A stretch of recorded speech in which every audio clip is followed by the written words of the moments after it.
basically what you're trying to say is operate one of these weird black controls which are labeled in black on a black background. A small black light lights up black to let you know you've done it. What is this? Some kind of intergalactic hyper...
Hey, does anybody want coffee?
Warning.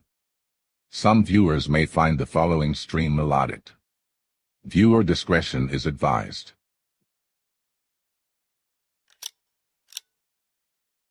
Good morning. Good googly moogly. Is that music blowing everybody else's ears off or just mine? Because I haven't changed anything. And I think this is what I was having when I made some audio changes last week. I'm going to have to take the earphones off my ears just slightly because, you know, I'd like to be able to hear something by the end of the stream, even if it's Mrs. Gamey telling me what to do. There we go, look! Spoiler prediction alert, something like that. Thanks, Belen. So if anybody was curious about what the prediction was for today, Belen just revealed what it was.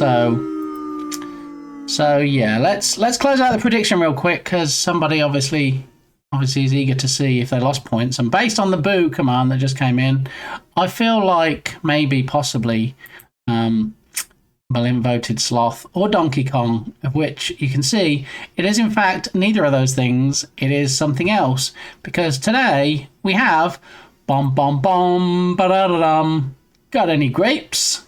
So yeah, for those people that put 1,000 biddies, and it looks like there were two of you on something else, GG's, because in fact today it was something else. So voted 4,096 on Sloth. You know, sometimes it is Sloth. I do have a Sloth shirt. There'll never be any options in there for a shirt that I don't own. So, you know, I'm not trying to trick anybody.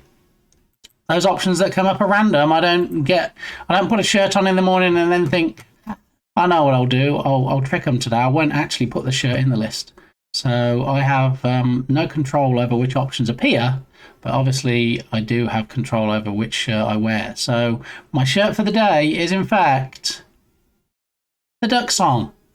So, speaking of ducks, how are all my little ducks doing today? Are we all having fun? Are we all having a hopefully not Monday-ish Monday? I'm having a Monday-ish Monday myself. Things have, let's just say, not panned out how I hoped this morning so far. So I'm hoping that this stream will be a breath of fresh air. Everything will go right so far, which, you know, I don't want to jinx it, but we had Morgan doing his job on the viewer discretion screen. Apart from a little bit of music that came on that I had to pause during the starting scene, I think we're doing okay today. I think we're all right. The shirt. Yes, Bear, do you remember? Do you remember in your stream yesterday, we talked about the duck song, didn't we? And I thought, oh, I know what I can do. I'm going to wear my duck song shirt today. So, yes. Good morning, Morgan Warning. How are you, Tatum? I'm sorry to hear that you have dodgy plumbing, so to speak, but I'm glad it gives you a day off work. So, you know, every cloud has a silver lining, as they say. So, maybe, I don't know if you're actually doing the fix yourself. I don't know if you're getting somebody in to do the fix, but hopefully you've had a healthy breakfast this morning that's going to set you up for the day. Welcome in, Dukesoft. Good to see you. Goodness me. What is it? Are there some streamers not streaming this morning? Did some streamers take a day off? Because I kind of feel like... I love that everybody showed up, but I feel like maybe, you know, this would be what I would expect if Berlin wasn't streaming. Or Jern or Nerd wasn't streaming. And they're like... Dang it. Dang it. What do we do now? What can we do? Well, I suppose we could swing by and watch Bit Gamey, possibly. Maybe. Thank you, Seri, for taking care of that. I actually need to take that message out now because we're not publicising people's names, and yet Bot Gamey comes straight in and is like, ha, look who we just kicked. We don't want to know who we just kicked. We just want to kick them. So there we go. Let's get rid of Bot Gamey's message as well. Okay, I still need to watch. You still need to watch the Duck Song vid. You mean for nostalgia? You mean because you like it? You don't mean because you've never seen it, right, Bear? Because today, I know people will think it's Monday, but I didn't actually get to stream on Saturday. I hear a collective sound from the crowd. Yeah, I had some IRL stuff that I needed to take care of, so there was a last-minute change to the schedule. Thanks for the alert, Woo. There was a last-minute change to the schedule, and I was unable to stream on my usual Sandbox Saturday. So I thought, you know what? Thank you, Dukesoft. You know what I'm going to do? I'm going to do a Sandbox Saturday kind of content on a Monday.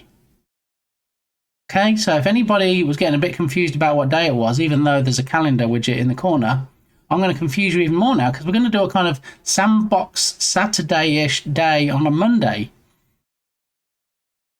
Why, pray tell? Well, I'll tell you why. Because, as we can tell from the countdown clock there, the Journ Jam starts today. Yay! We have a new yay command. Yay, that's your cue. If you want to do the yay command, anybody, yay. Possibly. Exclamation mark, yay in chat? No? Thank you, Bear. And, yeah, did you... What do you mean you didn't hear that?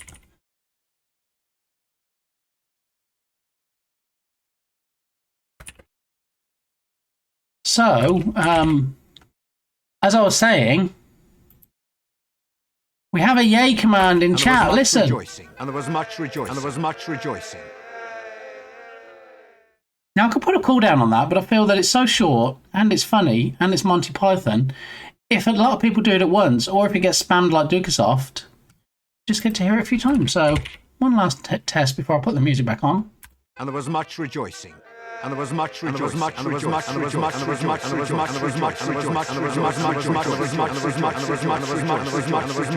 Okay, so not as funny as I thought. Okay, when it gets spammed that much, it's not that funny after all. It's just annoying probably for most people here. So anyway, let's go ahead and what should we put? A per user cooldown on it, possibly. Yeah. Okay. All right, do your thing again, Dukesoft. Try it again, Dukesoft. See if the cooldown worked, Dukesoft. Dukesoft. Hello. Rejoice with me, Dukesoft. Don't leave me hanging. That's not a yay command. There we go. 30-second cooldown per user. So if you get together as a group, okay. And there was much rejoicing. There we go. You see, you can do it more often than 30 seconds, but it has to be a different person. And okay. There was much rejoicing. Thank you. So, much rejoicing that we have a new yay command. And where did that audio come from? It came from Monty Python. No less. And on the last stream, Kilted Ninja, who we have not yet seen today, said, oh no, there's no yay command. And so I said, well, I'll put in a yay command, but, you know, a lot of other chats have the one where it's a group of kids going, yay! And, you know, well, I could put that in, but it'd be nice to have something a bit different. And Kilted Ninja said, what about the one from Monty Python? And I said, what one from Monty Python? So he sent me an audio clip of it. I tweaked it slightly and threw it in. And there we go. We now have the yay command sponsored by Kilted Ninja or something. Right. Okay, so that's the yay command. And for anybody that missed it last stream, you missed a real treat. We had a new command, another new command. How many days, Bear? Let it snow, 101. Let's go. Did you actually hear the let it snow, let it snow, let it snow? Because I didn't, because this music is just... Bah! So I need to know, Bear, when you did that redemption, did you hear the snow audio at the end? If you did, that's fine. If you did and it's too quiet, I can fix that. I just need to know. Because, you know, there's no point having it do the snow thing at the end if nobody hears it. And here we get a scream. See, I barely heard that as well. I couldn't tell. I'm on mobile. Tatum, did you hear the scream, or did you hear the snow, or did you hear both? Or did you hear none?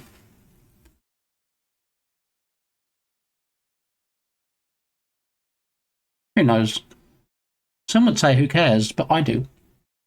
I care about these things. No. Now, is the music too loud? Is that why? Or you just couldn't hear it? Because if you think this music's too loud and it's drowning me out, that's not good either. Stay a while and listen. Ooh, meeting. Just as your song comes on as well. Thanks, Dukasoff. Enjoy your meeting. That could probably have been an email. So it's playing Let It Snow at 100%. I'm going to wazz it up to 200%. Let it snow, let it snow, let it snow. Okay. And then what was the other one? It was the Scream, wasn't it?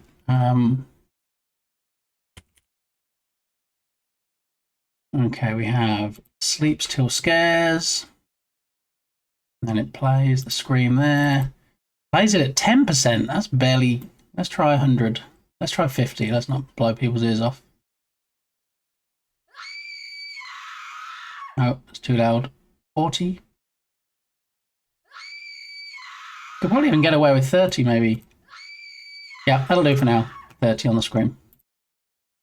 Bum, bum, bum, bum, bum, ba-dum. Which duck? Which duck are we talking about? We're talking about this duck. Even the dogs are singing. They like it that much.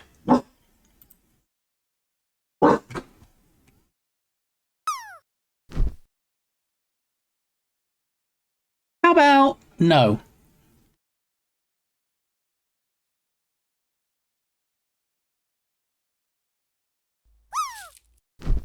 Bear.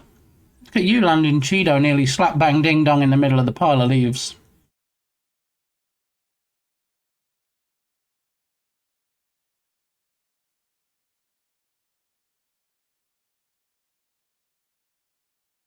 Okay, so what's on the agenda for today? Well, I'm getting carried away listening to the song. So we had the new yay command. We also have, for those that missed it on the last stream, not because Berlin's usually being trolly, but Berlin is the king of segways. Yeah, he's the king of segways, and I'll show you in a minute just how much of a king when we finish watching Tatum doing the fishing. Okay. Here it comes. Ooh, this is not a fishing video game, by the way. This is actually Tatum doing the actual fishing. They've all been nice and healthy today.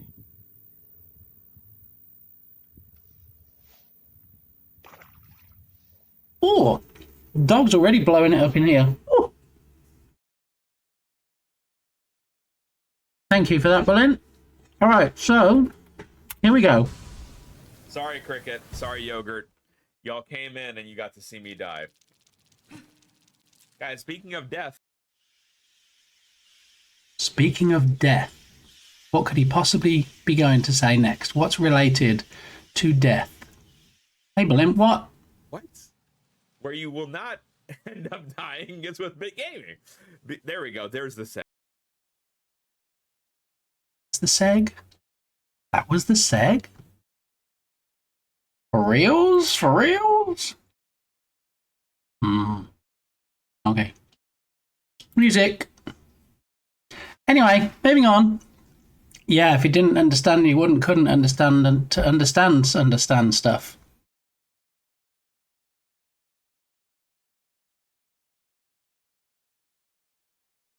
One day, I'll be that cool, Tatum. That cool that I can say watching people is a bit like death. True.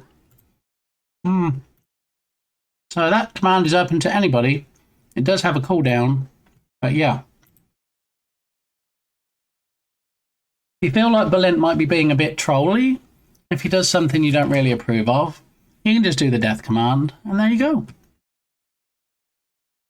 Alright, so every Thursday, the Asset Store, Unity Asset Store, launches a new Publisher of the Week sale. And we're just going to put it in chat. So if you happen to develop for Unity, especially with the upcoming Journ Jam in 8 hours, you might be able to use a character maker, which is this one here. There we go. It is, in fact, normally $20. All of Hippo's assets are half off, half price, because he is the publisher, or she. They are the publisher of the week. And yeah, using the code in chat, you can in fact get this into your asset list for free. Yeah. And with that sound alert right there, do you know where else you can get assets for free? That's right, on my Discord server. 700 plus members, which is a lot for little old me. Currently on my server, I'm trying to get up to 1,000 by the end of the year, and you're like, 700 to 1,000 seems like quite a jump. It does, but I feel like I'm up to the task. I'm going to start doing some pushing on the socials and seeing if we can get more people interested in joining. One of the issues is that I pretty much have my free assets posted on every platform you can think of. Not MySpace, I'm still working on that one. But yeah, so I have them on Mastodon, I have them on Blue Sky, X or Twitter, Facebook, Discord, Blogspot or Blogger on Google. So yeah, they pretty much get posted everywhere. But I think now I can use that audience to say, hey, you know how much you love these? Well, guess what? You can find even more stuff on my server, my Discord server. I don't know why I say it like that. So yeah, we're going to try and get up to 1,000. So if you're not already on my Discord server and you haven't already maxed out the number of Discord servers you can join, and you have any interest at all in game dev or games, because, you know, I post the Steam deals, Steam store deals, I post the Nintendo store deals. So that's the place to be. If you like anything game dev or game related, get yourself over there. Because why not? Come and join me. I'm very responsive.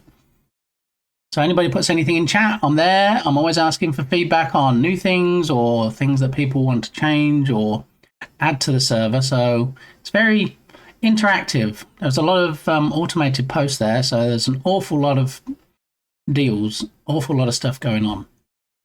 So I would say just jump in there and try it. If you don't like it, you know what?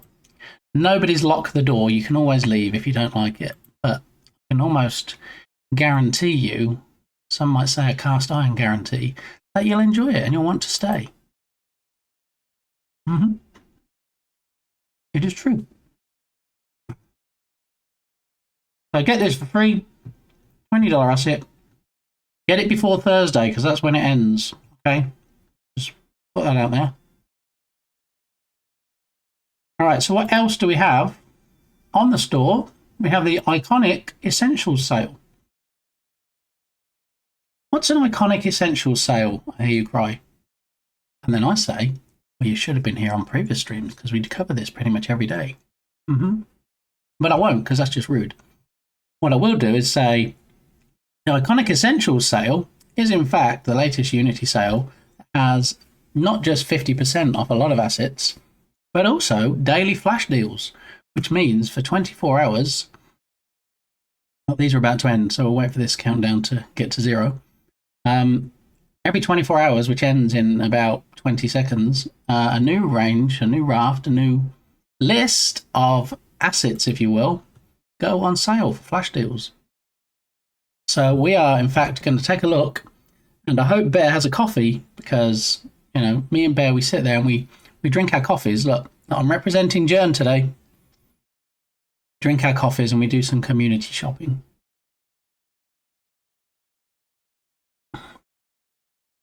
You have a new follower on X Twitter. Oh, Tatum. Thank you. And look, Bot Gaming detected that you said the T word, so there it is. I actually have 2 Twitter accounts. So I have the one that probably Tatum followed, which is probably my Bit Gaming account. And the other one is Assets Gone Free, which is where I post the Unity free assets. No coffee today, not feeling well. Oh, I'm sorry, Bear. Well, I hope you feel better soon, because, you know, I'd have to feel pretty rough, pretty ropey for me to go, you know what? I feel too sick for coffee. It has happened. But the fact it has happened knows I know how sick you must be to not have coffee, because you too are a fellow caffeine lover. So, yeah, get well soon, Bear. But do you know what? Do you know what's going to make you feel better? I mean, probably not more so than actual medicine, which you should take if it's going to help, is looking at the new deals for the day, which, you know, it's all about the timing. They literally just launched. Look, 23, 58, 41. So let's have a look. Let's see what's on offer today.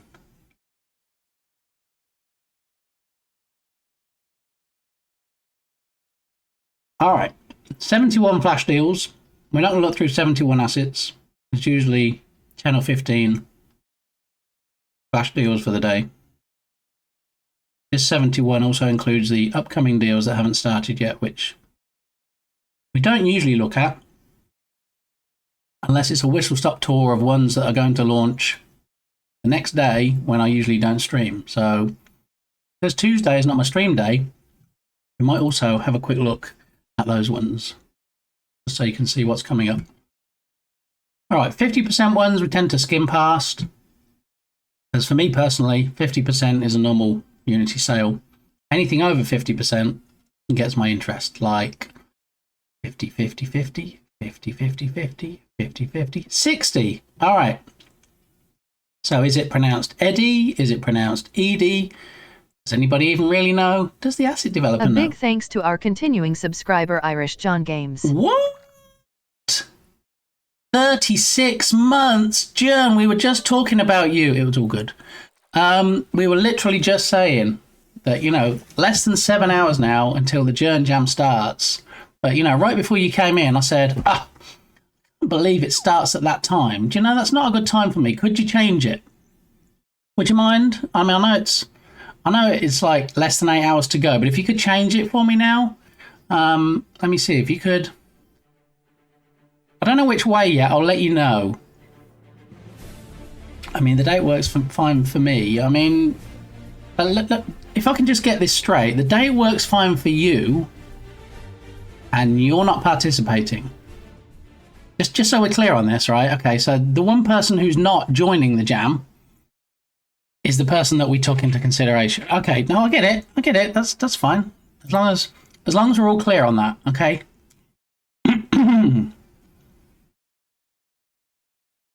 May start a bit early for some of you. Well, you know who it doesn't start a bit early for? Maybe this person? Because if we take a look at the page, 131 people, Journ. And you did say that you would play all the games on stream, right? Just so we're clear.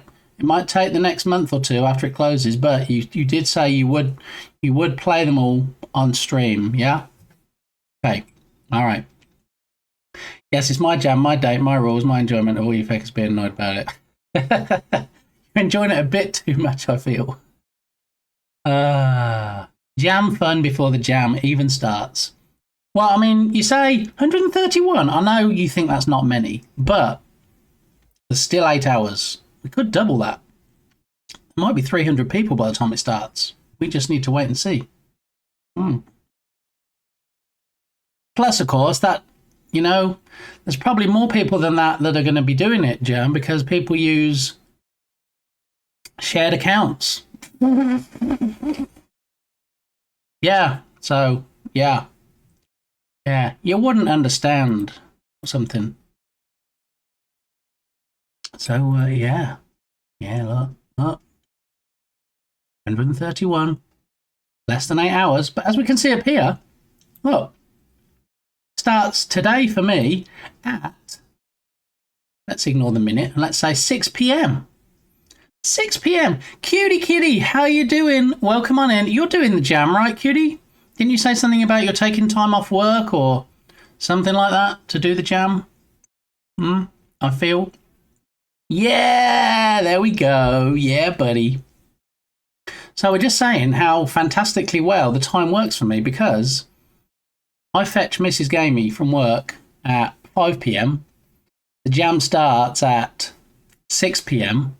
So that gives me time this evening before I go to bed, start a new project, to get it all set up how I want it, to load in all the assets, and yeah, I can wake up nice and fresh tomorrow, which is my non-stream day, and I can pretty much spend a lot of the day working on the stream. So thank you, Jern. I appreciate the start time. It works very well for me.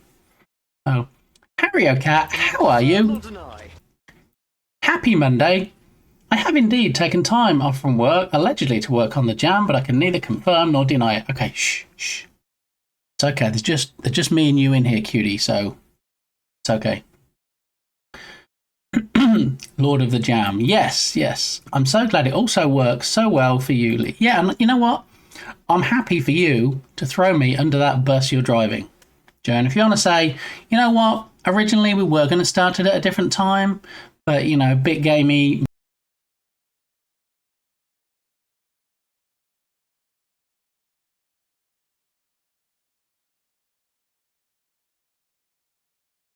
Breaking news. The streamer is now in witness protection. Their name has been completely changed and their identity hidden for their own protection.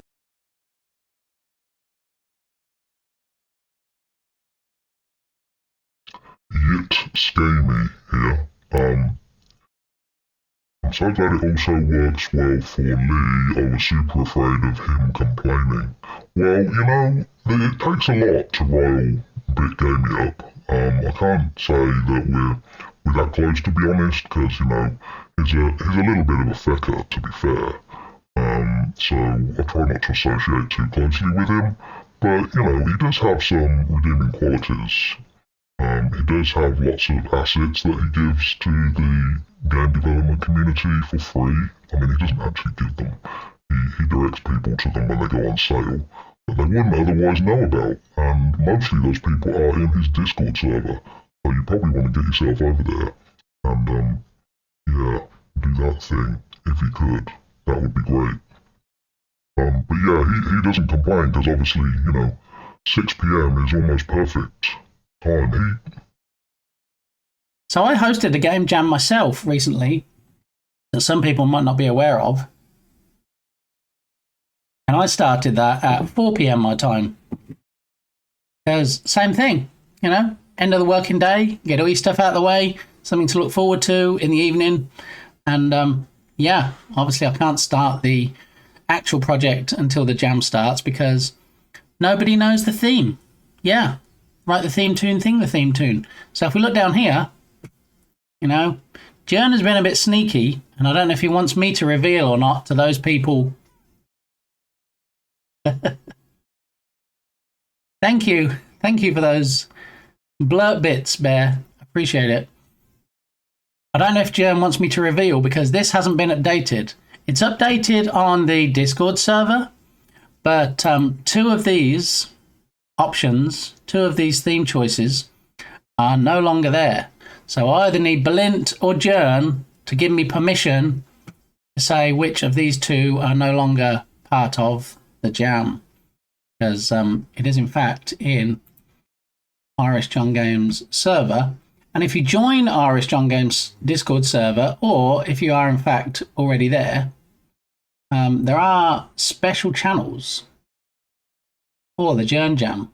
Okay, 3 channels in fact. There's Jam Talk, there's Looking for Jam Team, and there is in fact Show Jam Progress. So yeah, there was an issue. There was an itch issue yesterday, and I don't mean that I got bit by mosquitoes, which I do many days, and then I personally have an itch issue. Favoritism, complaints channels always open. It's updated for the people who are closest to the stream, who get special treatment. There, yes, he wants you to reveal, they told me. Yeah, so so I won't be saying which 2. You have to join the Discord server and check out the jam channels. But these are the 5 themes, 2 of which have already been eliminated. So for those people closest to the stream, there are just 3 left to be chosen from. Yeah, so how about... Blimp was... it was Berlin. Yeah, I think Berlin was officially and unofficially first in stream today. You doing the Journ Jam? I most certainly am, David. Are you doing the Journ Jam? So Berlin was first today, one of the co-hosts of the Journ Jam. And then, of course, we also have in here today the Irish Heartthrob, who is also co-hosting the Journ Jam. There we go. You see it. You see there it is. Look at that. Is in fact Irish John Games. So it's water trapped, and some of the debris inside. I question that. What is it you're questioning? That I'm doing the Journ Jam. Is that your question, Tubby? What are you trying to say there, Tubby? You better be joining that fucking jam, Javasaurus, for fuck's sake. No fucking excuses this year, alright? No excuses. We're gonna be listen here. We're gonna be fucking fuckity shite and fucking bollock. Who was first? Oh wait, it wasn't Berlin today. Berlin gets unofficially first, which I think I've finally actually stopped it from happening now. Okay, first today was actually multi VIP redemption redeemer, the legend that is Tubby Crumbles. And so let's go ahead and correct my obvious mistake there. See, Berlin tries to confuse me and tries to get first before the stream starts, which is it's actually illegal. Yeah. Why is my monitor so dirty? I think I need to get some wipes today and get that taken care of. It just looks like there's dust on the clip, and clearly there's not, because that is inglorious HD, if you will. Okay, so my apologies, Tubby. Blame Berlin. That's a hashtag, and some merchandise now. And you know, somebody has that as merchandise on their store, and that somebody is Nerdwino. So if you're not already following Nerdwino, get over to his stream, find his merch link from beneath his stream, and you can buy a shirt that says hashtag Blame Berlin. Gibbous Moon. It is true. Did you also know Nerdwino used to work for NASA? It's true. And allegedly, SpaceX and all the other space agencies tried to poach him. But I can neither confirm nor deny that. And he said, no, that's it. I'm done with working for the big man. I'm out of the rat race. I'm going to set up an observatory in my backyard. And you can see his observatory on stream. And sometimes you can see actual launches, actual rocket launches from his back garden.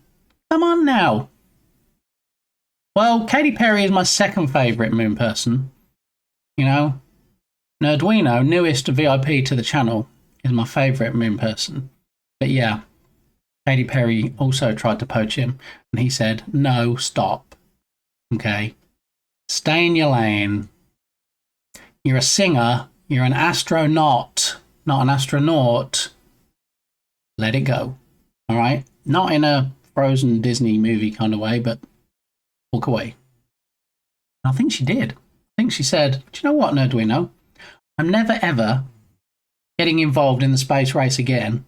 Never ever am I going to be in Bezos's back pocket. You know what? I'm going to leave the space stuff to the experts. And I'm going to just go back to making fairly tame, a little bit successful pop songs. It's true. I'm still waiting for Betty Who to poach me. Betty Who? Who's Betty Who? Is that from The Grinch? Is that like Cindy Lou Who?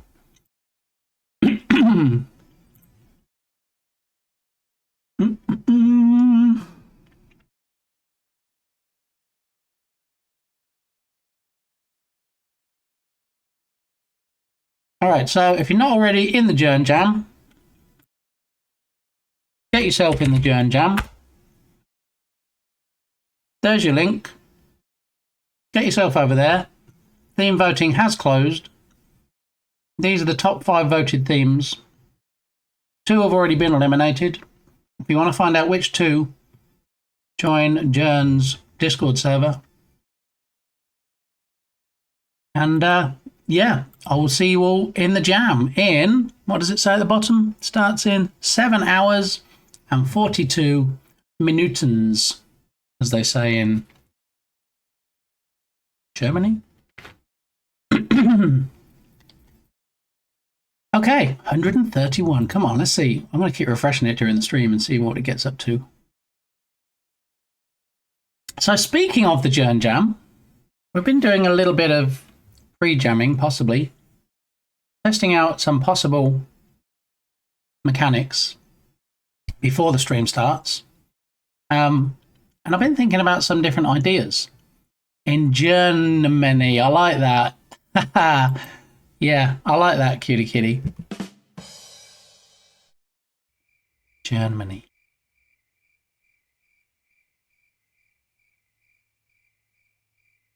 I should have thought of that one.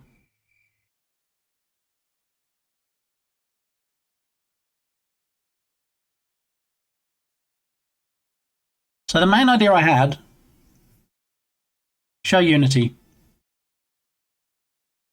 So this was my main idea. This is not my jam game. This is just testing out ideas for a possible jam game, which I might not even use. The original plan was have like a falling block game like Tetris, but it's going to be solid square blocks, they're not shaped. And then when the blocks land at the bottom, kind of make it possibly a like match 3 type game, or like Tetris, where when you get a complete solid block of tiles, that it disappears, possibly. But you play as one of the blocks, and then possibly you can in fact rotate like this. But it rotates in 90-degree blocks. So the possible options are, when you shoot a block at the side, it destroys it. Or when you shoot a block at the side of you, it pushes it across into the next column. Or, depending on what the theme ends up being, when you shoot a block at the side of you, the block might be made of glass and might have a butterfly in it, and then the glass shatters and then the butterfly flies away. I don't know. See, this is because I can't start the game yet, because I don't know the jam yet. That's why it's pre-jamming. It's just possible ideas and just testing out some things to see, once the jam actually starts, whether I may or may not use the ideas. So my original thought for screen layout was have 2D on this side, or pseudo 2D, it's actually 3D. And then on the right hand side, have the view player would see from inside the block. So as it rotates, you can actually see what the player is seeing, so that you can maybe more accurately shoot the other blocks. And then I thought possibly maybe if you were facing downwards and you fired, if there was a block that was already at the bottom that you didn't want there, that you could shoot it and get rid of that block. Maybe. I don't know. You see, that's the joy of pre-jamming. There's lots of unknowns because we don't know the theme yet. And that's going to be the big thing that plays into what idea we can come up with. Because I could just say, you know what, we're just going to make this type of game, and then just make it regardless of the theme, and then be like, oh, okay, well, yeah, let's just say it ties in with the theme because of this, and it's just like a very loose, wishy-washy, loosey-goosey connection. And then people will be like, wait, how does that tie in with the theme again? So, yeah, there's definitely a lot of elements that will have to wait until the jam starts, but this project's going to be completely trashed. The project is called, you can't see it at the top, but it's called Pre-Jam Tests. So I'm going to completely scrap this project and then start a brand new project tonight, where I will add in all the assets I want to use, all the set up all the stuff, the correct render pipeline, all that good stuff, decide on which version of Unity, whether I'm going to use 2022, which seems for me to be the most stable, or whether I'm actually going to go for a flavor of 6, maybe. I don't know. I'll have to see how I feel this evening. But nothing from this project, since it's a pre-jam project, will remain. So yeah, it's purely sandboxing, purely testing, and so yeah, I was thinking maybe use DoTween to smoothly rotate it between each of the 90-degree sections. But I don't know. Show browser. There's something I've wanted to create for quite a while as well, is based on a game that I played growing up. And this is the part where Tubby Crumbles goes in, and I bet has probably had something to do with this game at some point. Because Tubby Crumbles, aka Chris West, and his brother, Max Speedy, Tony West, have been involved in game dev for many years, I think it's fair to say, and have been involved in a lot of projects and a lot of what will be considered today retro stuff that I grew up with and I love. And I'm always amazed when Tubby comes in and goes, oh yeah, we were consultants on that, or oh yeah, we did a port to this platform for that. And I'm like, what? So with that said, the game in question is in fact Spy vs. Spy. Anybody remember Spy vs. Spy that started off as a Mad cartoon, a cartoon in the Mad? It wasn't really a comic book, was it? I'm going to say Mad Magazine. How about that? There we go, Mad Magazine. Look, it says it right here. The game is based on the Mad Magazine's titular comic strip. The game features the two spies, black and white, in a unique story mode, plus 2 other game modes, modern and classic, and a multiplayer mode for up to 4 players. A GameCube version was planned but cancelled. Overall gameplay is a modernised version of the older Spy vs. Spy series of games in 3D environments. The game received a generally mixed reception upon release. It's because it wasn't a bit gamey jam game, you see.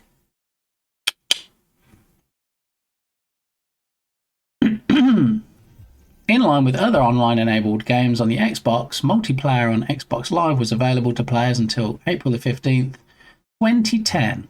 Spy vs. Spy is now playable online again on the replacement online servers called Insignia. I didn't know that. I didn't know that Xbox... I knew that Xbox took their servers offline, because there were some games that were only online games, and pretty much it rendered the game useless when they took the servers down. I didn't realise they'd reinstated them. Called it Insignia. Insignia is a free, non-commercial server that has restored the functionality of Xbox Live for the original Xbox. Interesting. My mum threw my old Mad magazines and some comic books away a long time ago. Well, I mean, there's only one command for that, really, Tatum. I think it's this.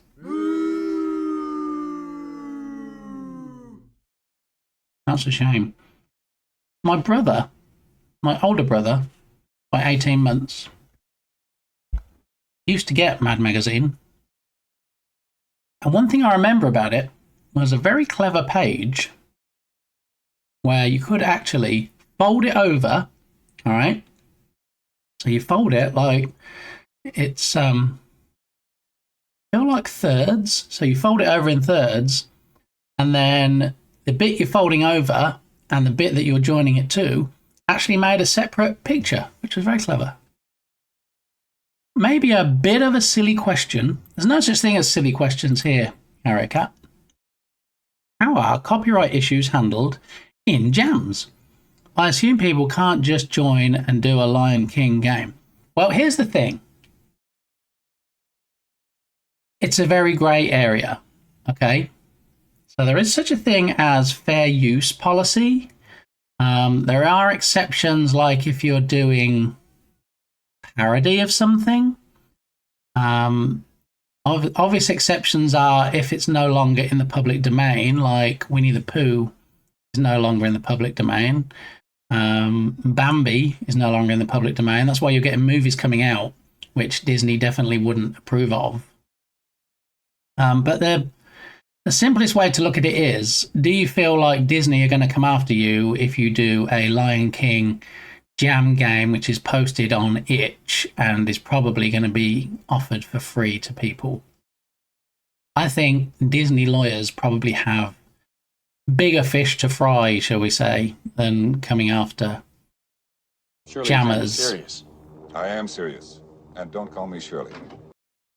So, should you do it? Probably not, really, especially if you think that your game might become quite successful and after the jam you want to take it from itch and put it on Steam, for example. Then they'll almost certainly come after you. What will that response be? I don't know. I think the best option you can hope for is a cease and desist, where they send you a letter and say, okay, take your game down or we're going to take you to court. Thanks for the follow. Thank you for that follow. I think worst case scenario is you could end up in court yourself and could end up paying out lots of money that you never actually really made from a game using an IP that you don't own. So this by no way constitutes legal advice. I am not an expert in the law. I am basing it purely on things I've read, some things I might know, experiences that other people have had.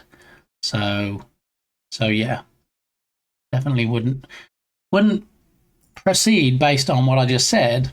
However, that's my IMO. That's in my opinion. Very blurry, very blurry. Okay. Thanks, Woosa. You can always rely on Woosa for some positive encouragement, some motivational, TED Talks, if you will.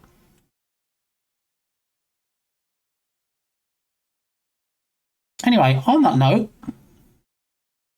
that's why you do games that are a hat tip to, they pay homage to, they're a clone of.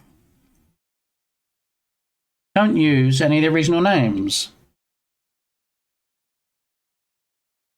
One company, which is often in the news for chasing people, is the Tetris company. So if you try and release a game that's a block falling down game and they're shaped blocks and you call it anything like Tetris, Betris, Mitris,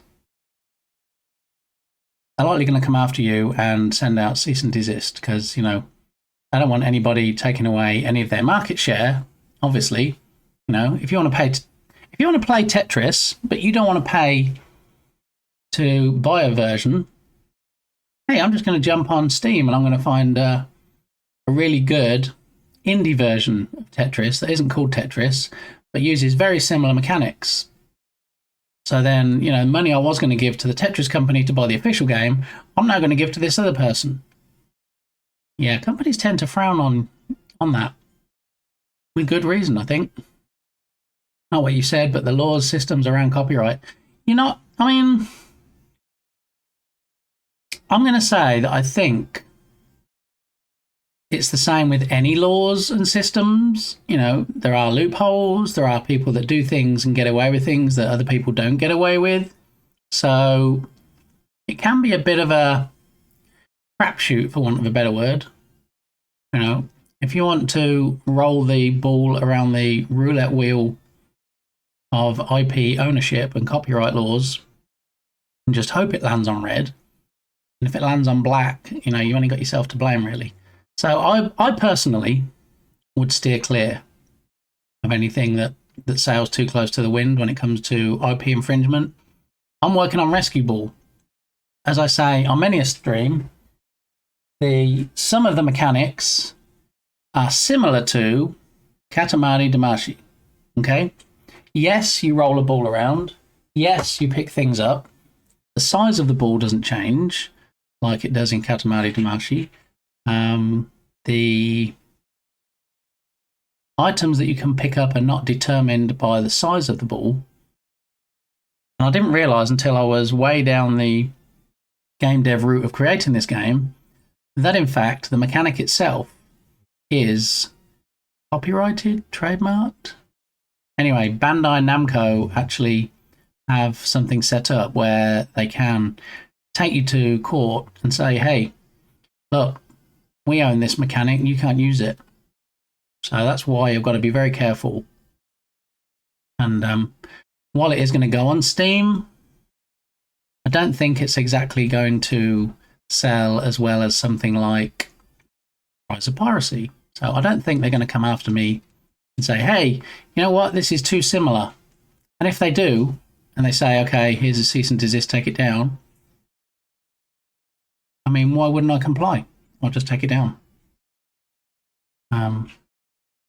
Yeah, so I think as long as you're sensible with these things, if it's just going to be a small jam game, just going to be on your itch page, you're not going to charge anything for it, I don't think there's any big problems. But if you have the wealth of talent that somebody like, say, Tubby Crumbles and Max Speedy have, and, you know, you're going to create a fantastic AAA-looking jam game that starts on itch and then ends up being posted on Steam and sells like hotcakes, then you better make pretty sure there's nothing in there that other companies might object to. So, like, summoning creatures to do battles for you. That is like a lot of games. Yeah, so I think companies sometimes try to submit patents, copyright claims, trademark infringement for things, and they don't always win, because sometimes they do try to stretch a point. And, you know, when it gets to the courts, judges shouldn't be biased in favour of the company that files the lawsuit. It should be a case of, well, you know what? All this says in your patent is that you own the right to have a mechanic that rolls around and picks things up and changes in size, and then, you know, you can only pick certain things up that are a certain size. All this game's doing is just rolling around picking up people. No, I'm sorry. I'm going to toss it out of court. And you can pay all a big gaming's court costs and give him $1 bazillion for the inconvenience. Pain and suffering, if you will. That's how it plays out in my head anyway. But yeah, I don't think they can be too general, too high level when it comes to these things. You've got to be able to go to court and you've got to be able to point at specifics and say, look, this matches this, this matches this, and this matches this, which are the three things that we own. So show us the money. But yeah, it is very thin ice you can skate on sometimes. You've got to be careful. I mean, you know, I don't think that Sid Meier's is going to be coming after Germ for Rise of Piracy and going, hey, this looks just like Pirates 2. I think is safe. And also, of course, you know, if you get a fancy pants publisher like Microprose, then you should be able to avoid things like that. And I would assume, although I don't know, that if someone like, say, Ubisoft had any issues with Rise of Piracy, it would be Microprose they would take to court, possibly, as the publisher. I don't know. Not sure how that works. Whether they would take Microprose to court, whether they would take Jern's studio to court, I don't know. That's never going to happen. I think that people are sensible enough, for the most part, that they don't get into this.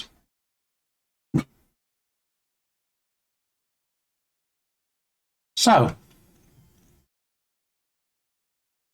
back to this game, Spy versus Spy. Let me show you the version I played. This is the version I played, the Commodore 64, okay? What I liked about it was, I liked the multiplayer, where you could play against a friend. Also, the single player was quite funny. And the idea is, you walk around different rooms as the spy. You have to try and find things, but also you set traps. Hey, me. Also, you set traps. Now, the thing is, you can set traps over doors, so that when the other spy walks through the door, a bucket of water falls on their head, for example. You can set traps in things or places you could search, like a chest of drawers. You could put a trap in there, And then the other spy comes in and is like, oh, let me check these drawers. Goes to open them. Boom. Bomb goes off or something.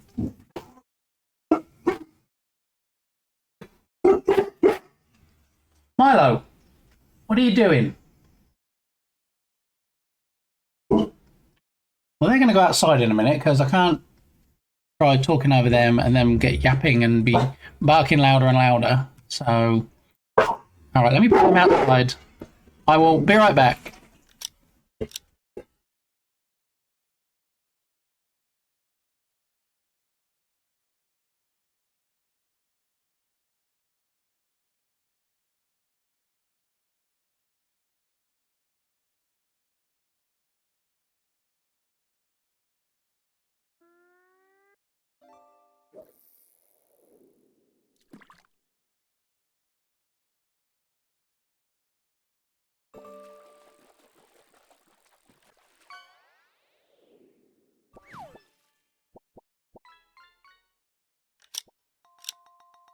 We just had the FedEx truck pull up opposite. Oh, and they are actually delivering here. So there we go.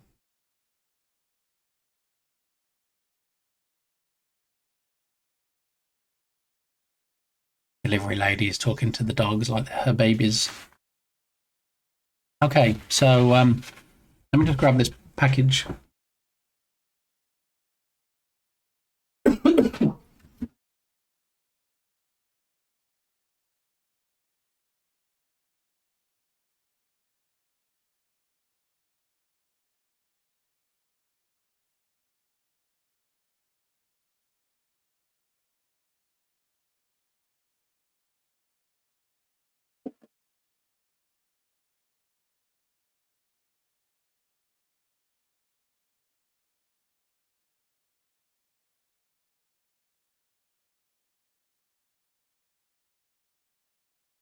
So it was a package, it was a delivery from Walmart, and it is in fact turmeric for dogs. For the big boy Milo, bless him. Help with his limping, help with his poorly leg. Did Jern send you the theme for Jern Jam by FedEx? I mean, I can neither confirm nor deny whether there was a slip in the same box from the Irish Heartthrob. But no, just to quash those rumours, I have no insider knowledge. I will find out what the theme is at the same time as everybody else, okay? Even though the time that the jam starts works for me, I had no part in changing it from where it was originally. At 6 p.m. is a good start time. 7 hours and 20 minutes, if you will. Yeah, which for me makes 6 p.m., given that the time now is in fact... What's the time? What's the time? What's the time? What's the time? 20 minutes to 11. So yes, in 7 hours and 19 minutes, if you add that to 20 minutes to 11, does in fact make 6 p.m.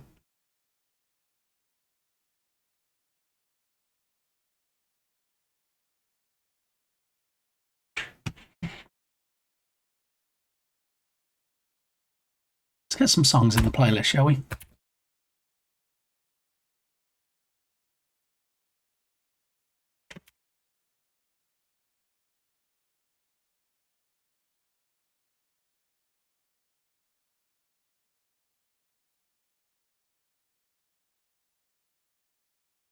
Good job Freshy's not here yet, because Freshy doesn't like the Arbiter song by Rose, so we'll play that while he's not here, because he appreciates it being played in his absence.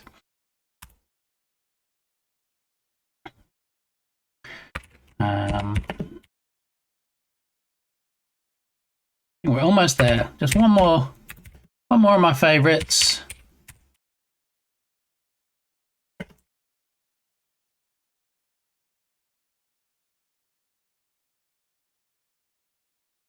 Alrighty.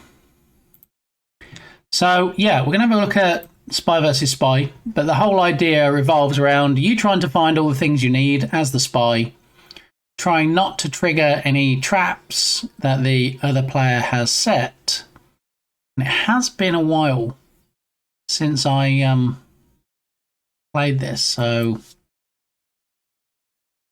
we might need to look into, if I do decide to create something like this, firstly, is it going to be single player? And if it is single player, we're going to have to build AI into the other player, which can take a while. Or do we make it solely multiplayer, in which case, if people are just testing out the game, how are they going to play it on their own? But then obviously you don't need to build in any AI for an NPC. Yeah. So I believe these things on the right here are what you could set. So you could lay a bomb, you could put a spring there, you could put a bucket of water over the door, a gun with a string on it, which I think was also to go over a door. Bombs were to go in drawers. I don't know what the alarm clock is, and I don't know what the folded map is. So it's been a while since I played it, so if I do decide to create something like this, I would need to familiarise myself again with the original game, but not too closely, of course, because, you know, when it does become the next Silk Song, as far as almost bringing Steam down with the number of people that want to play it, I don't want the current IP owners, which was originally First Star Software in 1984. I'm guessing they probably don't exist anymore, but probably got bought out 15 times by other companies. Let's have a look. First Star Software was a New York-based video game development, publishing and licensing company. That's known for Boulder Dash. Oh my gosh, Boulder Dash was an amazing game. Boulder Dash, for those that didn't know, is a bit like Dig Dug in that you have to kind of dig through the ground, but it had boulders that were suspended by the mud, and then you could like move the mud out of the way, and then it was like a trigger system where boulders would fall on boulders, and you had to move them out of the way to get to certain things, and you had to pick up the diamonds, and oh, it's such a good game.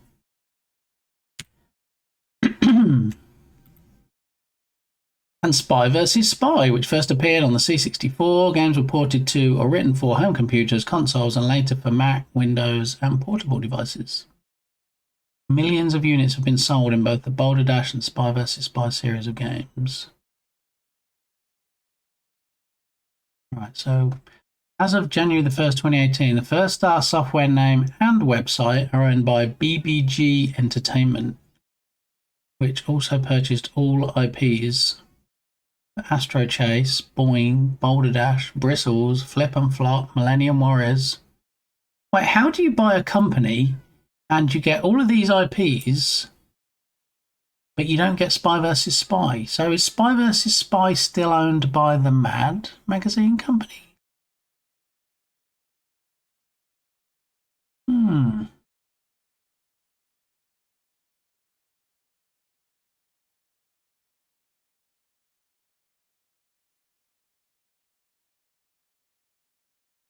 Well, publishers, blah, blah. A remake, including the original version, was released for iOS in 2012, but is no longer available. Ah, that's a shame. I wonder if we can just say, who owns the IP for Spy vs. Spy? DC Entertainment, a subsidiary of Warner Brothers. What? The characters originated in Mad Magazine. Any usage of them requires permission from the rights holder, Warner Brothers. Oh, you definitely don't want to upset somebody huge like Warner Brothers, do you? I mean, you don't want to upset anybody, but definitely someone with the cash to bring the world crashing down. March 2024. I would like to use the Spy vs. Spy characters. Justia, ask a lawyer. I am the SVP of Cyber Intelligence at the Institute of World Politics. All right. To use the Spy vs. Spy characters, you would need to obtain permission from the rights holder, Mad Magazine, DC Entertainment, Warner Brothers, therefore Warner Brothers or a specific division. To initiate this process, you should visit the official Warner Brothers or DC Entertainment website. I thought I was saying go in person. to find contact information for their licensing or permissions department. It's recommended to prepare a detailed proposal outlining how you intend to use the characters, the scope of your project, and how it aligns with their brand values. This will be crucial in the decision-making process regarding the granting of rights. Yeah, you see, that's the thing. You won't... It's not like that you'll go to them and you'll say, hey, I want to use these characters, and they'll be like, okay, now you own the IP. It'll be very similar to when Wallaber, who used to work for Disney and created the original Jellycar game, recently released Jellycar Worlds, which is the newest version of it. And does that mean he owns the Jellycar IP? No. Did he create all the games or work on all the games in the Jellycar universe? Yes. But when he created Jellycar Worlds, he had to say and build into it that it was a Disney product. He just got to use it under license. So let's do a shout out for the game legend himself, Wallaber. You don't want to go off a tiny stair and then be like, I'm falling, and then switch to the falling state just to go down a stair, right? You want to stick to the stairs. So you need to shoot this tester ray farther down than your standing height. And how far you shoot it down is essentially how much of a downward slope you can detect, as opposed to deciding you're in free fall. And so what happens is when you jump, now we're shooting that thing. Explaining array casts there and the limitation of them and things you need to look out for. So if you drop by Wallaber's stream, you see, if you have any questions about anything he's working on, or get any game dev questions in general, he'll be able to help you out, because he's done a lot of stuff. Yeah, he really has. So you drop him a follow if you like game dev streams. I mean, he did, he used to work in Unity and then he moved to Godot, but,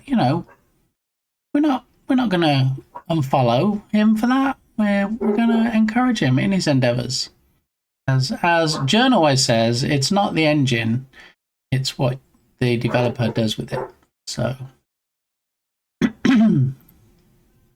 yeah, definitely has released some amazing games, has a wealth of knowledge, is currently working on a jam himself. And that was where I got inspired to create my Falling Block game, because before the jam started that he's currently working in, he said it's called, I think it's literally called a Falling Block jam that he's working on, but it did overlap with the Jern jam, so I said I wouldn't be able to participate in it, but I did get some ideas of the game that we saw earlier in the stream in Unity, the Falling Block game, so that was that. Given the unique nature of your institution and its educational focus, highlighting the non-commercial educational aspect might support your application. Yeah, you see, if you're going there going, well, I want to make this game and I know that people really like these characters, so I just want to use them in my game so I can make lots of money. Probably not going to be the best approach. Yeah. I mean, these people didn't get to where they are by being stupid, so, just be sensible about it. If you genuinely, and I guess this applies really more to game studios and bigger teams rather than single indies, but I mean, even as a single indie, if you wanted to approach a company to use their IP in a game, then, do your due diligence. Look into it. But this is about the characters, not about the mechanics of the game. So this specifically that we're talking about with Spy vs. Spy is about the characters. What we were talking about earlier when it comes to Katamari Damacy is about the mechanics. So, yeah, you can actually be taken to court on both counts. I'd sooner not be taken to court on either count, but anything that anybody owns the rights to, whether it's a mechanic or whether it's a character, can potentially land you in hot water. So we're not going to do that. If I do decide to take the Spy vs. Spy route, then, yeah, it definitely won't have the Spy vs. Spy characters. It will have characters, and there'll probably be assets from the asset store. However, nothing that's going to land me in hot water legally. Because why play that game? Why run the risk? It's not worth it. Also, it depends on the country of the original license holder. I didn't know that, Cutie. I mean, I get that laws are different depending on countries, but I would have thought that IP infringement was pretty much the same wherever you are, but interesting. Greetings, Darth. How are you doing? My Bleckman friend, shall we say.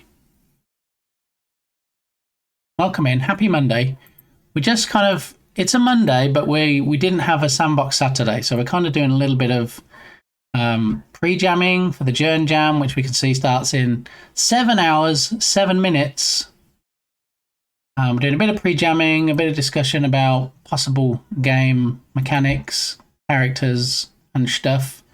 One of the games types I was considering possibly is Spy versus Spy, if anybody remembers them.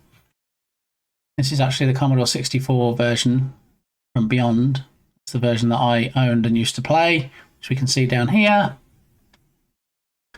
Oh, that's the Atari 8-bit game, but this is gameplay from a different version here. And it was ported to all of these different platforms. So there's a long play here, but as you can see, it starts off, gives you the instructions. Now, I don't remember off the top of my head what the minimap was supposed to represent. I presume that when there's a dark dot on the minimap, that might show you where an object is that you need to get to. So like here. So I think the rooms that have the black dots in are where the objects are that you need to collect. And I think the fact that it's on two different sides here is just different floors. So you can go up and down the different floors. And I think the flashing dot is where the player currently is. So like the flashing room.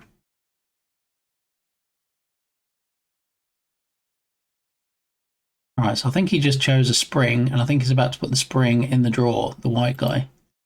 Okay, he's put it in the drawer. So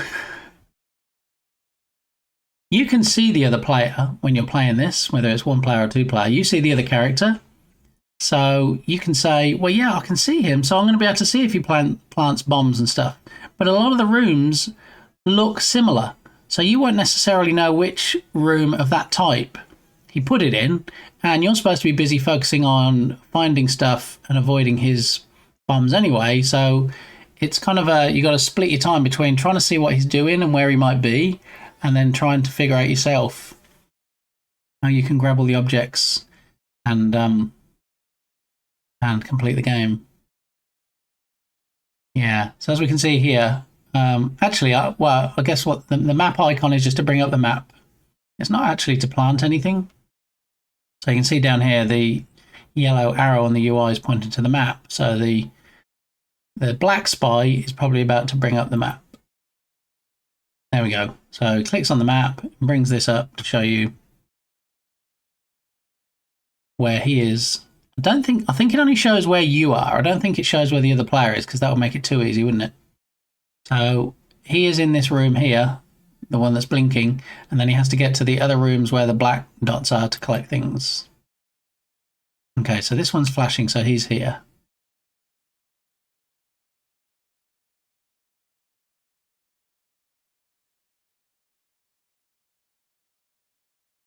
So, shoot fly.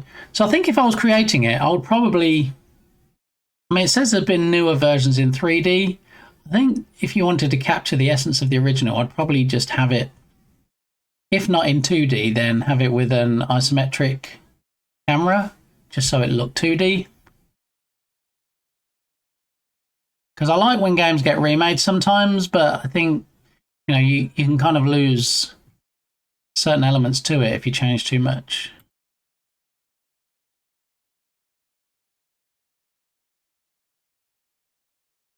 I'm listening. Well, I was going to say if we just let it watch it played for a couple of minutes, but I didn't bank on any ads. There we go.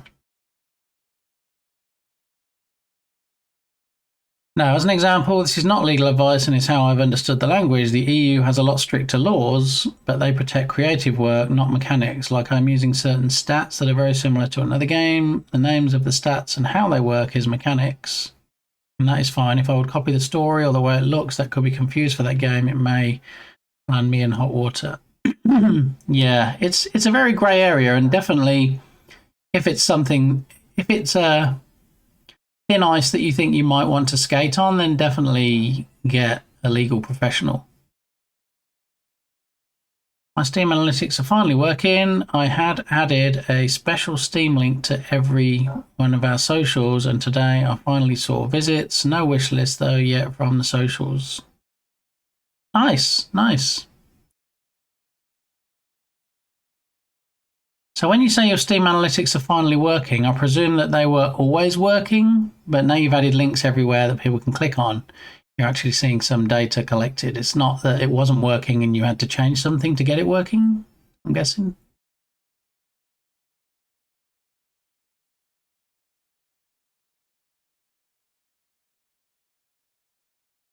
The dogs are scratching. My coffee cup is empty. I'm going to go and let the dogs in. And Darth, if you can actually put the wish list link in chat, please, and then we'll take a look at it when I come back. All right, I shall burb.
All right, back in the room. I just realised I haven't actually lit my delicious smelling incense stick today, so. All right. Okay.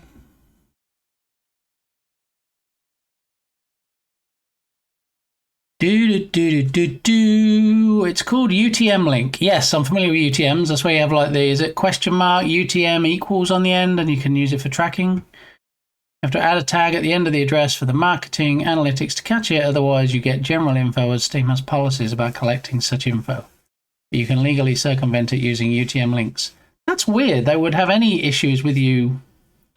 You know, I don't know why they would have any issues with you setting up tracking for where your views are coming from.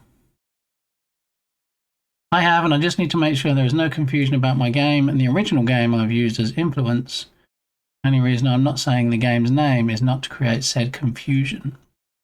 See, now I guess even more confusion comes in, Cutie, if you say, okay, well, I live in country A, and country A doesn't have an issue with this.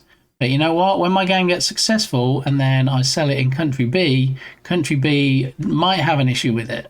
So I guess it's difficult, but try and cover as many bases as possible so that you don't actually get in trouble.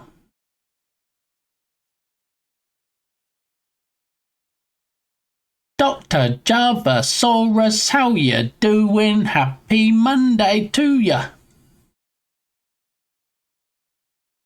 UTM source equals Twitch. Yeah, so when you look through the analytics and you can say, okay, here's the table of all the places that my wish listers or visitors came from. So now we can say, okay, look, I'm getting 98% of people coming here from Twitter, or X. So I'm going to actually carry on marketing heavily to that because that's where most of my people are coming from. Or, you know, I'm not getting many people coming in from Facebook, so I'm going to do some more marketing on Facebook, see if we can increase that share. So. A big thanks to our continuing subscriber, Nerduino. Nerduino, welcome on in. How you doing, besto friendo? Good to see you. We did give you a shout earlier. I don't know if it's too early for another shout. However, we can, in fact, as we have a command that takes care of it, it doesn't really matter about the cooldown. So, you know, in for a penny, in for a pound, as they say. We were talking earlier about the former NASA scientist.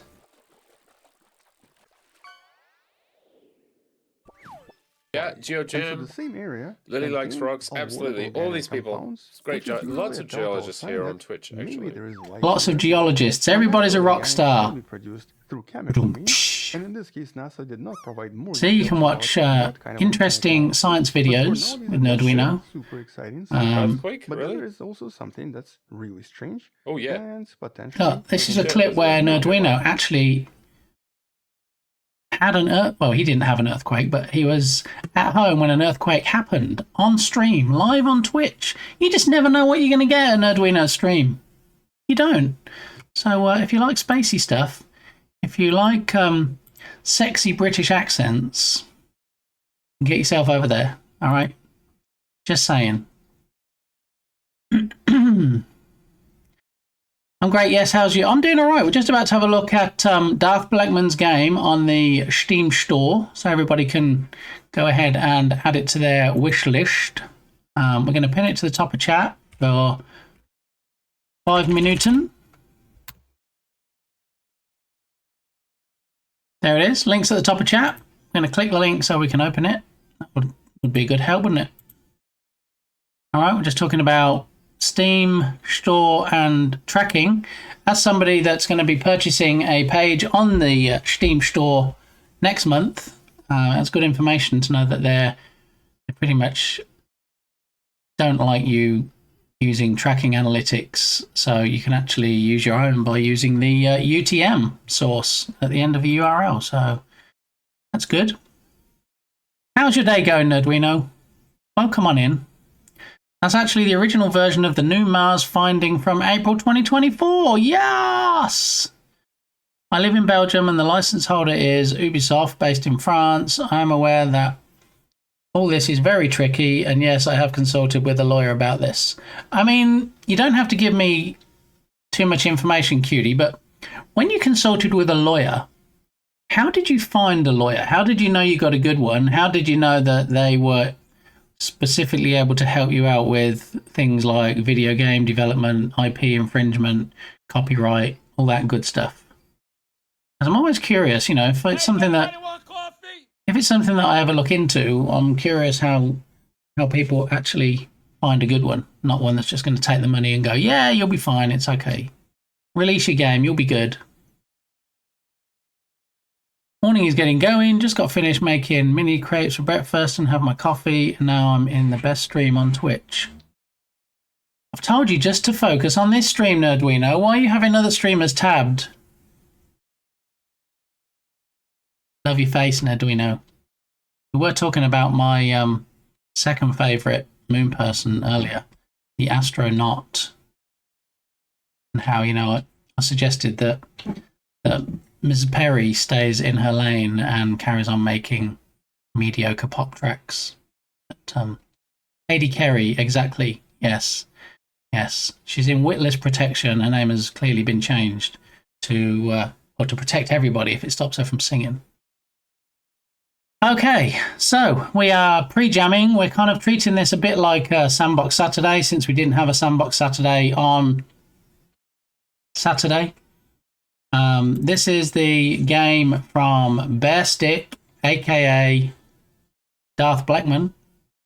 Gonna see if we can get some extra wish lists added today. All right, so Underneath is the title of the game, and it's a fast-paced, stylized Metroidvania situated in a poor underground city.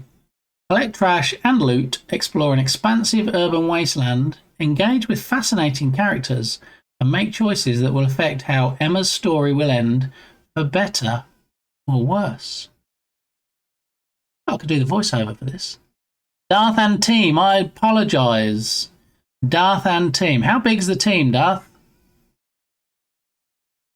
I guess I'm used to single developers like me and Jern and Mad Chirpy and Hillfort Games. I know a lot of single indie developers. I don't know many that are working on teams, so I guess I just automatically go to, hey, it must be just one person working on this. You never do, but I talked about this with a colleague who has worked in publishing books and strips and referred me to one that was not too bad priced. Also, most of them have a free first consult over here. That's good. Yeah, if you can get a free first consultation and they can give you some idea of what the cost will be, how many appointments you're likely to need, you know, if you have something come up in the future, the best way for getting them involved to resolve any issues. All good things to sort out. So coming soon, we don't have a release date yet. About this game, do what you must to survive. Underneath is a story about loss, desperation, and survival. Emma Warren, a mother, has lost her children due to the loss of her farm and is determined to get back to them at any cost. Emma's story is one of many choices, with both Emma's and her children's lives on the line. How far will you go to ensure they are reunited? I like the art style. Nice.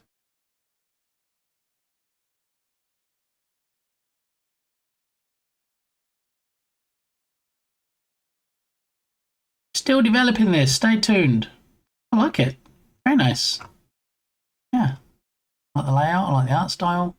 Let's have a look at the stuffs at the top. So you got an inventory here in your satchel, your kit bag. Let's start with the basics. Okay, so tutorial as well. That's good. That is, I'm guessing, a walrus. Nice lighting. So for the most part, is the game completely set at night / underground? So everything's dark, because having just worked on Zombie Takedown and having to light everything because it's dark, it's definitely Definitely not as much fun as just working on a daylight scene where everything's already pretty much pre-lit. All right, let's get this on my wish list. I'm not logged in on the browser I use for streaming. Should be logged in on this other browser over here on my other monitor. So let me look. Oh, great. It's even logged me out of that. All right, well, at least I can log in on this one. Sign in. Enter the code from your email address. Yay, two-factor authentication. Copy it from my email. Paste it into there. All right, finally logged in. Add to your wish list and follow. All right. So, oh, I guess we lost it from the top of chat. Let me pin it again for another 5 minutes because it's worthy. All right, so click the link at the top of chat and then go to the Steam store. Make sure you're logged in. Click on add to your wish list, and then it'll say on wish list with a little checkbox like mine does now. And then also click on the follow button, and then it'll say following with a little check like mine does now. And then that way, if Best it have any news, if they release any other games, you won't just get to know about underneath because it's on your wish list. You'll get updated on their other stuff as well. So do the thing. Gotta keep Darth happy. I like to keep everybody happy. All right, well, we almost got to the looking at the flash deals, didn't we? We started. I imagine that probably Ice Bear Bear's fast asleep in the fridge by now or something, but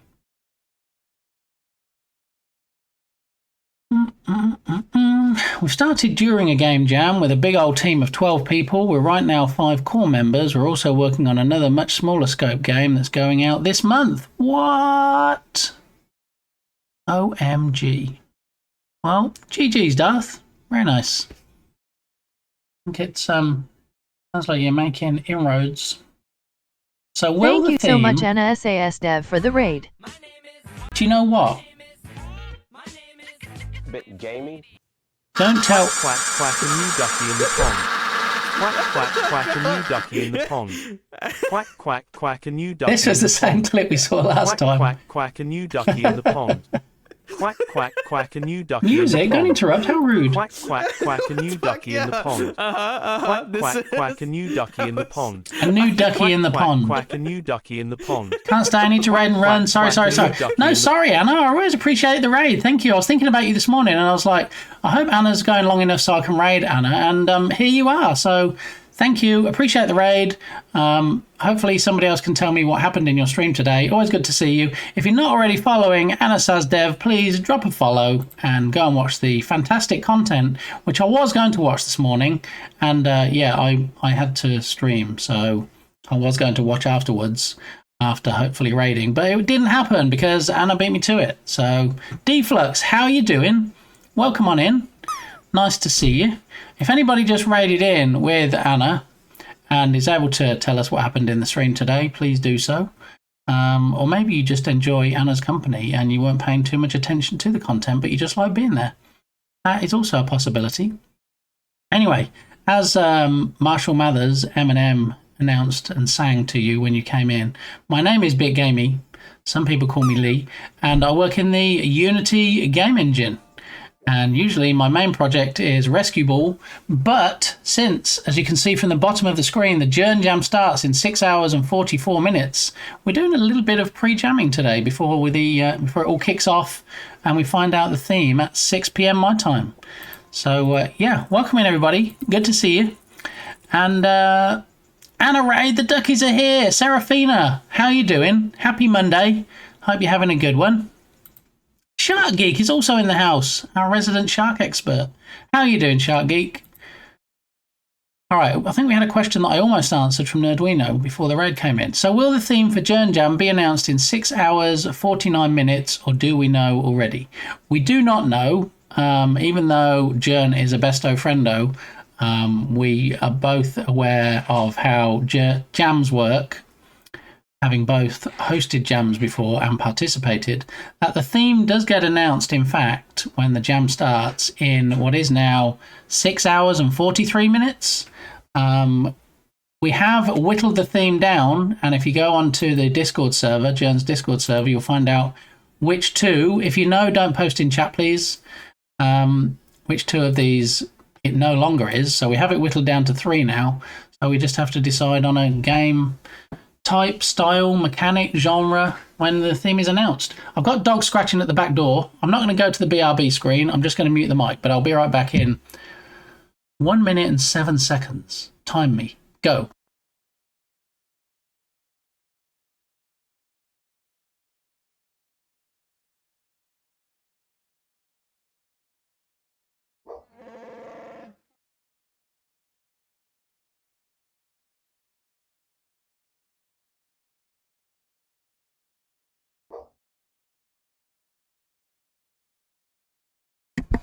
That was probably even faster, right? Than 1 minute and 7? I think it probably was. Yeah, that's what I'm going with anyway. So, yes, hopefully that... Oh, it is 15 minutes past 11 on my word clock, allegedly. Thank you, Sharkgeek. That redemption? Okay, is dog scratching at the back door a euphemism for something? In fact, it is not. There were literal dogs scratching at my literal back door. So, yeah, there was no hidden content there, no euphemisms at all, nothing implied. So, yeah. There we are. Wait, jam? What jam is this? It is not strawberry jam. No, sorry, Bob. It is not raspberry jam. It is, in fact, Jern jam. And there is the link in chat for Seraphina and others. Sorry, it was too slow to think to copy the raid message and ran out of time when I tried. I do that sometimes. They're like, okay, we're raiding out now. Here's your raid message. And I'm like, oh, because Twitch don't make it easy to try and copy those things, especially if there's emotes in there and you're like, almost got it. And then suddenly the screen changes and you're like, dang it, I didn't catch it. So then what I tend to do is I hope that somebody that raided in with me pastes a message first, and then I can just copy their message when I get there and paste that instead. Alrighty, dog aggro. Yes, definitely. I mean, I don't have any dogs that look like Chewbacca, but definitely the dogs keep me getting my steps in. You know, they sometimes treat it like a turnstile, if you will. One dog goes out, the other one comes in, and then they like trade places. So, see, they come back in. They're supposed to be calmer, less barky, but you know, as soon as a pin drops outside, there they go. Yap, yap, yap. Thanks, Cutie Kitty, for posting the link. Yeah, we have a Jern Jam command, also a JJ command, because I think Jern has JJ in his chat as well, so we added that in as an additional one. Wooso with the Jern Jam emote there. See what you did there. Dog scratching at the back door. Yes. Please forgive this Lil Transfem Fairies ignorance. This is a new place to me. We love new people in here, Seraphina. Absolutely love them. On October the 6th, 7th, 8th, 9th, and 10th will be my celebratory stream for 1,000 followers. That's weird. Why did my template chat just post that Anna raided in? It's odd. Anyway, yeah, we love new people. We also love when new people drop a follow, which we even have a nice little follow command and animation to show people what to do. Oh, I just need to do the little clicky click thing like that, and before we know it, I'll be having a 2,000 follower celebration stream. So, yeah, mark your calendars. October the 6th. It's coming up fast. It's less than a month now. Yeah, just a few weeks away. I'm going to be having some fun shenanigans for the whole week. People are like, thanks for the follow. Oh, you know, when I do it, oh, thanks for that follow. Oh, yeah, when I have a celebration stream, whether it's, you know, affiliateversary or so many followers, I do like a 12-hour stream, a 24-hour stream. I think it just becomes a endurance test at that point. So personally, for me, what works better is instead of me having my Monday, Wednesday, Friday, Saturday regular schedule, I'm just going to do a Monday through Friday. just have a stream every day and not just do game dev. We're going to be playing the OG Katamari Damacy on OG hardware. I have my capture card set up and everything, so we can hook up the PlayStation 2 to the stream. We're going to be building a Darth Vader Lego helmet live on stream, but it's going to be over on this side of the desk. And so there's going to be my hands appearing up there building Lego in that main window. So we've got to build a separate scene in OBS for that, which is Lego related. That's the week we're also going to buy a Steam page on the Steam store and set up Rescue Ball. So yeah, should be in for a fun week. Good dogs keeping the house safe. Yes, and keeping my ears hurting. Also, dealing with the fact that the chat keeps moving as you are trying to select the text too. Yes, that's another annoying thing. And even when you kind of scroll back a bit to try and stop it from scrolling, sometimes it still moves. It's very annoying. You know, just when you think that Twitch have a really annoying app that, you know, most people don't want to use mobile to watch Twitch or interact because it's so bad, it's such a steaming pile, and then you think, well, you know what, at least I've got the website, at least I can go in a browser and it's a lot better. It is a lot better, but I've been thinking of an easy way when we raid out for somebody to copy the raid text, just like something you can click on, but there's no easy way. Because even if we use the heat extension and we have something that says on the ending scene, click here to copy the raid message, I don't think there's an easy way for us to put that into individual viewers' clipboards. I'm looking into it because I think it would be good if we can say, okay, we're raiding out now. Click on this square at the corner of the screen to copy the raid message. And then people can just go click and it's done. You haven't got to worry about dragging your mouse pointer across a message, trying to make sure you include all of the message. You've got the emotes, and then doing your Control C, and then did you catch it? Did you not catch it? So I'm working on it. I'm hopefully trying to get an easier system in place. Speaking of dogs, I need to walk Sheba. All right, Tatum. Thank you. Hopefully the weather is good for you today and it's not too hot this early in the day. Because, yeah, weather for me right now, 83, which is a little bit warm, you know. I mean, the high today is supposed to be 88, so it hasn't got much higher to climb. But it's going to be nice if the weather does actually stay in the 80s, because it's been the 90s the last few weeks, and it's, yeah, it's getting a bit much. Oh, thanks for the reminder. I'd forgotten, actually, although I seem to already be marked safe. Anyway, guess I must have followed you from a shout-out at some point. It's entirely possible. Twitch Mobile has like a 15 to 30 second delay in chat. Skim, how you doing? I have very little time. I mean, I don't want to speak bad of the platform because, you know, if it wasn't for the platform, we wouldn't be here today. But the mobile app, at least on iPhones, leaves a lot to be desired. I don't know if it's as bad on Android. I'm guessing it probably is. And it's probably as bad on tablets as well.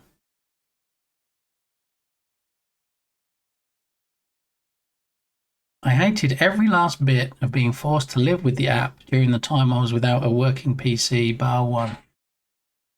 Copying of the raid message was easier on Android. Well, I've never even actually tried to copy a raid message on a phone. I mean, do you just like hold your finger down on it and then you have to like drag out the cursors or the markers at the front and the back? Other than that, I don't even really know how I'll do it. And also, of course, I don't know if we do get the heat extension working. I'm not sure if you can press on the screen on mobile devices with heat or if it's just clicking on something. I'll have to look into that. Can confirm that yes, it sucks on Android on both mobile and tablet. On Android, long press brings up the option to copy. Yeah, you see on... I wonder if they've got that set on iPhone as well, if you hold it down. Because usually on iPhone, depending on the app or what you're in, if you do a long press and then let go, sometimes it just like does the character that you're next to, and then you have to kind of drag out the bars and select everything. Sometimes it'll select the whole word depending on what you're doing, but very hit and miss. Apparently consistency is the devil's work. I mean, why would you want things to work the same all the time in all the apps? That's crazy, right? All right, I'm just, speaking of Android, I'm just going to fix the Android calendar icon real quick because, you know, there we go. Let's switch the Android out for my Apple fanboy iOS version. Wish they would add a copy button next to the pin and reply buttons on PC on mouse over. Yeah, I mean, it's just kind of tiny little quality of life improvements that it would take. Not that anybody reads them, but maybe I can make a post on X or something and say, look, you know, these subtle changes that you think shouldn't really take much to implement would really help with people using both mobile and the website.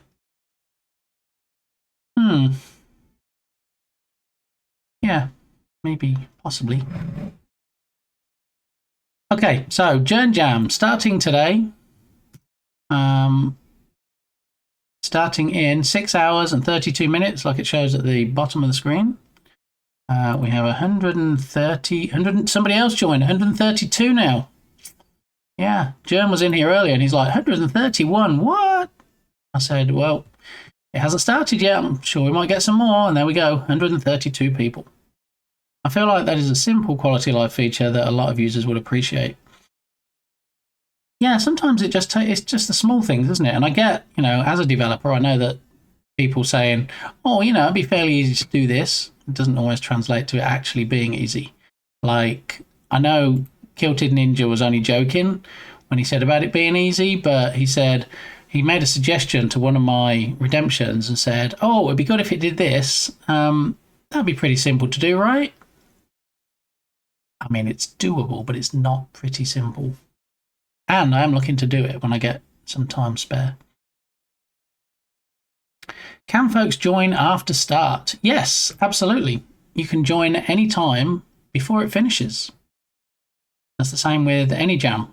There is an option. I mean, it says I've joined the jam, so you can't see it there. But if anybody goes to this page that hasn't joined the jam, you'll see a button that says, I believe, join jam. And when you click it, and you get this message, you've joined this jam.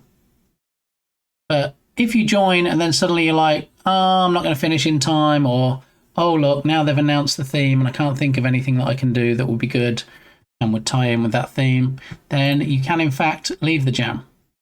You can leave the jam before the jam starts. You can leave the jam once it's started. You can join and leave any point up until when the jam finishes, so... We're signed up with a team of 4. None of us know what we're doing. Well, you're in good company then, Skim, because, yeah, I don't know if you've been in the Jam Talk channels on Journ's Discord server. Some people are saying the same thing. Oh, it's my first jam, or, you know, oh, does anybody want to join up with me? I'm not really very experienced. And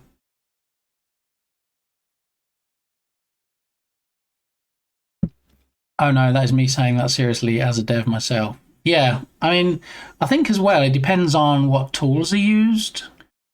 I think that makes some things easier to implement than others. Like, some things that people see on the stream here that don't use StreamerBot, they're like, I don't even know how I'd do that on my stream. And I'm like, I don't even know how you do it on your stream either. I know how to do it on my stream because I'm familiar with StreamerBot and C#. And, you know, for the most part, it's usually thinking at a high level how I can do something and then working out how I can make StreamerBot and C# interact together and OBS to get it done. So it's not so much that I find things challenging about how to do them, it's about how best to do them. Like the Sonic the Hedgehog redemption, you know, it takes my webcam and it spins me around like I'm Sonic the Hedgehog, and then it rotates me around the screen. You know, when I first thought about that, I'm like, it's going to be the best way of doing that. I didn't think to myself, I don't think I can do that. I was just like, suddenly in my head, I was coming up with different ways of, well, I could do it this way, or I could do it this way, or maybe I could do it this way. So it's like with most things in coding. You know, there's not just one way to do something in coding. It's just you want to find the best way, the most optimized way, path of least resistance, possibly. Yeah, so that's the jam. Been doing some pre-jamming. We had a Unity project opened and we tested out a few possible mechanics, ways to do things. Welcome back, Berlin. How you doing?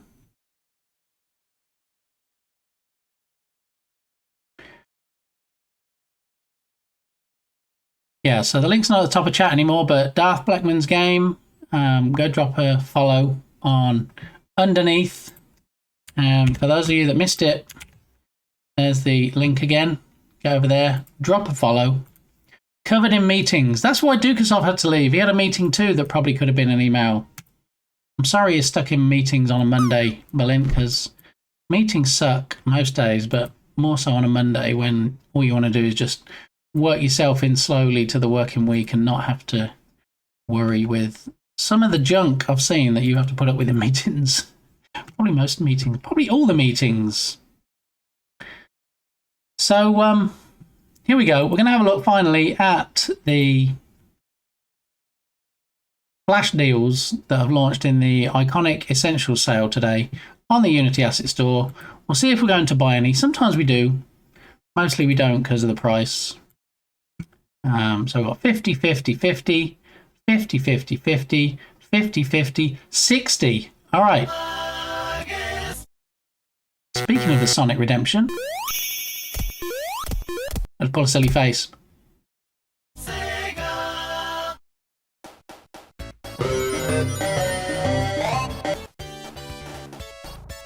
Doo-doo.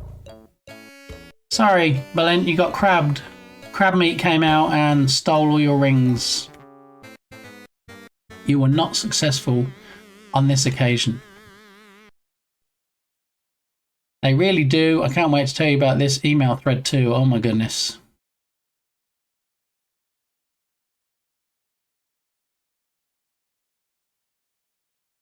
See, one thing about Berlin is he's very accommodating. I love me crabs. Wait, what? Mr. the Geek, yes. Yeah, we have Shark Geek in here too. No fly, fly, fly my fruit fly. You have to go to Berlin's stream for that. But and also, if you want to know what socks Shark Geek is wearing, you have to go to his stream. Okay.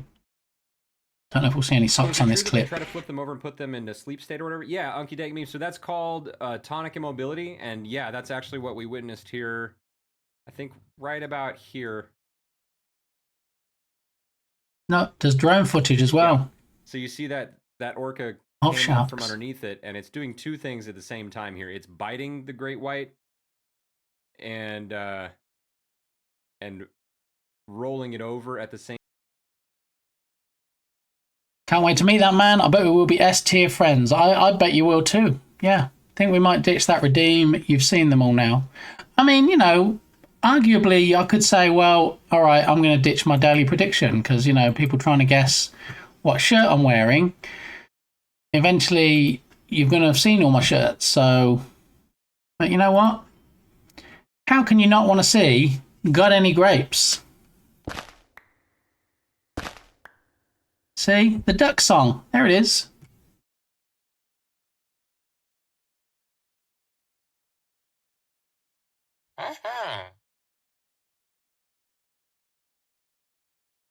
Sorry, Berlin. You gave it a good shot, though. You did try. Do you know Turgoose is home today, Berlin? Did you know he's having some toilet issues? Yeah. I don't know if they're the same kind of toilet issues that I had in that clip that we saw from Bardi, where he had, let's call it an overspill in case people are eating. Yeah, Tatum is home fixing plumbing issues today. Oh no, 0 for 2, Berlin. Oh no. Are you going to try the third one, Berlin, or are you just going to walk away in misery because you didn't manage to get me today?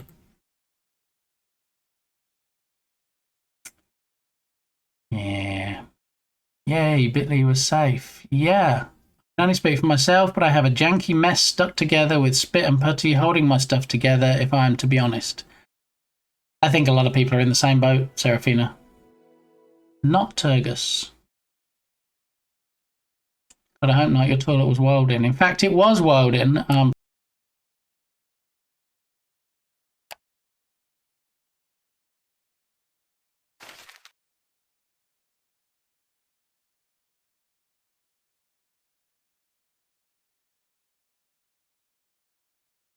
I mean, I was talking about the Feeling Blue redemption, since that one's not on a randomizer, Malin, but, you know, you do you, boo, as they say.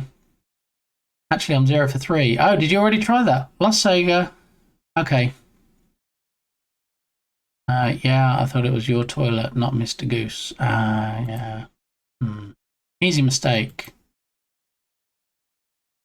I don't really want any more toilet issues for the rest of my life, to be honest. If that could be achieved, that would be great. Because, you know, I'll build your computer from scratch blindfolded, but don't get me involved in plumbing. I don't really do plumbing. I can use the plunger on the toilet to try and clear it, but as far as going under the crawl space or getting a snake and trying to clean the pipes out and stuff, it's not really my thing, to be fair. Lurking while I clean the carpet so my wife doesn't leave me. I mean, what did you do on the carpet that it needs cleaning, Turgus? That might be more the reason why she leaves you. Just saying. Okay. God's Cup. All right. Okay. So moving on. Let's have a look. So 60% off Eddie's vehicle physics. I always see this and I think Eddie's, so I almost want to say that, but $60 down to $24 today. But if you want 70% off assets instead of 60, you know what? You could get this nature pack from manufacturer K4. I've been on the asset store for a while. Have some great assets and don't spend $39, spend $11.70. Okay, because that's the way to do it. All right, so now we're going to pin this in chat. There we go. Unity Daily Flash Deal Sale. Up to 80% off. All right. Now let's throw it up there for 20 minutes, because even if we finish talking about it, people can still get the link. All right, so for Unity game devs, anybody that might be participating in the Journ Jam that starts in 6 hours and 20 minutes, no less, looking at the bottom of the screen, you might benefit from getting some of these discounted assets today. So $11.70 for the Nature Pack. Also, 70% off. Oh, this was the one we were looking at. We said if it was 80%, I would get it. Are we going to get it at 70%? I'm not sure. Let's open it in a separate tab anyway, and we'll take a look. All right, so we'll come back to that one. Art and Game.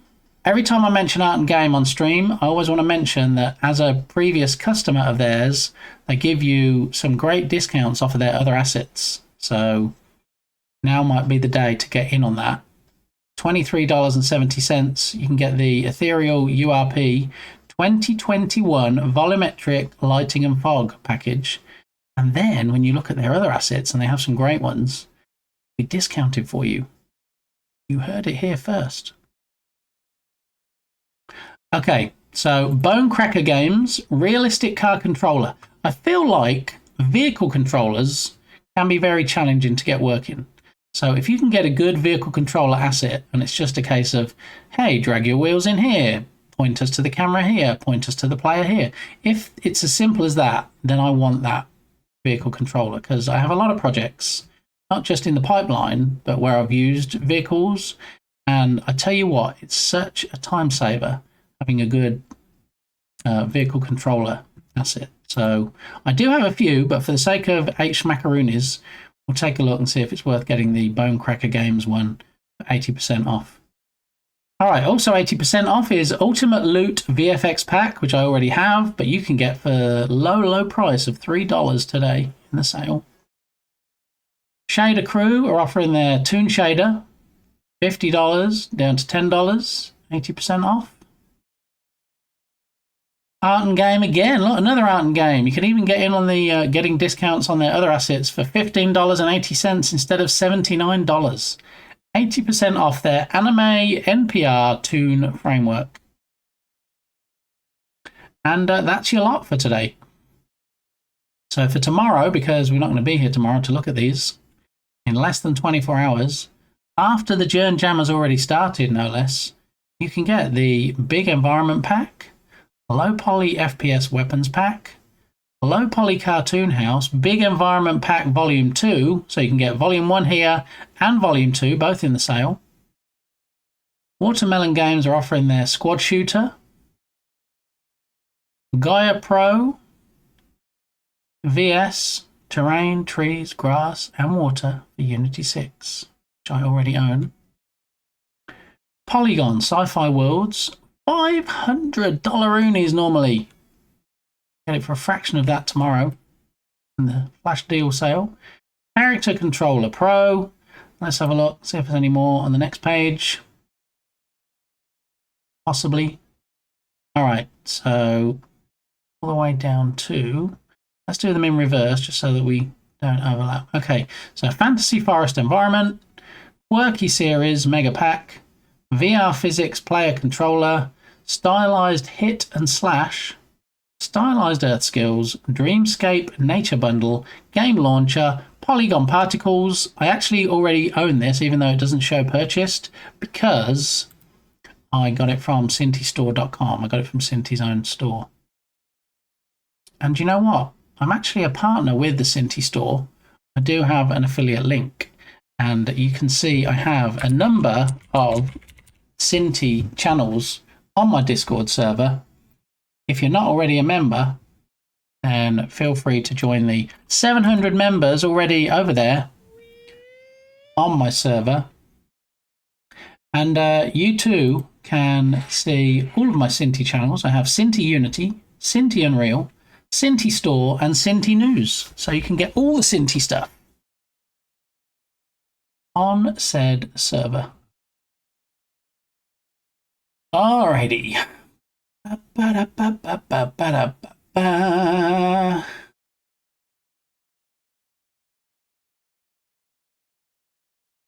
Alrighty, so what else do we have?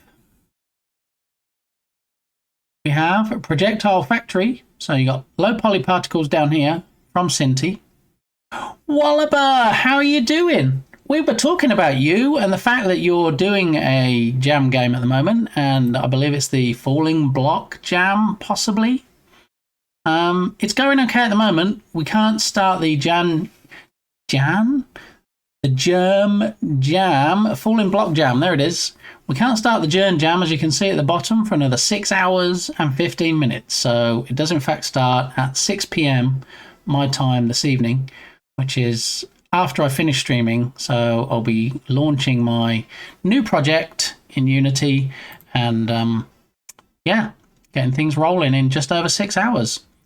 How's your jam game going, Wallaber? I see you went for soft body physics and it already looks great with the... See, the thing is, I've been working on my main project for many months, okay?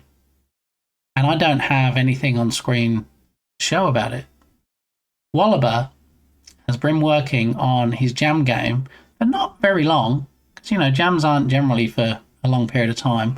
Already has an animated GIF on screen showing his soft body physics and his characters. Soft body physics, what a surprise.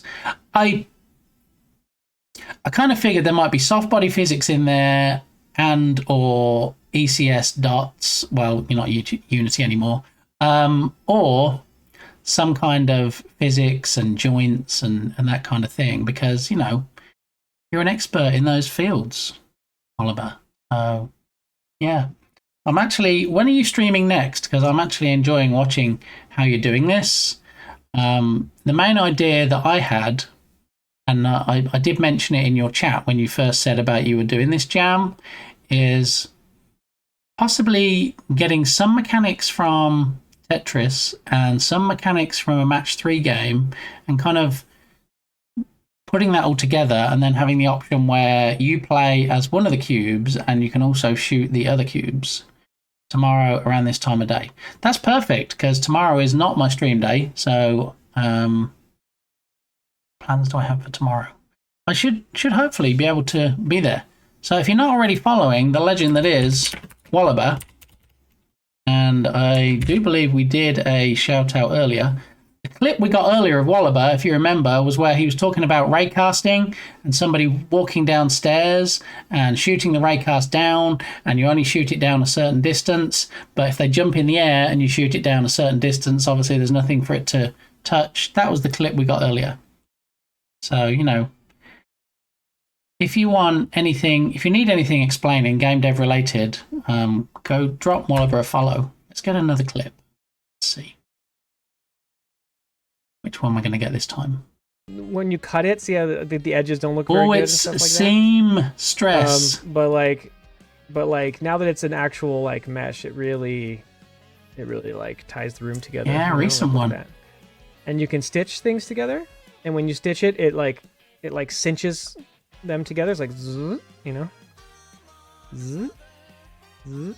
See, if you want to see how to do know? things like this, So that I could grab this point here and I could cinch it if back you up. have here. any questions about how that's done, just hop into Wallaber's stream and be like, hey, Wallaber, you game dev legend, how can I do this and this? Or how do you do this? Or, you know, I bought Pro Gymnast recently and I have a question about this. Or, you know, any one of the other amazing games that Wallaber has produced.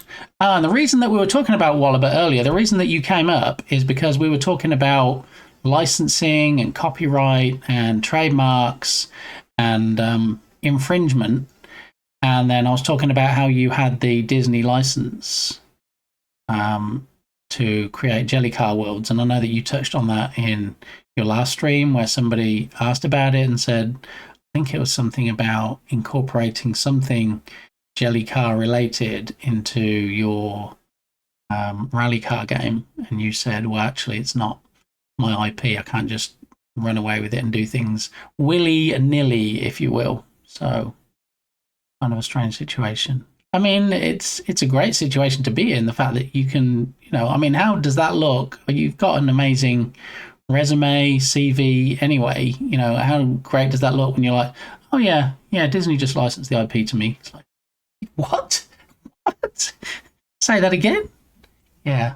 I mean, that's just another indication, if you needed any more, of how much of a legend Wallaber is. Yeah. He makes games, you know, not unlike how they make it look so easy, like the West Brothers, when they make a game, it's like, you know, you go to Wallaber's stream and it'll be like, yeah, I think I'll just do this with soft body physics, and I think I'll just do this with these particular joints and things, and yeah, look, it just looks like this. And I'm like, sir, do you know how many months that would have taken me to just do that, and you just did it on stream? The backstory is that I created the original game while working at Disney, and through a series of events, it became owned by them. Yes. You were the lead designer, is that right? On the original? Or were you lead designer on Where's My Water? You've been involved in so many projects, I'm just trying to keep track, Oliver. And when I went indie and wanted to make a sequel, I have to license my own creation from them. Yeah, so you're right, it is a bit of a strange situation. Where's My Water? Okay. Yeah. So definitely, you know, you're going to enjoy, especially all the fun redemptions. You definitely need to drop Wallaber a follow, and I will see you in Wallaber's stream next. And if I join Wallaber's stream tomorrow and you guys aren't in there, I'm going to come looking for you, okay? I have a special set of skills. Let's just remember that. Okay? All right. So we're just finishing looking at the flash deals today. Today's stream is a little bit of a Sandbox Saturday, since we didn't have Sandbox Saturday on Saturday because I had IRL stuff I had to take care of, so there was no Saturday stream. However, it wasn't really worth getting into anything too deep on Rescue Ball, because on the next stream on Wednesday, we're going to be doing the Game Jam, and I'm going to be kicking off the new project in 6 hours and 8 minutes. So I didn't really want to get into anything too deep today, because Wallaber will tell you how it is, right? You got a main project, you're working on that main project, and then you take a break for a couple of weeks when you're doing your Game Jam. And then you don't want to like get into something like, okay, we're going to start doing some intricate camera work here now, and then you get like partway through it, and then it's okay, new project, woohoo! Let's go and do this for 2 weeks, and then you come back and you're like, wait, where did I get to on this again? So things are about to start kicking off with Rescue Ball, as in we're going to start wrapping things up, we're going to start getting things together, in lieu of buying a Steam store page for it during the stream celebration week that begins October the 6th and then runs every day until October the 10th. So during that week, we're going to buy a Steam store page. We're going to have a look, see how much Steam will actually let me stream about the purchasing of the page and what's involved. Hopefully I can share that knowledge with you. And somebody, of course, who is familiar with the Steam store is in fact Wallaber. So maybe he knows off the top of his head if he's in fact allowed to talk about it after all the NDAs that you probably have to sign. I'm not sure how much of that process I'm allowed to stream. I mean, I don't know. Does it really have to be so secret squirrel? I mean, are they really going to have me agree to not showing anything at all on stream about the process? Because I think that game developers need to know. I think game developers would be more comfortable if they knew what was involved. I think they technically say you can't share their back-end site where you set stuff up. Okay, so in theory, as long as I don't dox myself, I should be okay to go through the process and show people what's involved with going through it and buying the page. Just can't really say, hey, look, now we're logged in and I've bought the page. Look, they need this information, and I've got to do a capsule, and I've got to do a description, and I've got to say the specs that it'll, you need for your PC to run it and all that stuff. I don't think they're particularly strict with enforcing that. Yeah. Well, I mean, I'll look into it beforehand. I don't want to upset anybody. And I guess, worst case scenario is they're like, okay, well, you showed stuff that you shouldn't have shown, so now we're just going to block you from Steam. That would be terrible, right? I mean, it would probably be more terrible if I had a bunch of games on there already. It's going to be bad enough, the fact this is my first game. I don't want to get cancelled. My first game on Steam, anyway. Obviously, I've released games before. That point there, it's right to the core distinction between holding a license versus owning the IP pretty much. The former is a limited, restrictive permission valid typically only for that project, often with a plethora of other conditions on top. When you own the IP, sure, you can extend it to any project you darn well please, at will, very different things. Exactly, yeah. Yeah, you hit the nail on the head there, Serafina. Jern Jam soon, here we go. Darren, how are you doing? Happy Monday. Look, barely 6 hours. 6 hours and 5 minutes until it kicks off. The 5 themes have been whittled down. I'll close this out for now. The 5 themes have been whittled down to 3 themes. I am not allowed to say which 3 themes are left. I'm not allowed to say which 2 of these are now missing. And so please don't say in chat if you know, because you need to get yourself over to the Jern Discord server, and there are jam channels over there where you can find out that information. Just finished work, off until Saturday now. What? No work Monday, Tuesday, Wednesday, Thursday, Friday. That's a lot of time off for working on the game jam. You know who else has time off that's working on the game jam? Cutie Kitty. Yeah. And every time I refresh this page, this number keeps going up. Let's try again. Look, it was 132, now it's 133. How many people are going to have joined this by the time the jam starts in 6 hours? Insane. Cam Crabs, how you doing? Welcome on in. Let's get another couple of shout-outs going. Let's have a clip from... I see that we just got a shout-out there. Thank you to the mods for Clayman Dev. And then we'll get a shout-out for everybody's favourite crab. Yes, stuck. Captain Crabs. Sir. Oh my god. He took too many steroids, is it? Escamilla? What are you doing? You're just chilling, bro. You're in the middle of a race. Wake up! Wake up! Escamilla! Escamilla! Wake up! No sleeping on the job. Yeah, this is not a time to take a nap. Exactly. Escamilla! Wake up! Just... Captain Krabs, are we going to see your mighty poo today? We are! All hail the mighty Pooh! Oh!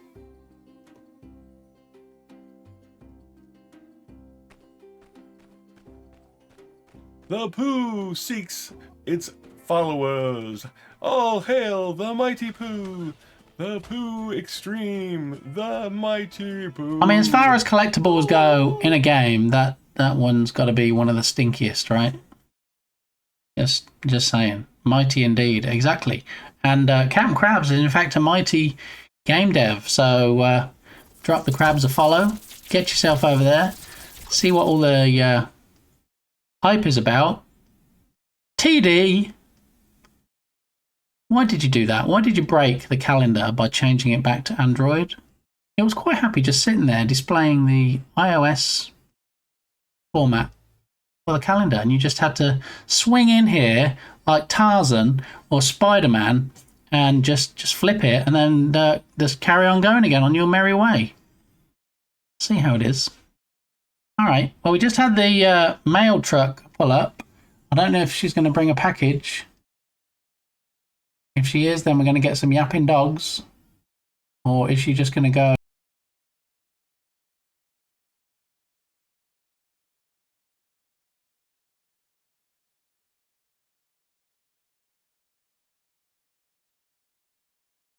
Breaking news. The streamer is now in witness protection. Their name has been completely changed and their identity hidden for their own protection. You think my voice is deep? You wait till the dogs start barking. This might be a very interesting redemption. Thank you, Darren. I'm obviously fit, claimy. Yeah, you didn't mean that. You didn't mean to put me into witless protection. Well, that's just rude, quite frankly. I mean, you spent 500 of your cogs, if you will, on something that's not only put me into a blurry state, but has also lowered my voice so nobody can recognize who I really am. And I feel like deep barky dogs right now. I have no idea how that sounds. I imagine quite scary for some. But yeah.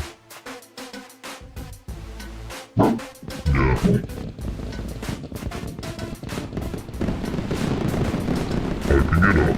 Fit claiming. Here we go. Thank you for the hype, Skim. What did you actually mean to do, Darren, if you didn't mean that? Did you mean to do any redemptions at all? Accidentally clicked on that one?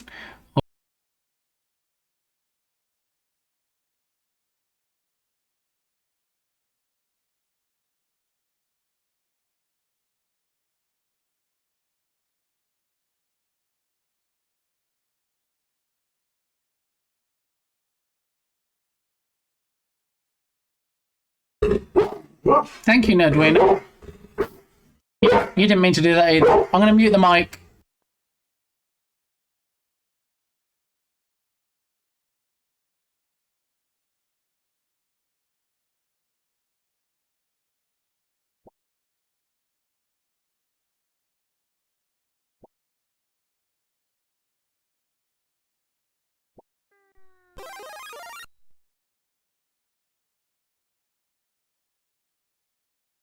I can't hear you!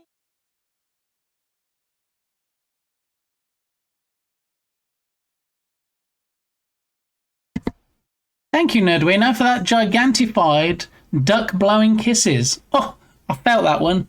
Thank you.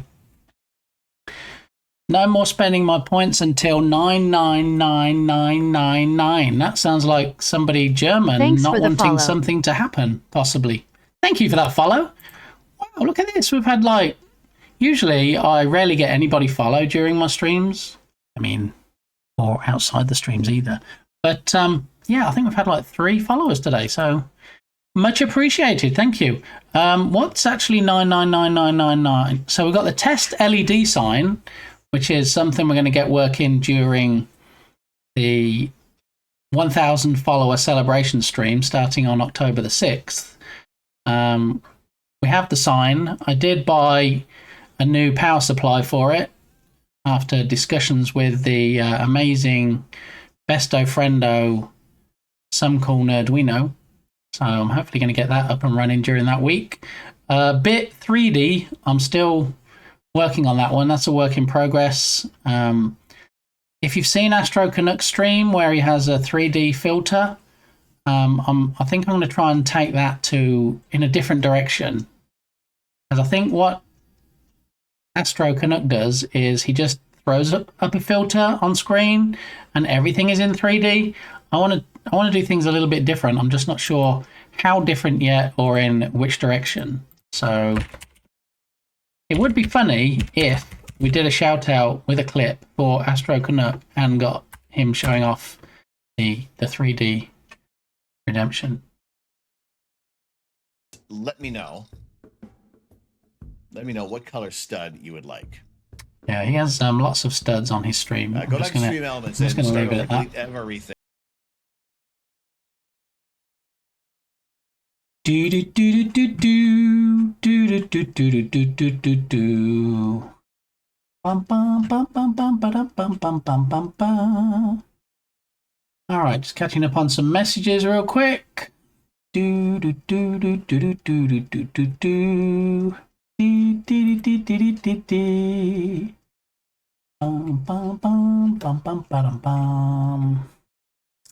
Alrighty.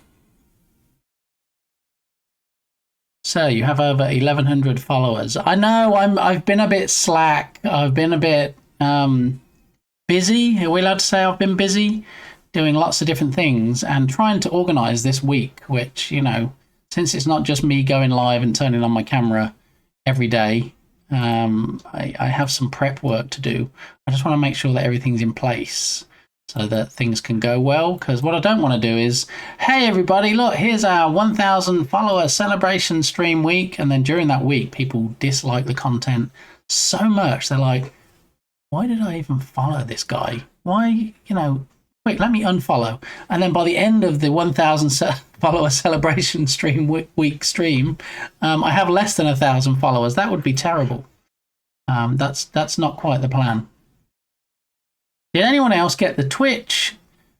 Not like that scream for a few seconds, just a few seconds back. No, what happened? So probably just a regional blip then. That's good.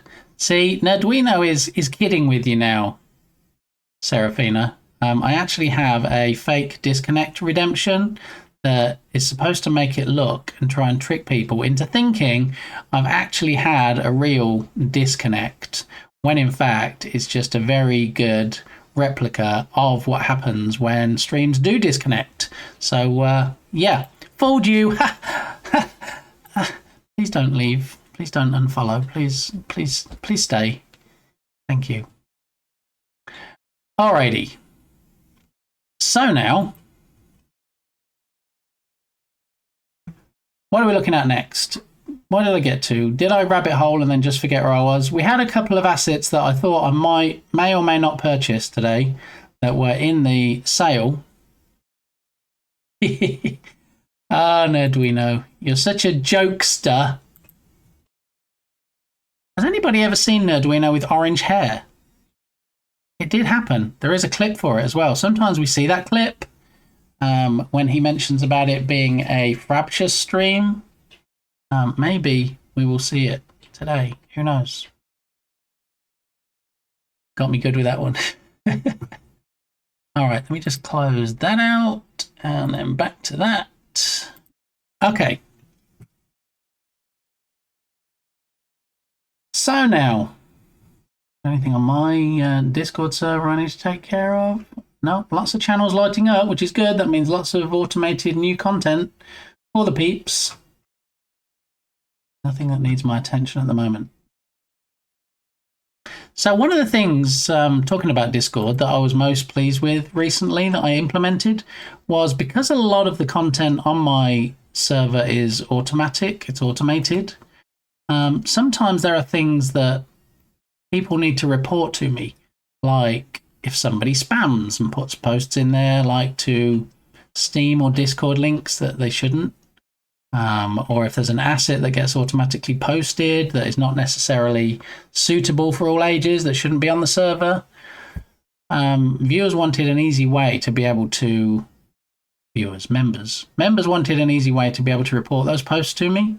So what I did was I had a bit of a light bulb moment, and I thought, what if I set up a starboard, which for those that don't know, starboards are where you can have a separate channel that's set up, and then if people like click on hearts or something, you can create a channel called something like Most Loved, and then everybody that clicks on a certain post with a heart, you can say how many hearts they need to click before it appears in that channel. I've set up a starboard for reporting posts, and it only takes one person to click on it and to choose the red cross emote. So there's an issue with the post, and then it shows up in a hidden channel that only I can see as a reported post, and then I can actually go and take care of it. So I was quite pleased with that. Yes. Nah, not going to leave for a joke like that. No chance. This fairy may be small, but her skin is thick enough to appreciate a joke. Excellent. Yeah, because we are a bit jokesters here, and puns, and, you know, we have redemption. Is this a joke to you? Why did the cookie go to the doctor? Because it was feeling crumbly. See? And I hope that Tubby Crumbles doesn't take offence at that joke either, because, you know, it uses the word crumbly.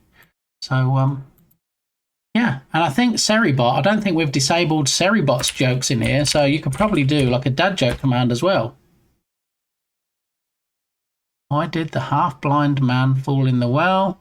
Because he couldn't see that well. Wah, wah, wah, wah. Thank you, Seribot.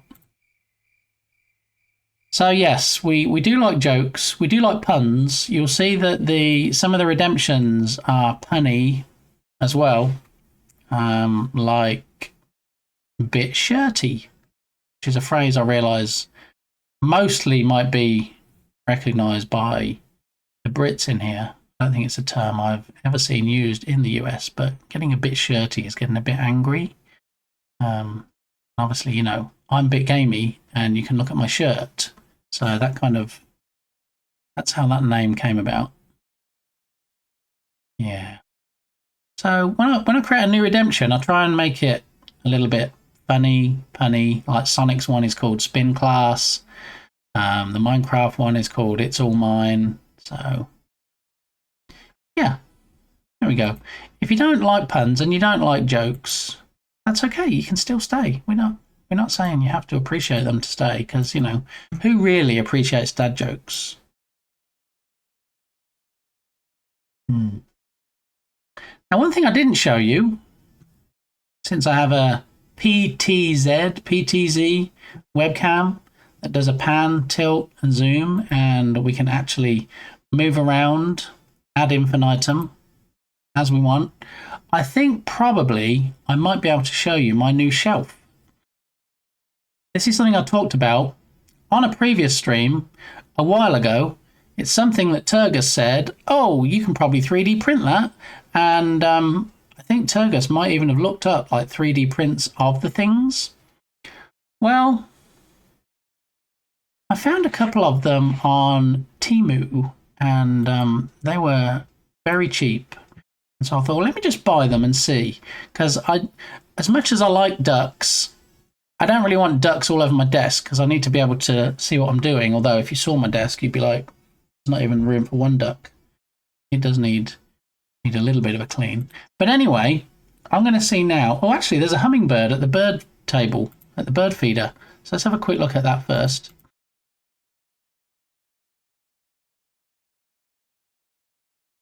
Hey BitGamey, thanks for checking out the birds and the bees. Yeah, you're welcome, Mr. Attenborough. Look, there's a hummingbird at the bottom. Whoa! Whoa! And one of the things we were going to look at today was, in fact, the digital zoom, because we had a question from Kilted Ninja. He was asking whether we could zoom in a bit more on the bird feeder.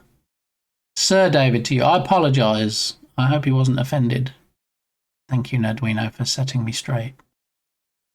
Dr. Nerdwino, I'm sorry. Just dropping the ball today. Some of them are funny. They do tickle my funny bone sometimes, Tatum. Yeah, this is true. Okay, so I guess that hummingbird had had enough of the nectar, or enough of the dad jokes, or both, and decided to take off. So I'm not there anymore. But one of the things I wanted to look at today was Kilted Ninja mentioned about zooming in even more. See the things? Dropping the rescue ball. Oh, you. And I did actually find out that there is a digital zoom setting on the webcam that I'm using for the burb cam. So potentially we could zoom in a bit more. But we'll see if we see Kilted today, since he was the one that mentioned it. And if he does drop in, then we'll maybe take a look at that. But in the meantime, we're going to have a look at my shelf, won't we? See if we could see my shelf. Now let's make sure we move the camera the right direction, which is this direction here. And if we spin around, possibly. Look, ducks on monitors. What? Ducks on monitors. Look, there's even a flashing neon sign in the back that makes it a bit more well lit. Look. They're now balancing on shelves on the top of my monitors. What? It is true. It is. Cannot lie. So now they're off my desk. They're on top of my monitors. And, yeah. There we go. Also, I can't recall if I already mentioned before, but I is an openly trans femme fairy. I think once or twice, possibly. That isn't really compatible with being thin-skinned. No, you make a good point. Yeah. Good point, well made. All right, so these are the two assets that I identified as possible purchases for today from the Unity Asset Store. Since they're both 80% off, I believe. No, this one's 70% off. This one is 80%. So let's see if we may or may not actually buy these today. Bonecracker Games. Do we have any other assets from Bonecracker Games? Let's have a look. I'm logged into the store, so it should show them as purchased, if in fact I have made purchases. Sort by price.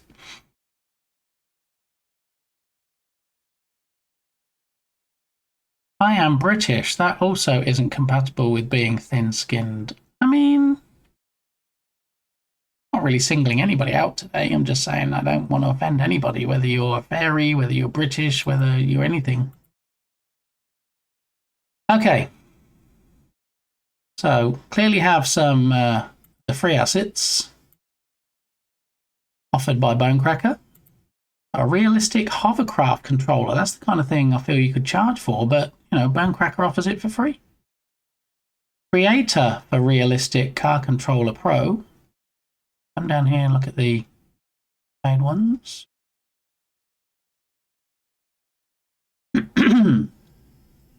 I've got a simple car controller. This is a creator for Realistic Car Controller Pro. So we've got Realistic Car Controller here at $40 that's in the sale for $8. And then Realistic Car Controller Pro, which is $50. So what's the difference? Why is this one $10 more expensive? What does it include that this one does not? Let's see. I'm sure they tell you in the description. They're probably trying to upsell you to the more expensive one, right? So, creating your own realistic vehicle has never been so easy. Fully functional vehicle creation just takes about a few minutes only. 1 click to set up, mobile controllers, behaviors, and more. Creating your own realistic... Yeah, we just read that. Okay, blah, blah, blah, blah, blah. PC demo, WebGL demo, Android demo, documentation, and tutorial.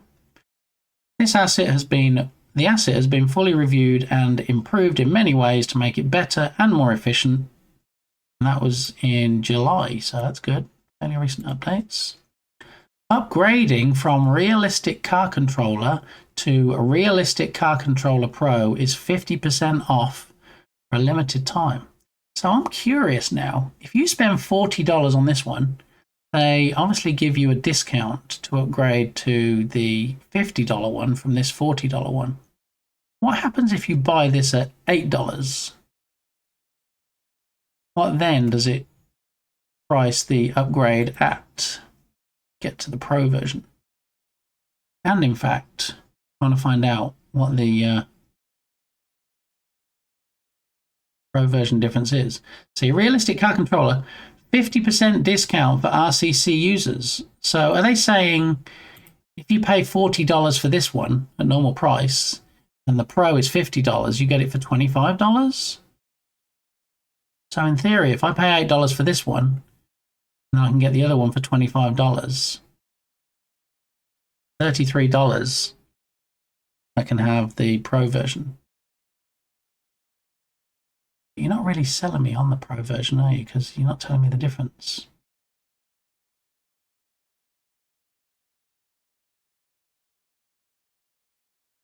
This is not a game template or a simple editor extension. You are not limited by asset restrictions. Designed to help you create and use your own vehicles, not to modify or publish a game using the existing example content. Again, nowhere, other than trying to upsell me to the Pro version, I'm not seeing anywhere that tells me the difference is. Maybe it's in the documentation. What do we think?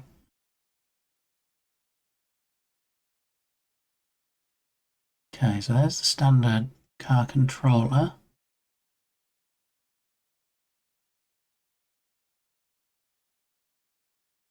Check the documentation. I thought I just did. Does this take me somewhere different? No, this loops me back around to this page. So is this considered the documentation? What is going on right now? I feel like I'm in some kind of loopception. Is this what passes as... Well, there's a documentation button here. Here we go, which is a zip file.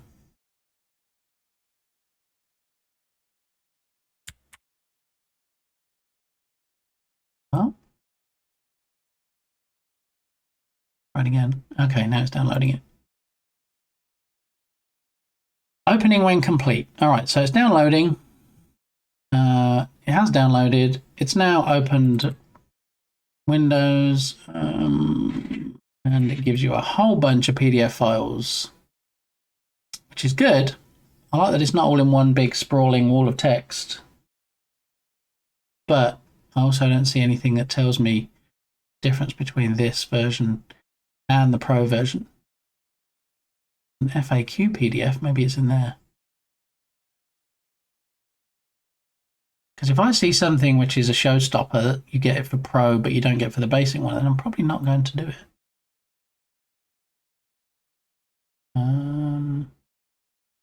Sensitivity. Yeah, they don't make it easy to find out the difference. So, you know, while I appreciate the upselling in the Pro or in the regular version, you're not telling me anywhere what the difference is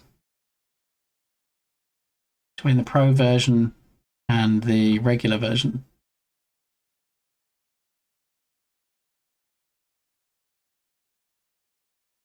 Realistic Car Controller Pro. Oh, look. Maybe it tells you in the Pro version.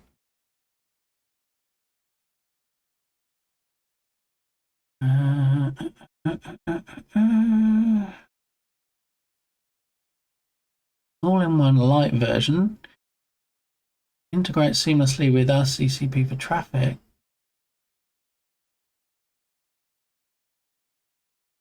You're not really endearing yourself to me. By not telling me the differences. Do we think maybe in the Car Controller Pro listing, it'll tell you the difference between Car Controller and Car Controller Pro? Possibly? Maybe?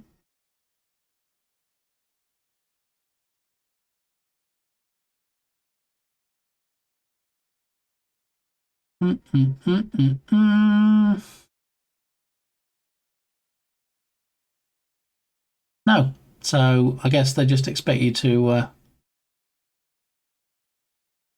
look at both pages and have them open side by side and figure it out for yourself.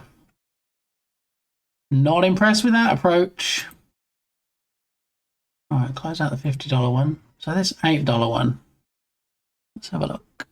Maybe it's in one of the screenshots. It says, hey, but if you get the Pro version, you get this. Realistic car controller. Ekrem Bugra Ozdoganla. That is the best name I've heard today.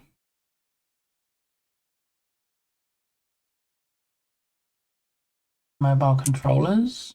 Camera modes. Truck turning a corner. What's this supposed to show? The UI maybe? Gas station.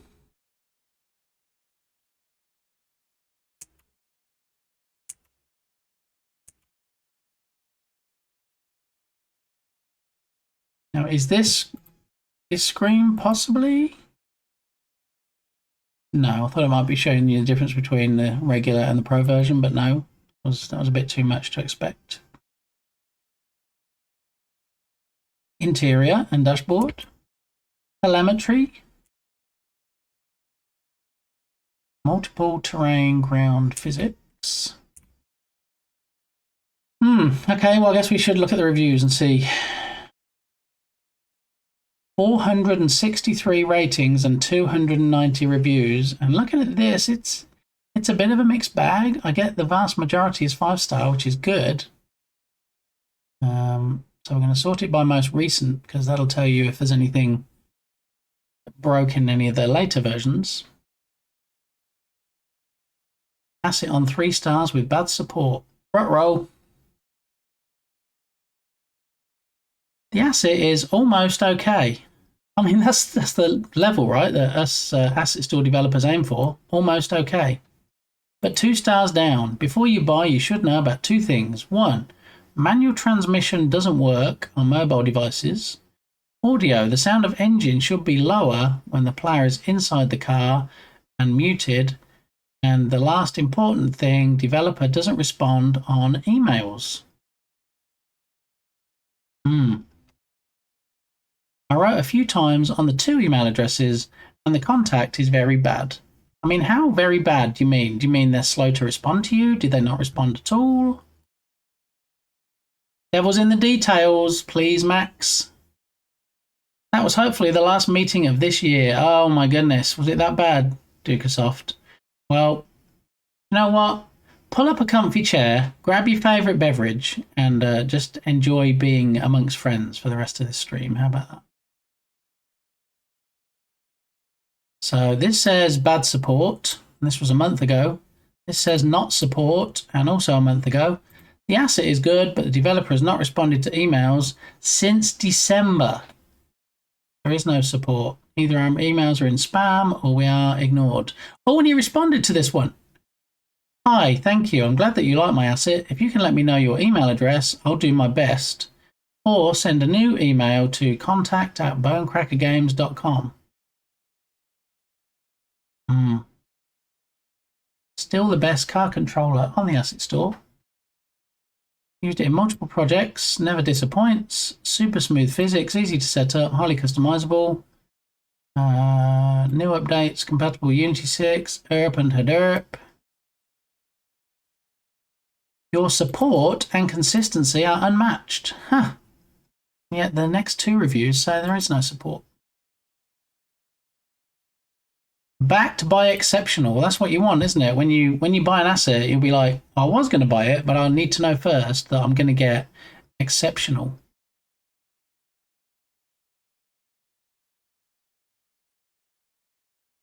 The support team is outstanding, responsive. efficient and extremely helpful. I encountered an issue during an upgrade, and upon reaching out, I received a solution within that same day.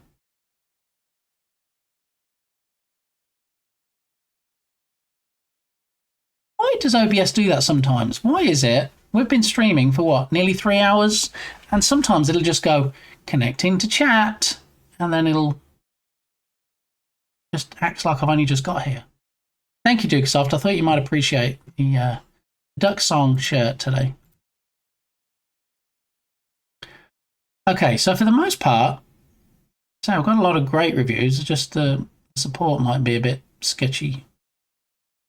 Absolute pleasure to use, simply excellent, quality built asset. Really an awesome asset. I've been using this since 2019 in various projects, stood the test of time, works perfectly without issue in Unity 6. The enter-exit script makes it so easy that every game gets enterable driving cars with zero effort. That's good to know. Oh, was it helpful? That review was helpful. It's time to go into port for a bite to eat. On the menu today's chicken salad, crackers, sugar snap peas, and a grapefruit.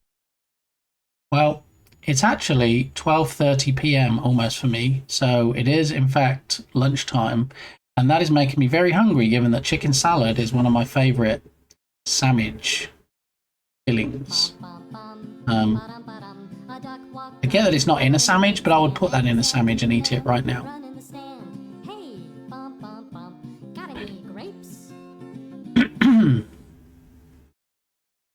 All right, well, enjoy your stop at this particular port, in particular, Pirate Tatum. Always a pleasure in the chicken salad. Always a pleasure, especially when you make me hungry and tell me what you're having to eat. Chicken salad, crackers, sugar snap, peas, and a grapefruit. Quite delicious. I'm not big on grapefruit. Is it grapefruit? Yeah. So I'm not big on grapefruit. That's the one that makes you pull a face, isn't it? I always get mixed up between grapefruit and pineapple. Pineapple I like. Grapefruit, not so much. Someone gives you a grapefruit juice and you're like, oh, thank you. And you try it and you're like, yeah. Yeah, if it makes you pull a face. Oh, the Crane Man has just turned up. Crane Man has turned up so that he can take some shelves away. Let's do a quick burb redemption if we're able to before he disappears. Possibly, allegedly. And we might actually see. Hey, BitGamey, thanks for checking out the birds and the bees. Sir David Attenborough, you are more than welcome. Richard, no, it is David, isn't it? I always get them mixed up. There we go, look, it's a big crane. It's picking up the shelves that we left on the curb. Look, he's grabbing them. There we go, he's taking them. And he's dropping them in the back. There we go. And then, the other side of the road is, in fact, the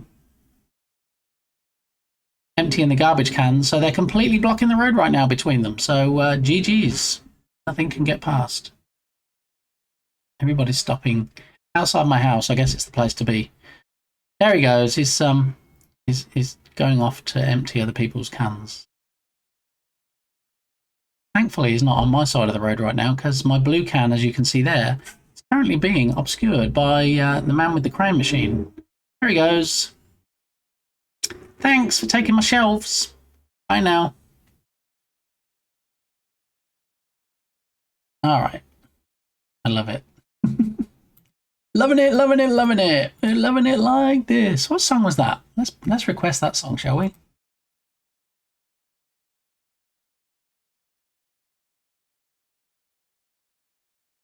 DJ Pied Piper and the Master of Ceremonies. That is quite the mouthful, isn't it? Right there. Yeah, we're going to do it anyway. Here we go. I'm going to request that song. Good afternoon, Steve. How are you doing? I see that you went live a couple of times that I actually missed your stream because I wasn't home, but I did get the notifications because that's just how I have my Twitch set up. How are you doing, Steve? Welcome on in. I'm sorry I missed our usual coffee morning on, I want to say yesterday. Our song request back. Yes, Tatum, for subscribers, song requests are back. Me and Ice Bear figured it out, and we were like, haha, we can make it now so that music doesn't get recorded onto, in fact, the VOD. So, yes, I probably should have made more of an announcement, really, shouldn't I? I just kind of hope that people make song requests during the time that other subscribers are here and they get to see it. And not ST, though. It does have to be SR, unfortunately. It's not a song T-Quest. Although a T-Quest does sound great about now. I'll go on a quest looking for different Ts. Maybe that can be my jam game. Yeah. Or maybe not. Okay.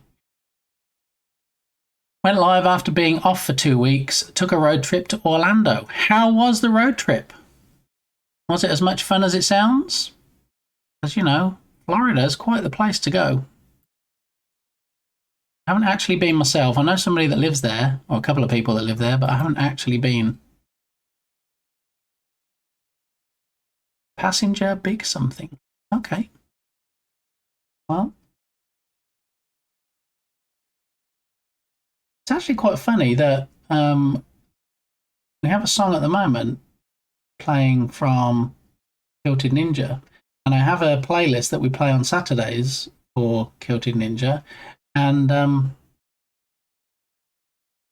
in fact, we're pretending like today is a Sandbox Saturday, even though it's Monday, because we didn't have a stream on Saturday because of IRL stuff. So, anyway, I hope Kilted doesn't get too upset. I'm going to skip past the last minute of this song. We can get this one going.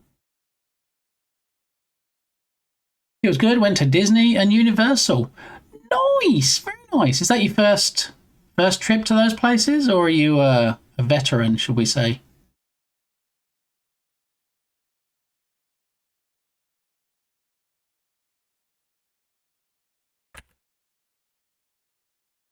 Get a shout out for Steve's very own, who recently made affiliate. Also uses StreamerBot. And we move in similar circles. The background, I guess, kind of alone like this, it looks kind of cool.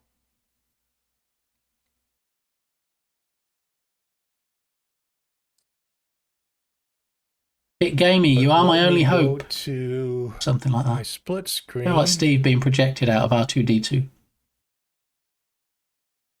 And this should work. But you have to keep leaning forward and pretend that you're twiddling a knob or something, because isn't that what Princess Leia did when she was projected out of R2D2 right at the end? She was like she was turning off the transmission or something. Yeah. Third to Orlando, once to Cali.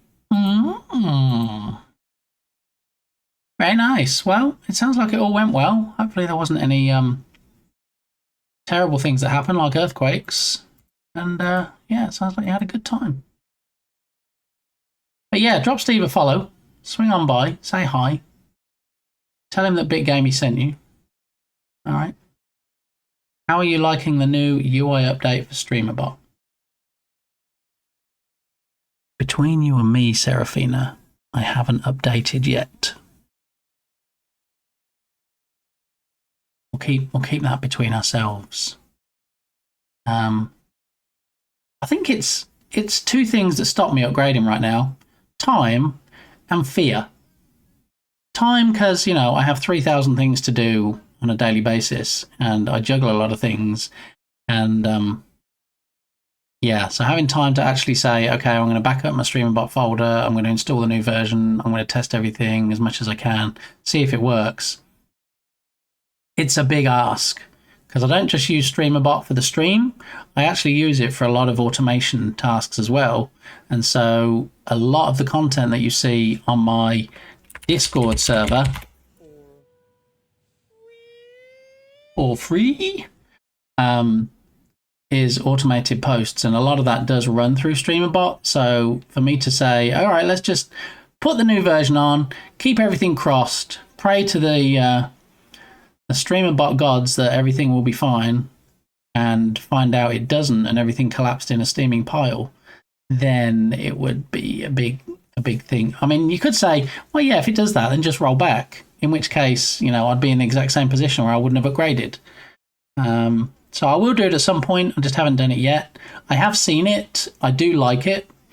I do like the way that it's set up with the UI navigation. Now you have the tabbed areas down the left. I like the dark mode. I like the fact that the logic has been improved so you can use things like switch statements with sub-actions instead of having to code it all out with C#.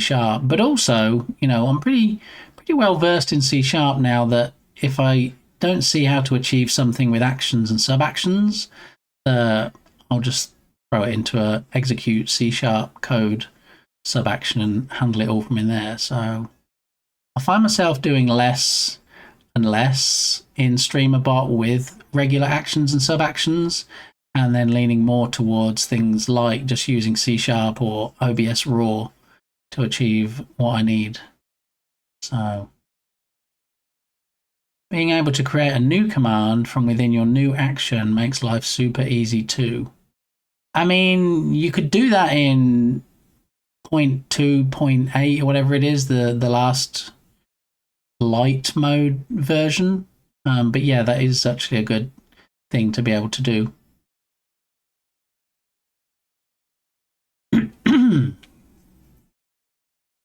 Just some rain. Okay, that's not terrible. Rain is sometimes welcome if it's been scorching hot. Fair enough on that. I only had 2 issues when updating, but was told it would be better installing 1.0 than importing. Yeah, so they released 1.0, which I said, you know, I'm holding off because although they did some very thorough testing before they rolled it out, you know what it's like. Day one of anything new that gets rolled out, there's going to be things that crop up. And in fact, there were things that cropped up, and they released a 1.0.1. And that's the one that they're recommending going straight to now if you're still on the 0 point versions. So I will be upgrading to 1.0.1, but it's all a matter of timing, really. I just got to be careful. I don't want everything to fall in a big steaming pile, and then I spend the next however many hours or days trying to fix stuff. My stuff always works from day one. Okay, so it's just day 2 it breaks, is it, Dukesoft? It stays working for 24 hours and then it lands in a steaming pile. I get it. That's fair enough. At least you own it though. So that's the thing. So how are you finding it, Nerduino? And Steve, as far as your 2 issues you had, how are you finding navigating it? Because that's the other thing, of course, is I've been using StreamerBot for a long time now, and it's a completely new UI, which means it's going to be a completely different UX for me. And yeah, I think finding stuff is going to be what I'm going to find most challenging. I'm hoping things breaking is not what I'm going to find most challenging, and it's just going to be navigating to things. So, okay, I want to change this now, or I want to update this, or I want to add this. Wait, where do I find it? And you know, IRL, I went to Dollar Tree yesterday, and at Dollar Tree, they've decided they're going to change the store around. Now, this is a store that's had the same layout for years and years, and I got to learn where everything is, and now they've moved stuff. So I went in there yesterday. Oh, I know what I need. I need some treats for the dogs. Let me go to the aisle where they have the pet things, and I know exactly where it is. It's all the way at the end, right before you get to the back wall. It's not there anymore. All right, well, let me check the aisles either side, because they're not going to move things too far away, are they? No, not there either. Okay. Oh, look, it's on the far end of the last aisle, all the way at the end. Probably couldn't be further away from where it used to be. That makes all kinds of sense, right? They're just trying to drag me past everything else they sell. Like, I couldn't read off a whole list anyway, that I'll go there that often. So drag me past all the other things you sell to get to the thing that I want. That's good marketing, because then I'm bound to go past other stuff and go, oh, yeah, I forgot that I wanted a mop when I was looking for dog treats.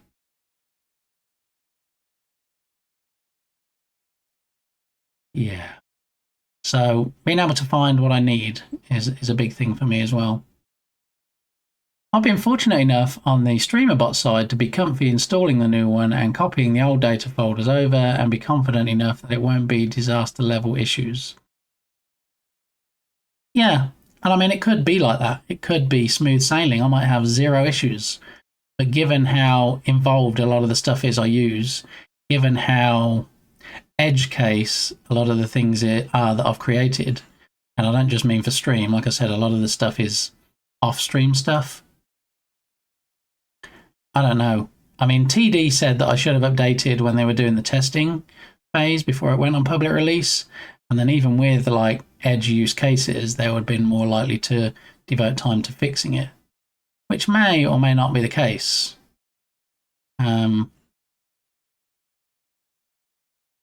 Yeah, but I just need to set a short period of time aside where I can just throw on the update, see how it goes, and then, you know, the real acid test, I guess, will be the stream following the update when we see if things work. Because certain things, there's only so much you can test off stream. Some things I won't know until you guys tell me. It's going to be a case of suck it and see, as they say.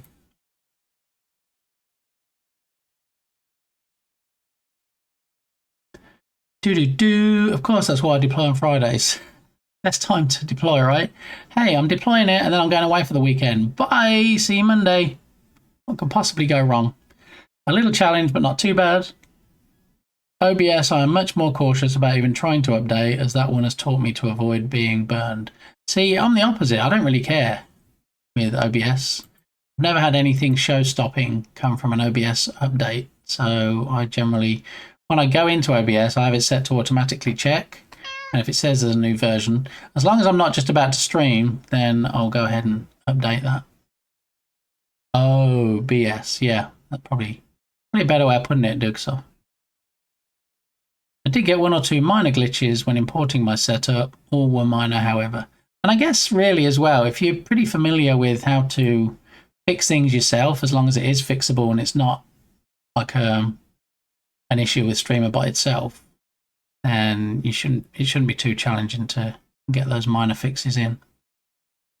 On a separate issue, I couldn't connect StreamerBot and OBS for my stream yesterday. I had shut down everything at home before vacation. Apparently my PC IP address changed. Ah, you're using DHCP. You don't have a static IP address. Yeah. So that's what I have sometimes. I don't generally use static IPs myself either. So that's why sometimes, for the most part, you know, the DHCP address doesn't get renewed.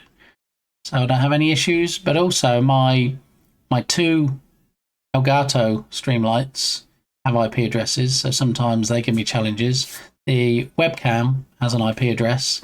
So yeah, at some point, you know, when I get through my daily list of about 3,000 tasks, I need to probably set some time aside and just get some hard-coded static IP addresses set up. Also, of course, I did change internet providers recently, and obviously that changes my addresses as well. So I wanted to be sure that I was going to stay with this provider for a while. I didn't want to go ahead and set up all these manual static IP addresses, and then I end up changing again. So there is that. But I'm pretty pleased with Brightspeed. I've been with them for over 3 months now, and the connection is stable. I haven't had to use them for support, which I guess is good. So I'm probably going to stay with them. One action somehow became enabled that was previously disabled, for example. Huh, that's weird that it was just one. My stuff uses DHCP with static leases. Okay, so you let your hardware assign an IP address, but then you just tell it not to renew? Didn't even know you could do that.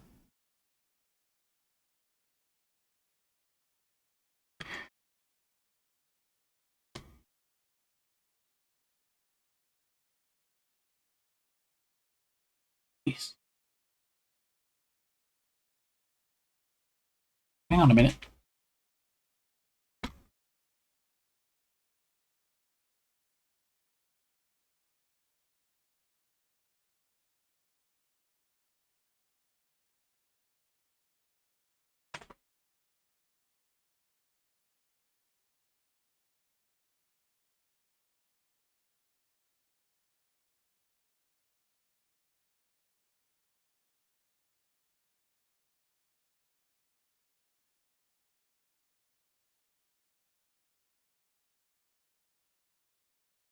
Oh, I have no idea.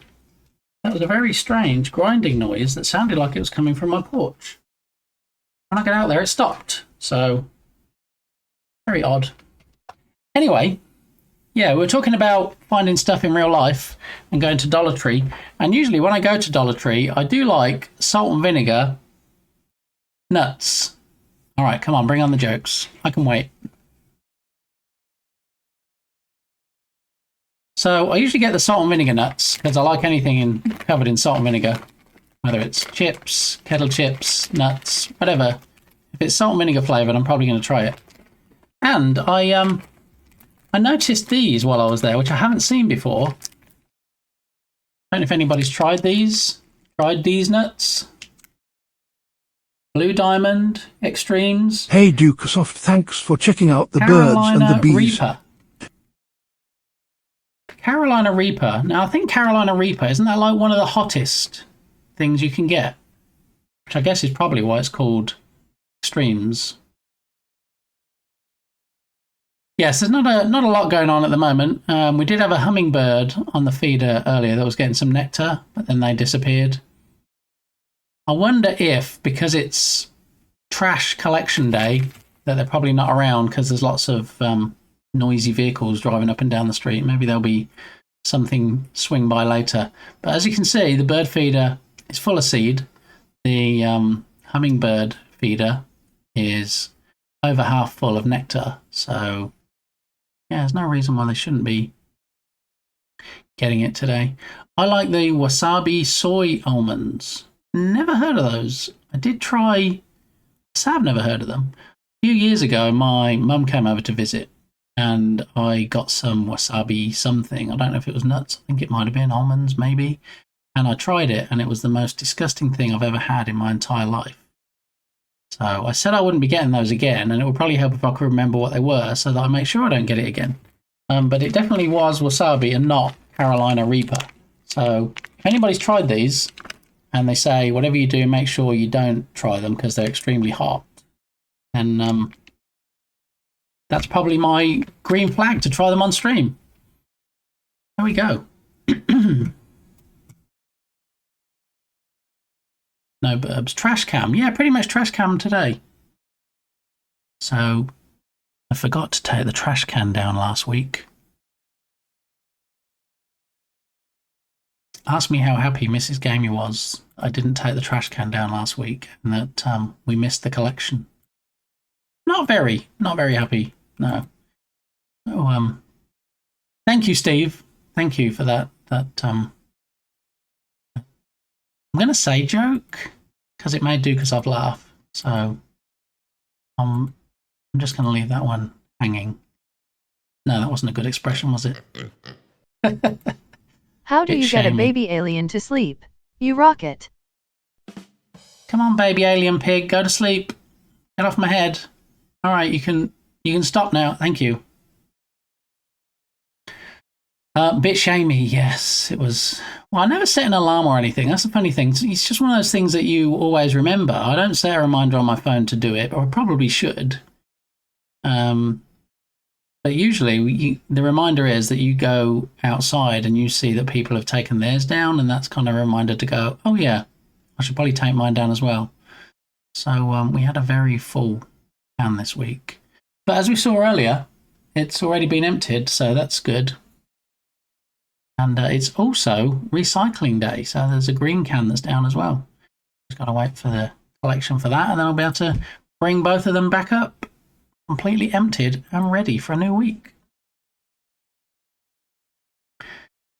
Okay, I have to go pick up my son. Have a great stream. Thank you, Steve. I hope everything goes okay with the pickup. I'm glad you had fun on your road trip, and good to see you back. I'll try and catch your stream next time. If you're not already following Steve's very own, get over there, drop him a follow, and you can have as much fun shenanigans as I do when I swing by.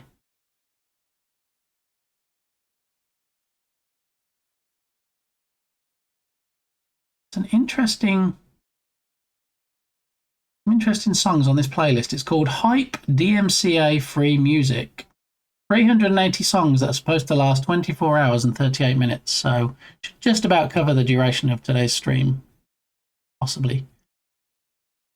5 hours and 8 minutes. Kilted Ninja. Look, we were just talking about Kilted, weren't we? And we said, I don't know how we've ended up with a Kilted Ninja song being played unless it's on this playlist. But in fact, we did have a song played. And it wasn't even a Saturday when we usually play all of Kilted's music. So, yeah. I have to do this because it's the law. Okay, there we go. Yeah, I don't remember now which one it was. But this particular playlist was created by somebody and has 380 songs on it. So unless somebody requested one of Kilted's songs in chat, which is a possibility, I'm guessing that it's on this playlist. Which is called, well, I hope it's not on this playlist, to be honest, because it's called Hype DMCA Free Music. And Kilted's music is not DMCA free, so you've got to have permission, like I have. I did 2 times now. Okay, there we go. There's the answer. Thanks for clearing that up, Lukesoft. But yeah, if anybody's had these nuts before, I haven't, and at some point I'm going to try them. Carolina Reaper Extreme. I'm going to try them on stream, because, you know, if you're going to burn your mouth off and have smoke coming out your ears, that's the time to do it, right? When you're streaming. Sneaky song requests. Yeah, that just shows how much attention I pay to song requests in chat. And I forget that song requests are back. And Tatum was like, hey, a song request back? Tatum didn't know. Yeah. Tatum was unaware. And that just shows how few songs we've been having requested in chat. Probably because subscribers think it's still disabled. Guess I didn't do a good enough job of telling everybody every stream all the time that the SR command is back for subscribers. Mr. Gamey, why would you do this? What? Do what? What did I do? I'm just bringing attention to the fact that Kilted Ninja has some amazing music that is on Spotify that we play on Saturdays, Sandbox Saturdays. Okay, thank you for your review. Most likely you're using default project settings. RCC doesn't override your project settings. You'll need to configure your project settings per each platform. I think you need to say project settings a few more times. Also, there are a few optimization settings for mobile devices. Please contact me for detailed information. Okay, saying low refresh rate, not so great with the build. Work. That's a great title, isn't it, for your review? And then your full review, work. What is going on right now? So you leave an asset store review, you give it 5 stars because you obviously think it's the best asset since sliced bread. That's it. And all you do is you put a single word that says work, and then a single word in there that says work. Hi, please update your version to the latest release. I mean, if he's saying it doesn't work and he just wants it to work, why would you give it 5 stars? Makes no sense.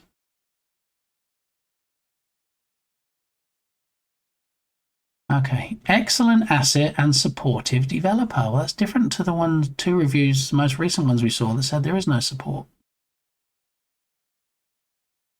Thank you so much for your review. I'm so glad to have a satisfied community over 10 years. Luckily, I had this version in my repo, but I would recommend to work with the latest version for new projects. And look, 29 pages of reviews. Are we going to go through all 29 pages? No. Are we going to go through 2 pages? No. This one is good enough. Thing is now I need to make a decision about whether I'm going to get this. And I feel like the fact that everybody's saying it's so easy to set up,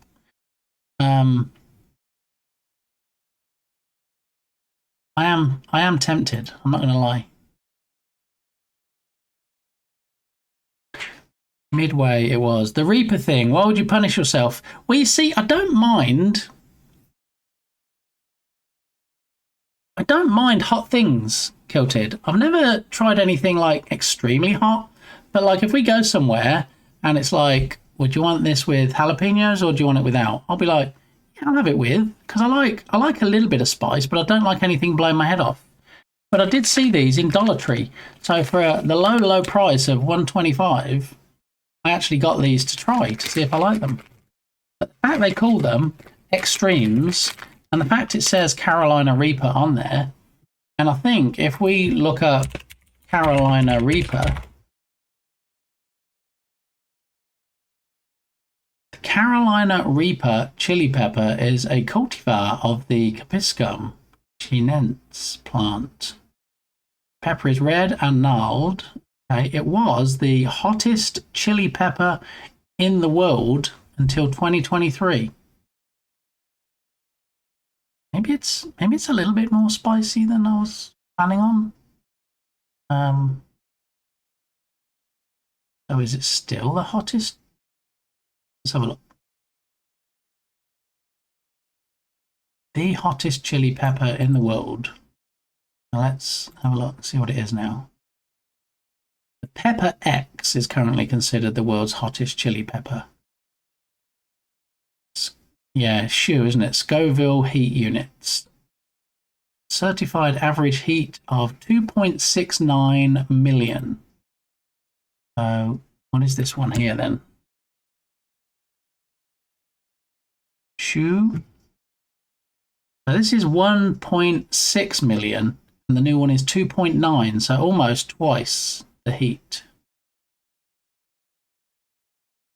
Yeah. The Reaper has been described as having a fruity taste, with the initial bite being sweet and then immediately turning to molten lava. I don't know. You might be right, Kilted. It might not be a good idea trying them on stream without a fire extinguisher handy to squirt into my mouth. Yeah. Okay, good to know. Just checking in case you was right. Wait, what did I miss? Are you sending your background music to the VOD track too? That sounds risky if you are allowing song requests too. Song request doesn't get into the VODs. Yeah, and that's one of the issues I was having. I made a lot of changes, and I mean a lot of changes to my audio setup, and I couldn't actually get music out of the VODs. And I did get Twitch spanked because I didn't realise until a lot of the requests got saved. And yeah, so I worked with Ice Bear Bear and managed to, in fact, get music out of the VODs now. So if you listen to the VODs, it's quite funny if there's a part where I might sing along to a song or something, and there's no song playing, it just looks like I'm going a cappella. So, yeah, no more music on the VODs, hopefully. Okay, good to know. Just checking in case we're relying on the same feed as the DMCA free playlist. Yeah, so what I do is I have a DMCA free playlist playing, because that's kind of not as distracting as popular songs I know and songs I might be singing along to, and it's kind of background music. And then if subscribers want to use the SR command and throw like random tracks in there, then I'm not going to get Twitch spanked. So there is that.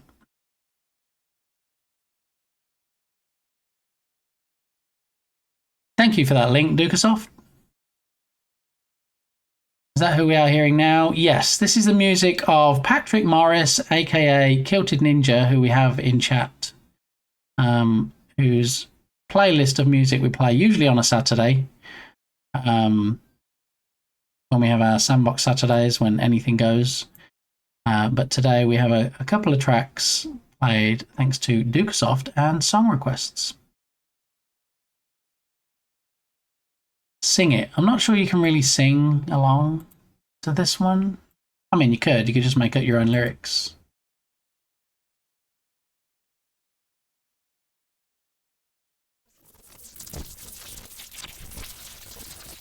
Okay, so realistic car controller is usually $40. I want to sell it to me today for $8, which is 80% off. I'm just paying 20% of the normal price. Which car controllers do I already have? Because if I have one that pretty much does what this does, then I don't really see the point of splashing even $8 on it. So if we go to my assets, and then in my assets, we search for car controller. See, I've already got 27 potential car controller assets. So we have simple drift physics, Bushi arcade car physics. Car controller with shooting. Creator for realistic car controller. Oh no, that's from the same guy. Arcade car controller for mobile. Arcade vehicle AI. Arcade vehicle physics. I think I'm probably pretty much covered. Car with simple controller. Car controller. Yeah. I think I'm okay. I think we're going to leave that one. Good price. If you don't have 58 car controllers already like I do, and maybe splash the cash, they say. Now the other one was this one. And the question is, I mean, if it was 80% off, I was going to buy it at $6. Do I still want to buy it at $9? So the issue I had is that I love Jean Marino. I love their assets, but there is a lot of overlap too. So, you know, you scroll down and it says, does it say? 50 plus high quality effects. But I already have their free pack, which has samples in from all of their assets. I already have the Cartoon FX1 remaster pack, which has a lot of effects in. So, curious whether at $6 it was a no-brainer, but at $9, I know that's like, well, it's only another $3. Yeah, but I really don't want to buy something that I already have overlapping other packages for.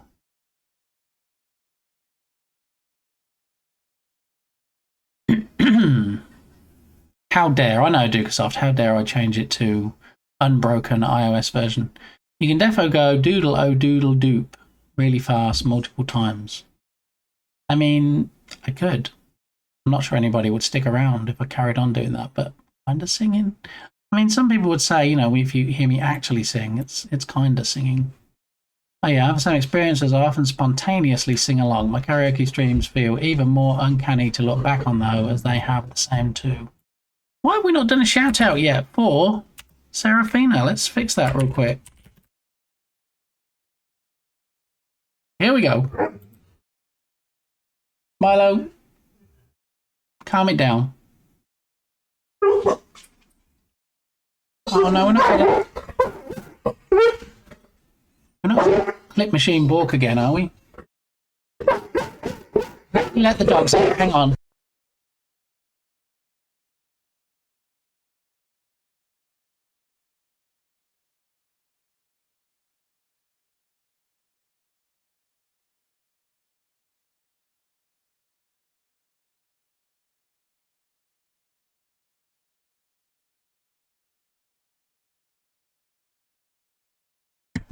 Sometimes my clip machine, it doth balketh.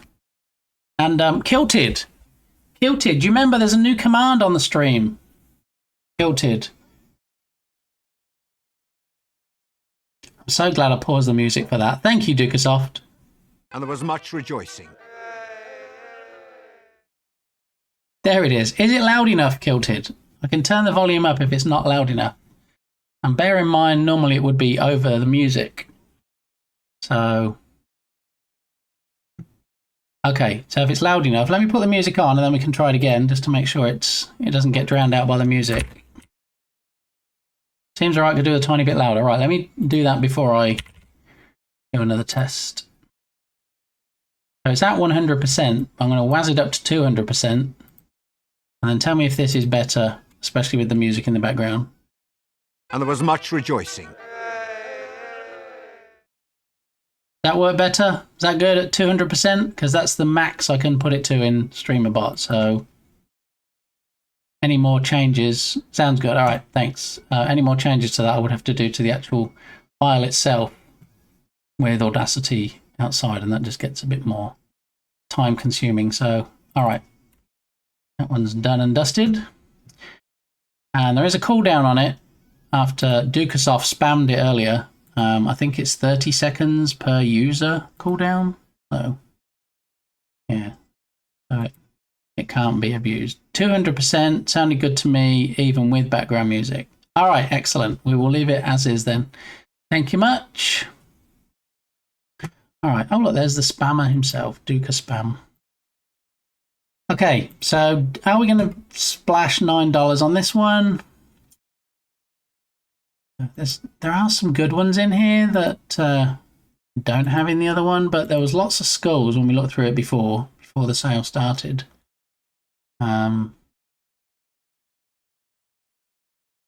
Yeah, lots of overlap with the other two packages that I have. I am logged into the asset store here, so if we look on the other tab at all of the JMO assets, you can see I have all the free ones, and then also this Cartoon FX remaster here, which does have very similar looking assets in. This is the one I already purchased.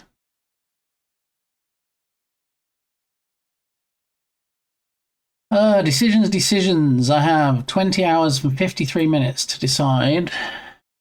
I purchased this in 2014. I'm still getting free updates in 2024.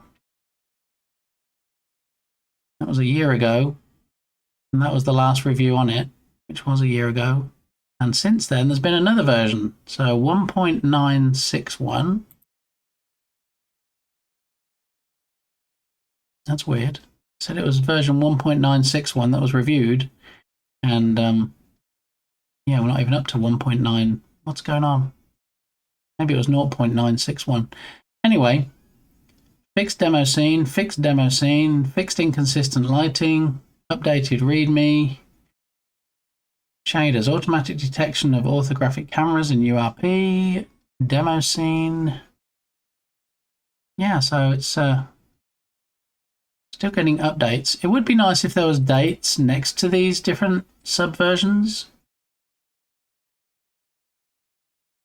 It looks like here, okay, 2012 was when it was released originally. And then all of these updates were released in May, which we know is not the case. I don't know.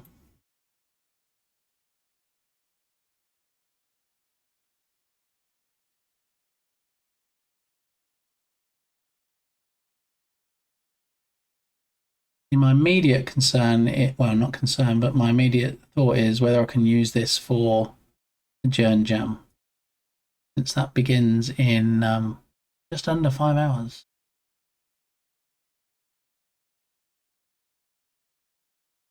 I do like some of these effects that I don't have in the other packs.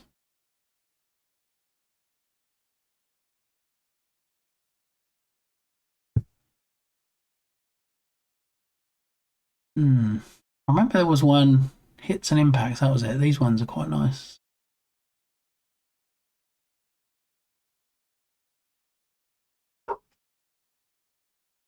Sure about the words. I get it needs to be a certain type of game to actually put a word into a particle system, but I don't know if I'm a big fan of the words coming up. Almost like an old Batman cartoon strip. Pow. Hang on.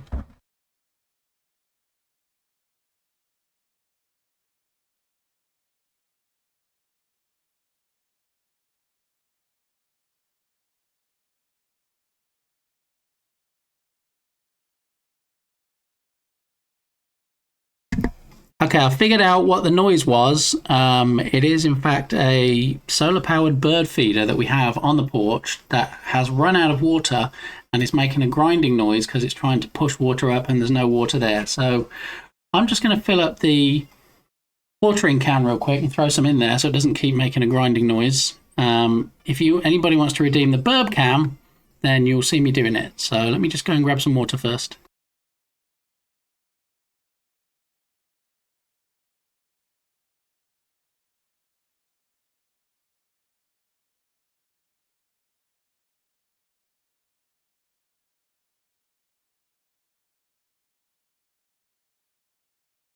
Hey Kiltennia, thanks for checking out the birds and the bees.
Okay, I have the watering can. I'm just going to put some water in the bird feeder so it's not grinding, making grinding noises.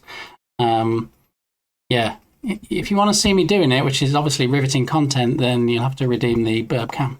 All right, I'll be right back.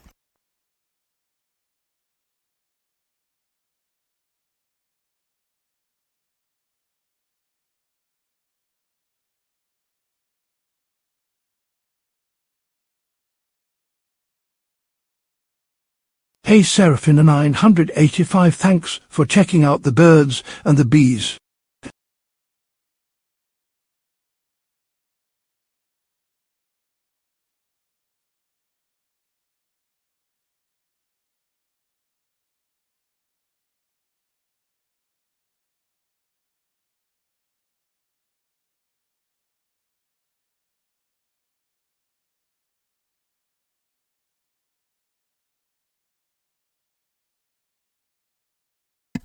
So I guess because it's solar powered, it drained down overnight, and then this morning when it started charging up again and tried to force the water through, there was no water there. So you can just see it in the bottom corner. Look, it will get higher than that, but it's just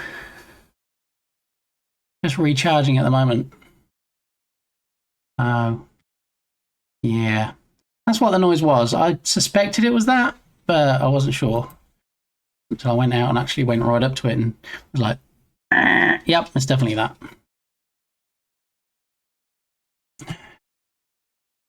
Thanks for the shout out. You really didn't have to do that. Well, I really wish that the clip machine would work all the time and not balk clips. So, all right, so we went a bit louder on the yay, so we should be good with that. Or maybe the LLM generating that review hallucinated. Sorry, hard not to have that skepticism about anything that looks out of place on the internet of current year. Yeah, there is actually a big thing at the moment about fake reviews. You know, you get a new asset that launches on the asset store and you'll look at it and it's been out for like 2 days. Suddenly it has 5 glowing reviews from people, and then when you look at the profiles, they're brand new profiles, funnily enough, all of them, and they just, you know, decided to buy this asset, having seen it on sale for 2 days, and tested it, and left a review.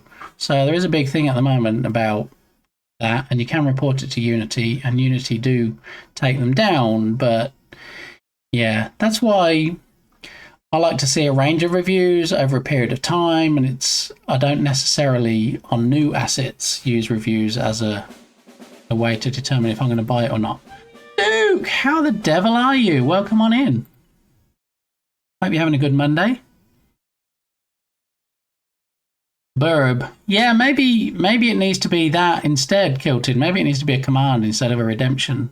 I don't know. The thing I like about redemptions is not that it makes people use points, but it draws people's attention to the fact that it's there. Because, you know, if I had a burb command and you were here for like an hour and nobody used it, you wouldn't even know it existed. You wouldn't even know I had a burb cam. But if you happen to click on the redemptions and have a look, you're like, oh, wait, what's this? It's a good way of drawing people's attention to it.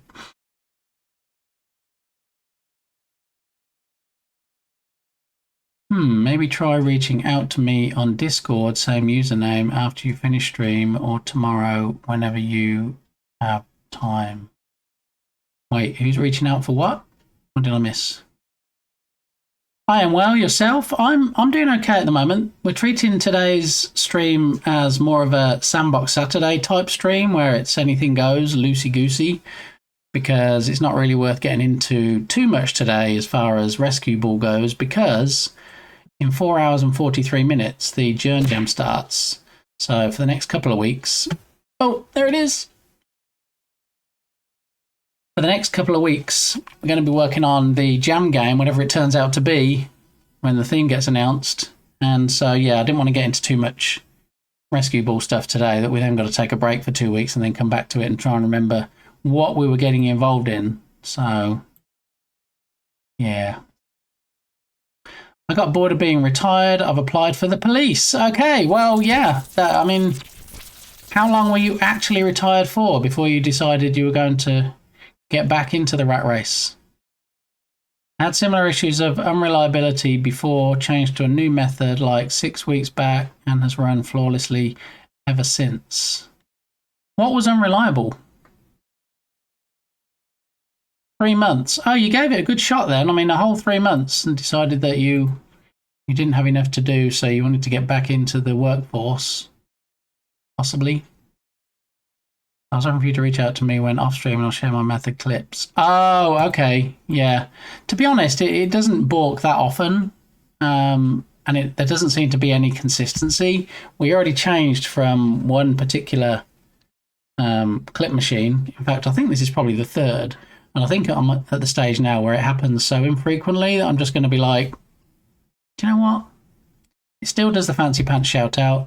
It still shows the about verbiage, and it shows at the very least a still screenshot. So the fact it does it once in a blue moon, I'm probably just going to be like, yeah, I've probably got more things to focus my time on right now. But I appreciate the offer. So thank you.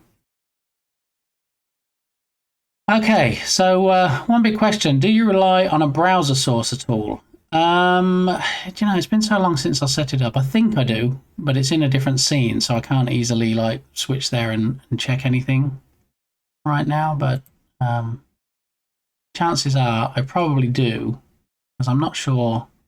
Yeah, I'm not sure there's a different way, is there? Since the clips are actually a URL, I'm not sure there's a different way other than a browser source. Unless you somehow use code to grab the clip and get it locally, and then put it locally into something like a media source. Alrighty, so Cartoon FX Master. I might actually have a coupon I can still use on this. Let's try that, and maybe that'll make the decision for me. So if we add it to the basket,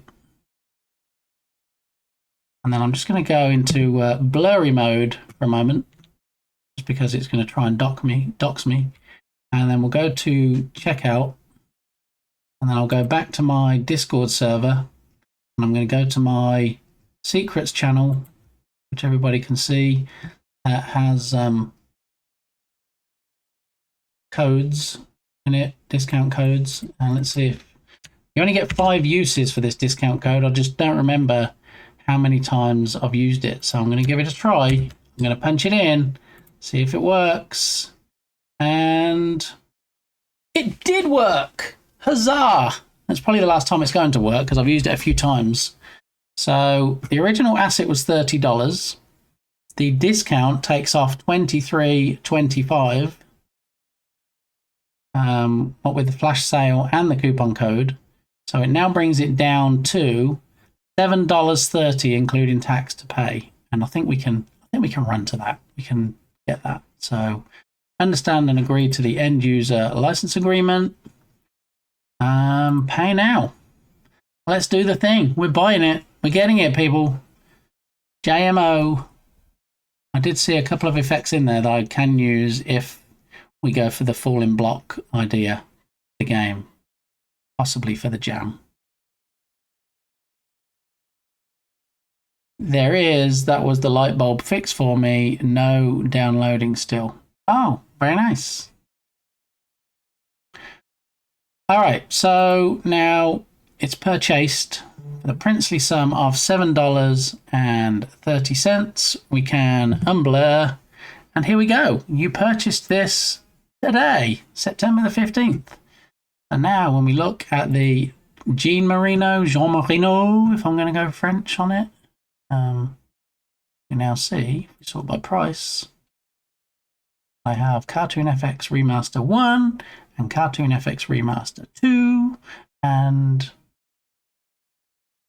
I feel like, was it 4? I think it was 4 that had already been in the sale, no longer in the sale. Yeah, excellent. All right, so now we look at Remaster 2, and I copy the URL. I can actually put that. Wait, what? What is happening right now? What is going on? Somebody's using the combos, but it doesn't tell me who until they're finished. So thank you for the combo biddies. I do like me some combo dino biddies. Yeah. I think they're pretty cool, the combo alerts. I don't get to see them because I'm only watching in OBS, but yeah, apparently Malint likes the Horthith because there's horses all over the screen. Hopefully you got some dinos over the screen, and we managed to achieve level 3. So thanks so much, and I will combo started by the Duke. Much appreciated. We'll get to find out when the timer runs out if all the biddies in fact came from the Duke or some of the biddies. We'll wait till it finishes, but for now, dogs are scratching at the back door again. So, okay, I'll be right back. Promise.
Hey BitGamey, thanks for checking out the birds and the bees.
I can't hear you. Thank you. I don't know if zooming in is a good idea for the burb cam because you'll get to see obviously closer up view of the birds, but then you're going to lose the full zoom view. And because it oh, excuse me, and because it's a digital zoom, it's not something I can easily grab with StreamerBot and make changes to because it's... Hey the Duke for 192, thanks for checking out the birds and the bees. There we go. See, if we did zoom in, we could fill that gold frame with the bird feeder. But then, you know, if there's birds that's coming up from the outside, or if there's hummingbirds that are hovering around, you wouldn't see them. So maybe this is the best view. It would be nice if we could have like a zoom level, but I can't actually affect it automatically because it's like a Windows settings dialog box. So I'm not saying that we couldn't work around it and try and find a way to do it automatically, but I think we'll probably just leave it. Yeah. I like it as it is, to be honest. Yeah, I think when we played around with it when I first set it up, and I mean it's basically a webcam that's balancing on my windowsill, so I'm not sure how much flexibility we would have if we did zoom in to still keep it towards either the top of the window or in the center. So I think it would, yeah, we'd get all kinds of throwing it off as far as alignment issues. It might not be too tricky to access via SB, depends on the interface though. Now the problem is, I actually typed the path in earlier so I could get to it easier. I have to go to the scene that the webcam is in, and then I have to go to the webcam source in OBS, and then in that source I have to click configure video, and then it brings up what's effectively a Windows dialog box, and then I have to go to the camera control tab, and then there's a zoom slider there I can move up and down. So it's trash today. Yeah, you're not wrong, Microsoft. It is in fact trash day, so you could say it's a trash cam, really. Not a trash can, a trash cam. And the trash can has already been emptied. I don't think the green recycle can has been emptied today, so I might have to wait till a bit later before I go down and bring both cans up. But yeah, there's just no telling what you're going to see on this stream. And earlier we talked about what you're going to see on this stream. We talked about these nuts, hot nuts, Carolina Reaper almonds, if you will. And the reason I spotted those was because I usually go to Dollar Tree and buy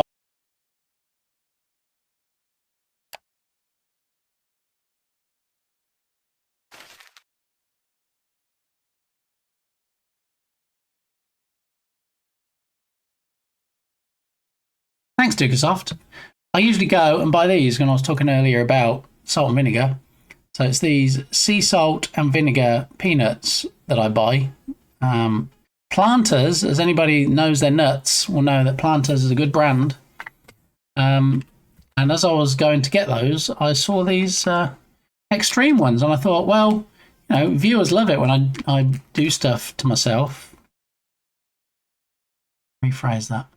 Viewers love it when I eat stuff that, you know, I don't necessarily like the taste of. Like, for example, when Ice Bear Bear swings by and says, "Here, I'll give you 50 bits if you drink that cold coffee," and then I do, and then it's nasty, and yeah. Apparently I'll do anything for money. Who knew? It's jam day, baby! Yeah, it is in fact jam day. We have two commands which do the same thing, Jern Jam and JJ, and 4 hours and 30 minutes, Ocular. Are you ready? Are you psyched? Are you hyped? Are you pumped? Are you all the words for the Jern Jam? Log in first, I presume. No, Serafina, it's just a setting screen for the webcam device, so there aren't any credentials required. Nothing to log into. Twitch chat is full of sadists. Yeah. I mean, you're not wrong. We do seem to draw one or two of those, but you know, I love everybody equally, and you know, I get that they just want to do it because it's funny, and not because you know, something bad might happen, like I might actually lose my taste buds because Carolina Reaper nuts are so hot. I'm sure it's nothing like that, you know. Yeah.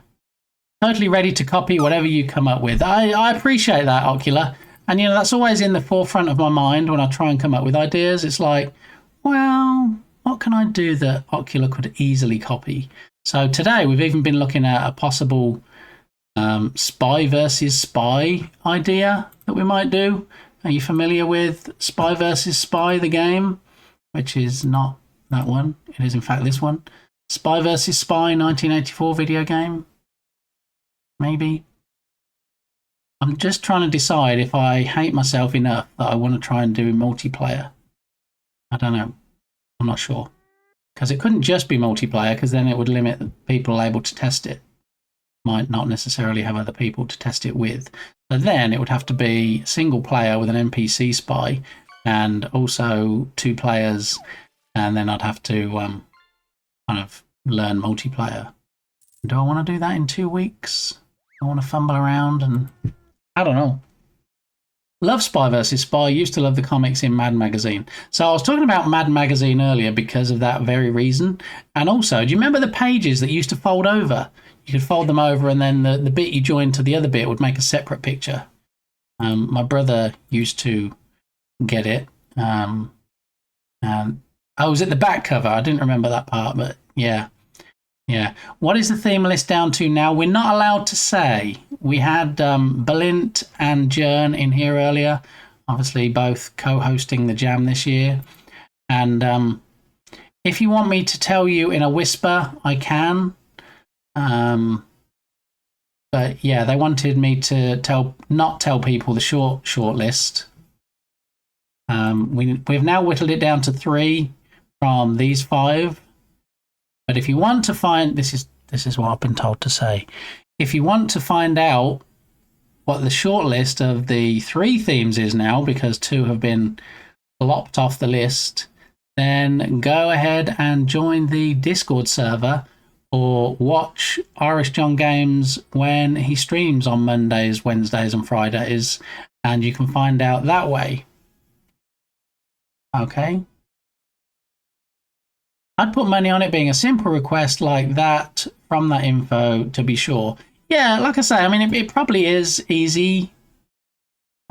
It probably wouldn't be rocket science for me to figure it out. Like I say, most things, if it's StreamerBot, OBS, Windows related, C# related, I can usually work something out. I'm one of those people that if someone says, oh yeah, you can't do that, I say, well, hold my beer, or my coffee in my case, and then I actually go and find a way to get it working. So, or I can just wait for the jam to start. I'm on my way. Too many Discords as it is. That is the downside, of course. There's only a limited number of Discord servers you can join before Discord goes, stop. You've got all these Discord servers. You're clearly not checking them all on a regular basis. You're just joining them because they're your friends. Probably don't have much interest in the content, so just stop. Okay, if you want to add any more Discord servers, you've got to go and leave some of the other servers to allow that to happen.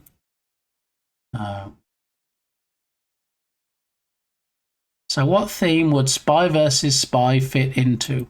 Well, therein is the $64,000 question. I mean, it wouldn't be an exact copy of Spy vs. Spy because I don't want to get in trouble with Warner. I wouldn't be using Spy vs. Spy characters. I would probably use the mechanic as in, okay, you can go from room to room and collect things, and, you know, you can lay traps for the other person, and it's whoever collects all the things from the rooms first and finishes. So that's the top level. But if it was something like man versus nature, you could maybe have man that you play as, and then the nature could be like an insect or an animal or something as the other player, or vice versa. Lost, you could get lost in a maze of rooms, possibly when you're trying to search for things. Chain reaction, you know, you could pick things up from one room that might set off a reaction in a different room. You know, oh, now I've picked up this, it's opened up a panel, floor panel, a trapdoor, if you will, in another room that the other player has just fallen down. You could use it for that. If you build it, you could collect things in each room that ultimately would allow you to build something up for the finished item. And under pressure, maybe, you know, you go in certain rooms and there are only certain tiles on the floor that you can step on that don't cause you issues. Other tiles that would appear under pressure if you stepped on them might cause problems. So I think, you know, I think you can adapt a theme sometimes more loosely than others to any type of game. really. It just depends how heavily you want to lean into it, and whether you want to be driven by a particular game type or mechanic that you wanted to create and then adapt the theme to it, or whether you're just going to solely start with, okay, well, you know, the theme for this jam is if you build it, so now I've got to try and think, hang on, if you build it, and let's kind of flesh out the game from the theme outwards instead of this is the game I have, now let's adapt the theme to it. Because, you know, if you build it, okay, well, maybe we're going to have a Lego type game where you have to build something with blocks, and each thing you build, maybe you build it into a certain weapon that once whoever's fastest to build it, you can then grab your weapon and then charge after the other player and use it against them. I don't know. Just, you know. There it is. I thought he said he dropped the build it theme already. Well, like I said, we're not actually we're not saying that any of the themes have been dropped, because Germ wants people to join the stream and or join the Discord server. So we're not giving any spoilers today. I was just picking a theme there from this 5, the original shortlist, and saying, you know, you can either start from the end of, okay, we're going to do this type of game, and then we're going to adapt it to the theme, or we're going to think of the theme and then think what games we can build around that. Here's all the rules, here's all the stuffs, got prizes from the sponsors, here's all the socials, so everything you need should be on this page, and what's not on this page, there should be a link from this page. Woo, so with the popcorn. Yeah, so should have everything you need here, really. And I was saying earlier, every time I refresh this page, there seems to be more people joined. So we had 132, and then I refreshed it, and lo and behold, it was 133. So let's refresh it again now. 136. Is this number ever going to stop going up? It was 131 at the start of the stream today. Now there's 136. Hi, maybe you said it, but has those 5 themes been whittled down to 3? Yes, Bixario, they have been whittled down to 3, but we're not giving any spoilers. Irish John has specifically asked that nobody in chat says which themes have been whittled down, because it's on the Discord server in the Jam channels, and he wants to give people that information that are closest to the stream. So, you know, if you were on the stream and you saw it announced, or if you're in the Discord server and you look in the Jam channels, Kilted Ninja is maintaining a list there where he puts a strike through of the Jam themes that have been eliminated. So if you want to find out which 2 have been eliminated from these 5, then get yourself over to the Irish John Games Discord server. So I will copy this link address from here. I will put it in chat. There we go. There's the link to get to Irish John's Discord server, where in fact you will find 2 of the 5 themes have been eliminated already. So this has already been whittled down to 3. But I'm sworn to secrecy, not say which themes are left. So, how you doing, Bixario? Welcome on in. Sup, little dude? Grapes. Bum, bum, bum. Ba-da-da-dum. And of course, you know, we have the Bit Shirty redemption if you wanted to. If you're kind of looking at my shirt going, wait, that looks a bit like, could it be? No, I don't think he would have a shirt with that on. But let me use the Bit Shirty redemption and just check it out to see if it is in fact a shirt. Here we go. It is! What? A shirt with the Duck song on it? No way. True. Yeah. Yeah. So, that's the Jern stuffs. Possible spy versus spy game? I don't know. The idea I did have is doing something similar to this. I see the 3 themes, so he's going to leave 3, or will it be 1? There'll be 1 announced, which will be the actual jam theme when the jam starts. So for now, if you want to brainstorm around those three and say, okay, well, this idea for this one, this idea for this one, and this idea for this one, and then when the actual theme is announced, when it's whittled down to one, when the jam starts, then you'll have your idea already. So yeah, it's down to three, so you can think of ideas around those three, but ultimately, when the jam starts, there will just be one that gets announced.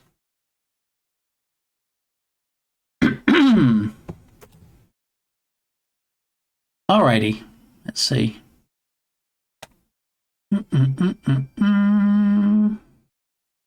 Keeping up on the messages on my phone. But yeah, that would be a really simple job for the HTTP client class in system.net.http. Okay, thanks, Serafina. Appreciate that input. Yeah, I haven't really done a lot with that class, to be honest. I did try and I think I did use that class at the weekend. I think I was trying to get some information from a web page. Yeah, and it was unsuccessful, but you know, I did try. Thanks for the follow. Gave it my best shot. Thank you for that follow. We're doing really well for follows today. I've got to say thank you everybody that is dropping a follow. I think that's got to be 4 or 5 today, and that's probably 3 or 4 more than I normally get. So I do appreciate it. And thank you for that reminder, Melinda.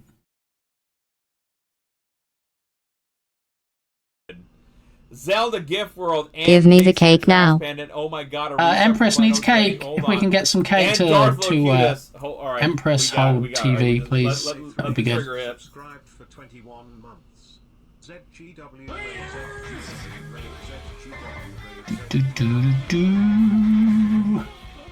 How you doing, Empress? Welcome on in. Double raid. Raiders! Thank you for that follow.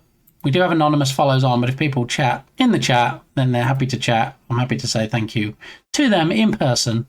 So, how's your day going, Empress? I hope it's not a Monday-ish Monday, because mine started off as a Monday-ish Monday, but you know what? It's turning into not a bad day, thanks to you guys. So, yeah.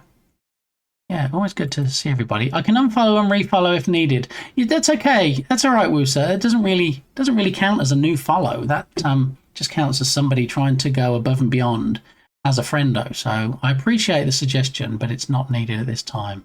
Thank you very much. Chat in the chat about chat. That's a lot of chat. There is a lot of chat. Yeah. Yeah, it's like one of the reviews we read earlier where they just kept saying the same thing and it was over and over and it was kind of like wordception.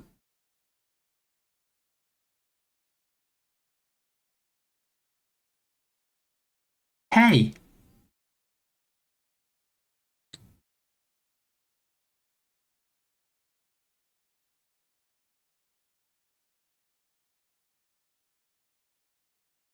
I'll pass. Waddle, waddle. Bum, bum, bum, bum, bum, bum. It's not bad. Excellent. Excellent.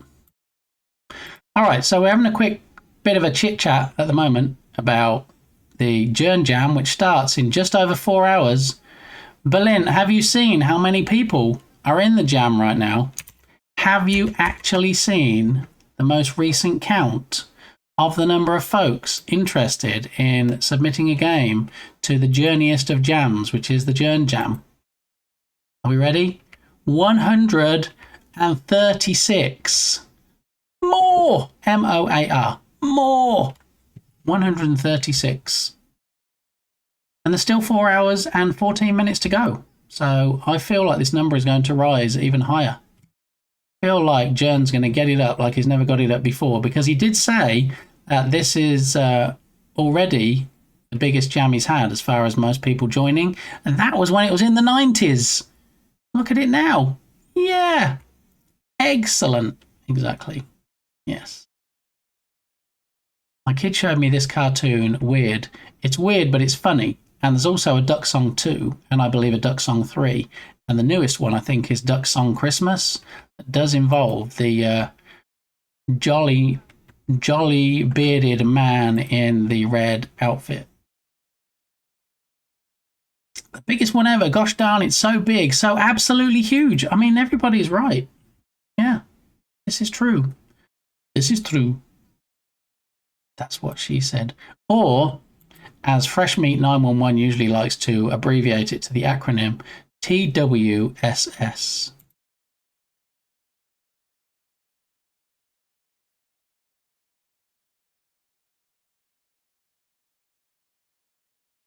We don't have TWSS.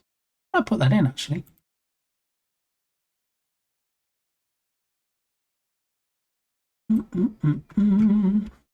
Oh, it's one of those where it forgot the command again. Good job.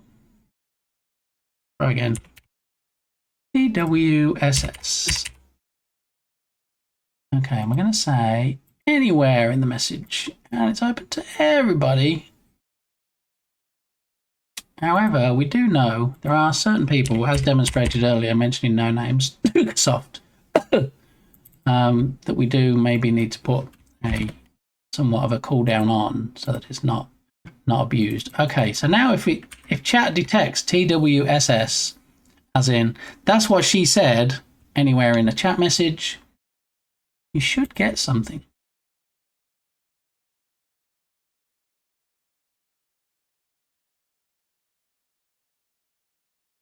And there was much rejoicing.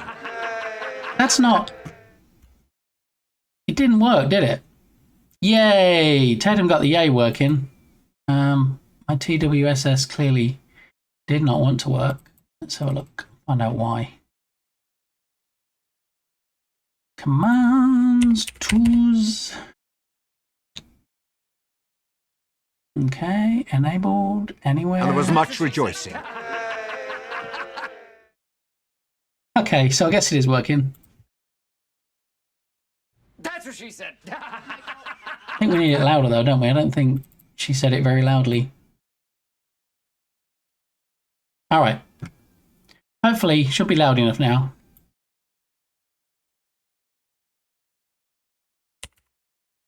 That's what she said. All right. So that'll please Freshy when Freshy comes in. Let's do a shout out for Freshy. See if we can drag Freshy kicking and screaming from whatever he's doing right now in the great place of Canada. Freshy was actually looking. Doesn't have any clips. What? When did that change? Guess he did a purge. Freshman 911 lately has been doing smoke and mirrors stuff in Excel. I mean, stuff like creating procedural maps for Dungeons and Dragons games, a cookbook where you can actually put in certain criteria and it'll list certain recipes based on what you select. He's done some weird and wonderful things. A game design document was one of his latest things. An interactive periodic table, one of his other ones, and he's looking for new ideas. So if there's anything that you think couldn't possibly be done in Excel, but you think would be cool if it could, then drop into one of his streams, drop him a follow and let him know. I heard stream dropped 34 minutes ago. Was everything okay? Stream dropped 34 minutes ago. Are you referring to a fake disconnect, Berlin? A couple of times today, I have seen it say reconnecting to chat, and then it says welcome to chat. My OBS looks like it dropped. However, I am still seeing me at 4 hours and 18 minutes on the counter with 0 drop frames, so I don't really know what's going on today. Everything should be okay. Winsing, how are you doing? Happy Wednesday -2. Good to see you. So what do you mean you heard stream dropped 34 minutes ago, Berlin? You like just having a joke at somebody's expense there? Did I miss something, or I don't know.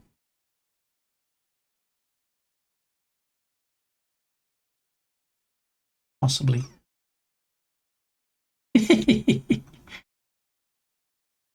Not that I would ever deprive you from using your blurt bits, Dukasoft, but I think that might be a keyword trigger in chat. That was when I got fooled by the fake disconnect redeem earlier, maybe. See, that could be the one that we're talking about.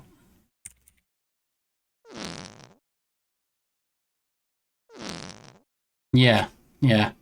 Okay, sorry, you got fooled. Yeah, it is quite realistic. I mean, it's testament to me and how effective I made it look that people do quite often, to be fair, probably more often than not, believe that it's an actual disconnect, and they're like, "Oh no, what happened?" And I'm like, "It's okay, please stick around. It's not an actual disconnect, really. We're good."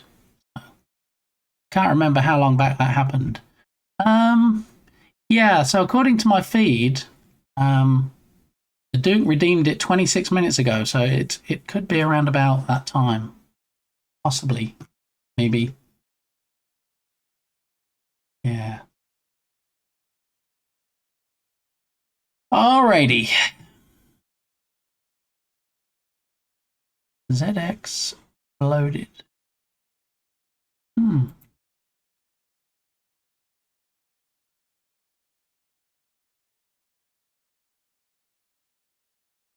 going to get a song request in. Just like that.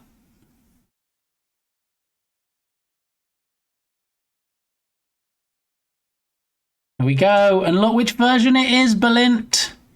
Balint. Look which version it is. Balint has a redemption on his channel, which is Deadpool and Wolverine related, is all I'm going to say. If you want to go drop Science Streams a follow, you can use redemption with this song in on his stream. Excellent. Maybe this needs to be an animated emote.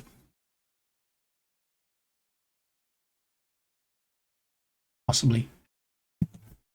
Anyway, look how much of my incense stick has burned down. None. Zero. Zilch. Nothing. Why, how did it blow itself out? How did that happen? Not supposed to happen. Supposed to... I mean, it's not supposed to stay flaming. Not supposed to have flamage. Come on. Go away, flame. Shoo. There we go. As long as it stays like that, we'll be good. Let's see. For me, I feel like the way you somehow seemed to have found a way to make the video freeze just a little before the sound dies and then the screen comes after a little more delay.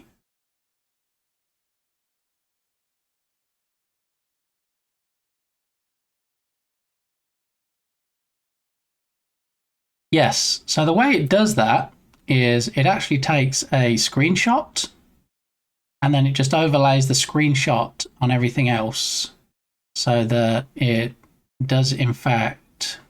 Oh, Giraffe Killer's already done it. Maybe that was what I was thinking of, Balint. Thank you. I won't do it then. Yeah, and then it overlays that screenshot over the top and then it puts the buffer animated icon over the top of that. And then it mutes my mic so you can't hear anything in the background, and it turns off the music, and then it plays a video of a stream I was in where they did actually have a disconnect, where you get the gradient purple roll down the screen with the not like this emote. Yeah, so what you're seeing with the fake disconnect is a recording of somebody's actual disconnect. Hopefully that gives you some insight into how that happens.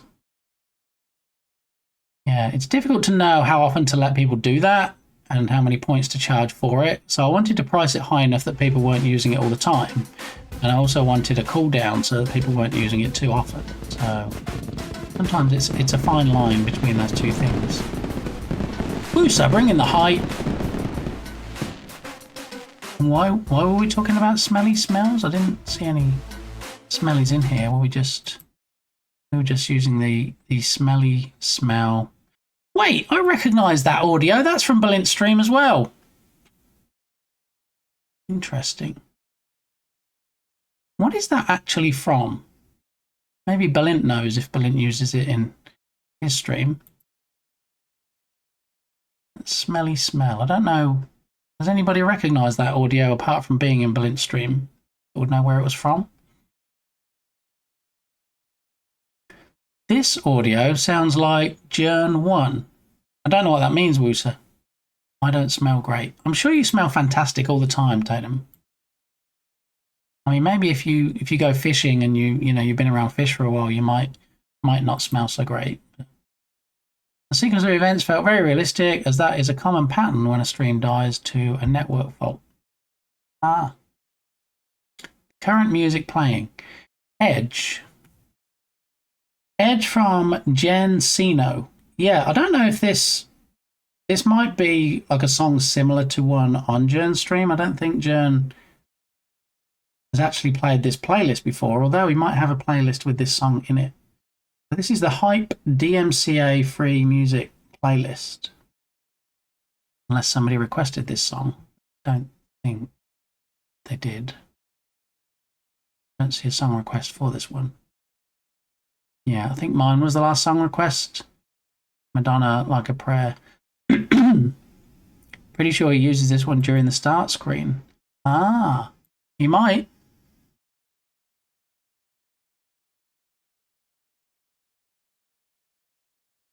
He might. It does sound similar. It's entirely possible. Yeah, your ears might not be deceiving you after all, Wooser. All right, so we have 4 hours and 2 minutes to go until the Jern Jam. We have 136 people joined. I'll be curious to see how many of those turn into submissions. And also bear in mind that if there's a number of people on a team, all of the team members might have joined individually. So we shall see how many submissions we end up with. 90.5. So that's what I don't get. 90.5 at the moment, and the high is supposed to be 87 today? The math isn't mathing. All I know is it's apparently very hot outside, and there's a lot of smoke coming from this incense stick. Okay, so we purchased today Cartoon FX2 Remaster, which I have every intention of using in my Jern Jam game. I'm going to be streaming progress of the Jam game over the next couple of weeks. So you too can feel the pain of my struggles as I work through every aspect of creating this game for the Jern Jam. Not limited to, but including which assets to include, which mechanics to create, which music and sound effects to use, which particle systems, how we're going to determine the win condition for the game and the lose condition, how we're going to have the title screen look, and lots of other stuff. And we have only 14 days to do it in, so it's going to be challenging, to say the least, but, you know, it's my own fault for flying solo. I don't mean the guy from Star Wars. But look, we have access now to all of these lovely particle systems, explosions, spurks,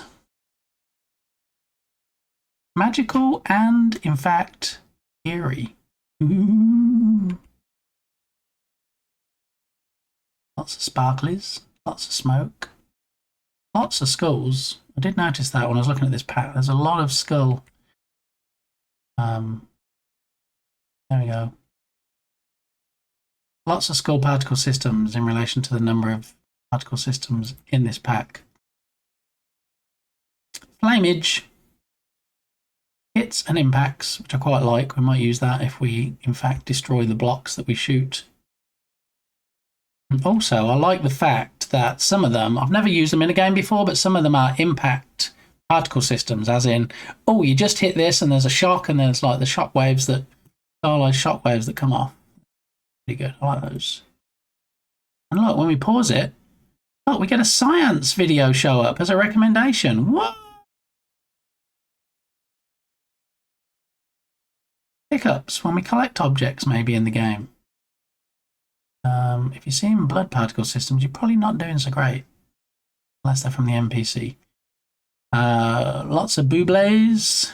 Popping booblés.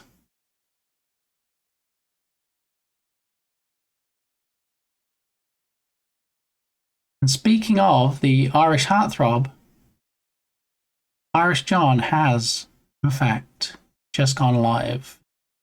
So we'll get another shout out, which will get us another clip, which will get you a link. So if you did, in fact, want to get on over there and watch the opening ceremony, you thought the opening ceremony for the Olympics was good? This is the opening ceremony for the Journ Jam. Because, as we can see, it starts in just under 4 hours, okay? And I do believe, and I could be mistaken or corrected, that Irish John Games is going to stream until the jam starts. You heard it here first. So the actual theme that is chosen may well be announced live in the streamy stream today. Yeah. And it would be rude of us, I Good or bad? think. Awful, right? It's awful. Be honest with me. I think it would be rude of us not to raid over there today, given that it is day one of the Journ Jam, and we are competing in the Journ Jam, and, you know, it would be rude not to raid over to Journ, okay, when the time comes for today's raid. Yeah. So, you got your little link there, look, you can even click on it in chat, and it just fires it up, and it opens Journ in my default browser, which is the one we use for streaming. Okay, and there we go. There's the countdown, and then also sometimes there's a prediction, but I don't see a prediction today, so maybe he's not having a prediction. Yeah, possibly, maybe not. All right, well, we will turn this volume up to 1%, maybe. There we go. We can be lurking, all right. We won't shared stream, okay, but we will raid into Irish John today, and yeah, see what's going on. I'm sure there's going to be some talk of the jam and lots of chat about the jam in the chat. For me, the jam only starts tomorrow. Yeah, you see time zones and stuff, and also if it starts after people have gone to bed, then you know. They'll start it when they get up. For me, it actually starts at 5:59 p.m. today. So 6 p.m. So this evening, before I go to bed, I don't go to bed at 6 p.m. I'll have a chance to open a new project, decide on a project name once I see the theme, import lots of my assets that I use in every project, like audio preview and do tween, decide on a render pipeline I'm going to use, decide on a version of Unity, and have everything set up before I go to bed, that when I get up in the morning, I'll be able to get down to some serious game jam business. And then by the time I see you in my next stream, on Wednesday, hopefully things will be well underway and I can show you the progress I made. 12:59 a.m. for you. Okay, that makes sense. Yeah, it's definitely tomorrow then. All right, so we bought Cartoon FX Remaster. I wanted to copy the URL, then we can close that out, and then I can in fact paste the URL. I actually have a game jam. Where is it? Gamejams.txt.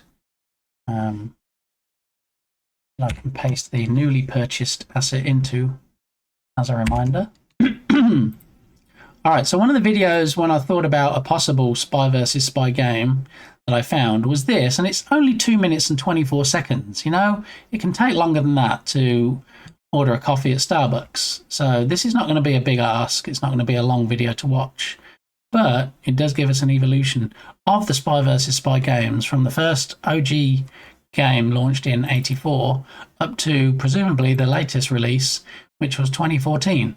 And I say the latest release because this was actually 4 years ago, which means this video was created in 2021. So I can only guess that between 2014 and at least 2021, if not now, there were no other games released. Were spy versus spy games. So we're going to pause this and then we're going to unmute the video. And then we're just going to watch this for a couple of minutes. See if it gives us some inspiration. See if it gives me enough nostalgia that I'm going to be like, do you know what? Regardless of the game jam theme, I'm just going to do a spy versus spy because I love it so much. But let's see. Anyway, pausing the music and let's get going with this video. I don't know if there's any dialogue on this. I haven't watched it. It could just be a chopped together playthrough of each of the games, but let's find out.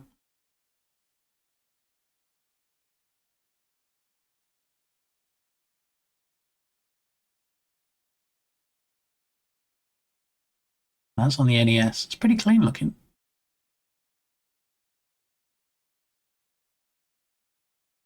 Yeah, I don't know about the stabby stab stuff. I don't know if I like that.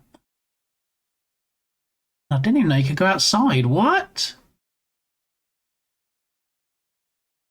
Oh my goodness. And I don't remember being out in the ice either. I wonder if this was common through all of the games. Because that's a different UI as well, isn't it, to the one we saw earlier?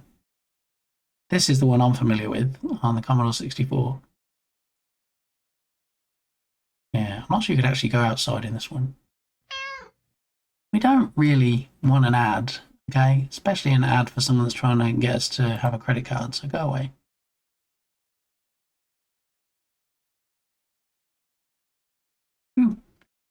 The audio often manages to get an extra second or two through after the video dies, simply thanks to the fact it can produce some useful output from even a single surviving packet getting through.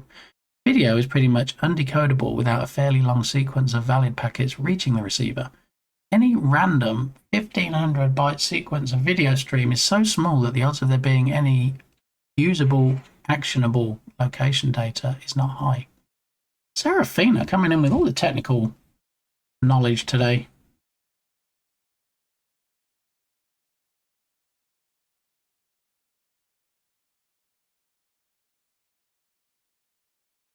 That's the electric shock.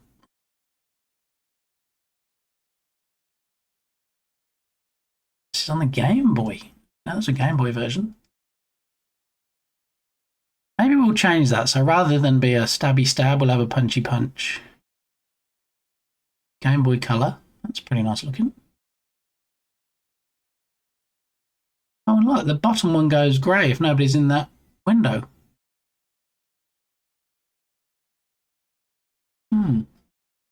PS2, Xbox. I've not seen this version. And I have a PS2. I don't know how I feel about it being in 3D. There's a pinball on the PC. What?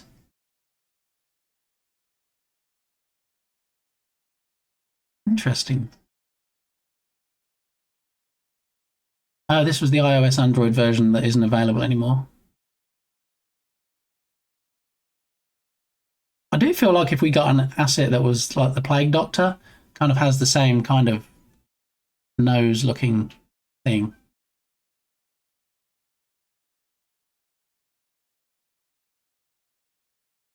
That was interesting. I didn't realize there were so many versions that I hadn't seen. If we go to... hey, look, this was an old version of the page, so it doesn't show that we own it yet because I haven't refreshed it. It doesn't show the flash deal has started. It says it's going to start in 23 minutes. You hit refresh on here. Possibly. There we go. Updated with all the new details. Yeah, so I'm thinking if we... I might be able to look in my assets and then look for Plague Doctor if we were taking that route. Maybe we can tie it in with something to do with the plague. Plague. Let's just search for plague. 27 NPC characters, and I can only assume that one of them has a Plague Doctor mask. Not seeing it at the moment. Or maybe this one here. Possibly. Okay.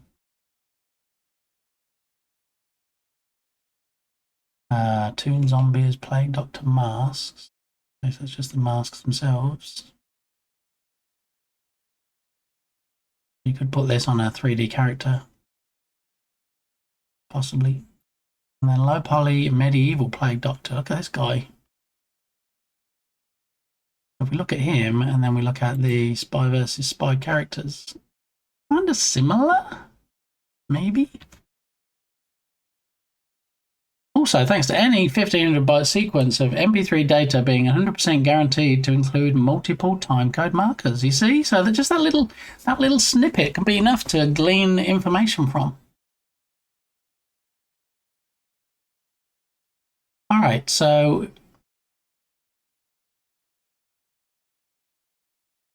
yeah, this was the long play. So this shows the characters with the long nose. And then over here, we have... That would be funny, I think. I think if we decided to take that route, I think the fact that we took the characters with long noses originally from Spy vs. Spy and replaced them with plague doctors, we could even tie it in somehow, not to make fun of the plague, because, you know, let's not get cancelled, but maybe have something historically accurate to do with the plague, possibly. Man versus nature, possibly. Yeah, that guarantees the player will also know when to play that audio. Right. This gets too much more smoky in here, especially given that I'm sitting under a smoke detector. I might have to put this...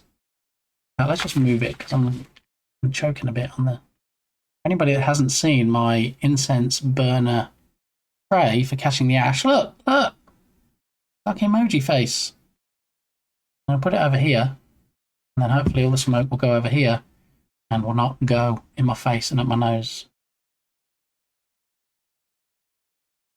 Maybe? Alright, we'll see. Plague doctors had herbs and stuff in those beaks to counter the smell of the plague. Interesting, Bixari. I didn't know that. Yeah, I did wonder why they had that appearance. I mean, it's I think it's pretty well known that when you see that, you're like, oh, plague doctor. But yeah, I didn't realise. Interesting. See, I love when viewers come by and they're like, hey, this thing. And I'm like, hey, I didn't know that thing. Thank you for telling me that thing. So yeah, this might be a possible... Let's drag this down so it's down with the Spy vs. Spy stuff. And then we have to find some way, if we did go for this type of game, of differentiating between the two different players. So maybe we use the exact same character, but then we have like a glow shader that puts a glow around them. So maybe one has a white outline, one has a black outline. And then you would just have to obviously not make stuff that was too white or too black in the background, because they would merge into it. Or maybe that's another thing they could use. Maybe they're able to, you know, if there's something white, then the white character can merge into it to hide. Possibly, potentially. Alright, well, seen all the versions. As Jern again, not quite started yet, but there is a prediction. What is the Jern Jam theme? See, this is not going to obviously be closed until the theme is announced. The fourth secret theme, none of the above. All right. And there he is. There is the Irish Heartthrob. Okay, how long? Submissions close in 20 minutes. All right, so we've got a bit of a wait there. We'll finish up here in a minute, and then we'll raid over to the Irish Heartthrob, see what's going on there. Let me just close it out for now. All right, so we've got some ideas for some types of game. We're going to find out in 3 hours and 44 minutes what the theme is going to be. And then ideally, I would like to still create the block falling game that I had an idea of. Show Unity. The one that we did some pre-jam tests of, where you can actually rotate your cube by pressing a key. And then and obviously facing one of the 4 different directions that it'll rotate around to. And depending on what you're facing, you can either shoot blocks that are already falling if they're falling past you, or you can face down and you can shoot blocks underneath you that you don't want to be in the game anymore. Yeah, we'll see. We'll have to see what happens. And apparently the stick was so they don't actually have to touch the patients. I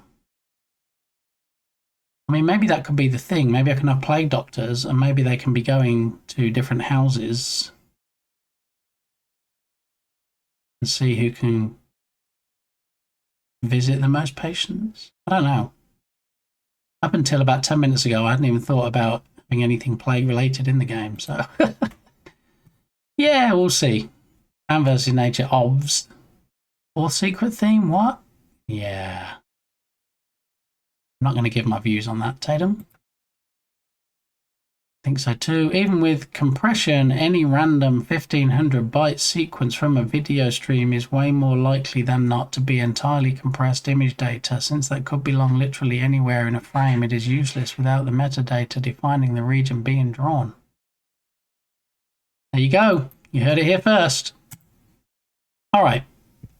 So what I'm going to do, we don't actually need to take a look through people today to see who we're going to raid out to, because I think, as we all know, today has mostly been about discussing the Journ Jam, okay, and it's been a little bit like a Sandbox Saturday stream, which we usually have on a Saturday, but since we didn't have it on Saturday, I brought some elements of it to today's stream, because we are just single-digit hours away now, 3 hours and some change away from the start of the most anticipated game jam of 2025. All right. Now, we did actually do a quick refresh. Show browser. See if this number had increased any more from 136. Show browser. There we go. So we're going to do one last refresh. 138. This number will not stop climbing. All right. So Journ is definitely getting it up today. All right. And in 3 hours and 41 minutes, we'll see exactly how many people have joined. And the jam theme will be announced. So it'll be shown on this page, obviously, because that's for the jam. And it will be posted in Discord. So we have the Journ Jam command, we have the JJ command, and there's the link so you can follow along and do all the stuff. So we're going to head on over to the stream ending scene. There we go. Thank you, Tatum. Thank you to my mods for showing up today and representing and doing the thing and keeping us safe. I am going to kick off the raid now to the Irish Heartthrob that we all know and love, who goes by the moniker of Irish John Games. Okay. Now, invalid username because Twitch doesn't have the intelligence to remove the @ symbol if you inadvertently add it to your raid call, or I don't have the intelligence to remove it to send it to Twitch. One of those two things. But it is in fact raiding time. As it said there, we are about to raid Irish John Games, who I think we all know by now, especially after today's discussion of the Journ Jam that begins in, would you guess it, 3 hours and 40 minutes. All right, so for the next 3 hours and 40 minutes at least, you should all be watching Irish John Games stream, okay? And then he's going to tell us what the theme is. Thanks everybody for stopping by today. As it says there, my next stream will be Wednesday at 9:30 AM Central Time, when we should be in the thick of it, so to speak, working on my own 2025 Journ Jam game. We'll know what the theme is. I will have created a new project and loaded in a bunch of stuff, and hopefully I'll be having a solid idea at that point of what type of game I'm going to create. So the raid messages are in chat. Feel free to spam those when we get over there. And there he is, larger than life. We're going to go and see Irish John Games now. So thanks everybody for stopping by today. Thanks for all the follows, the comments, the biddies, all that good stuff. And I'll hopefully see you on the next stream.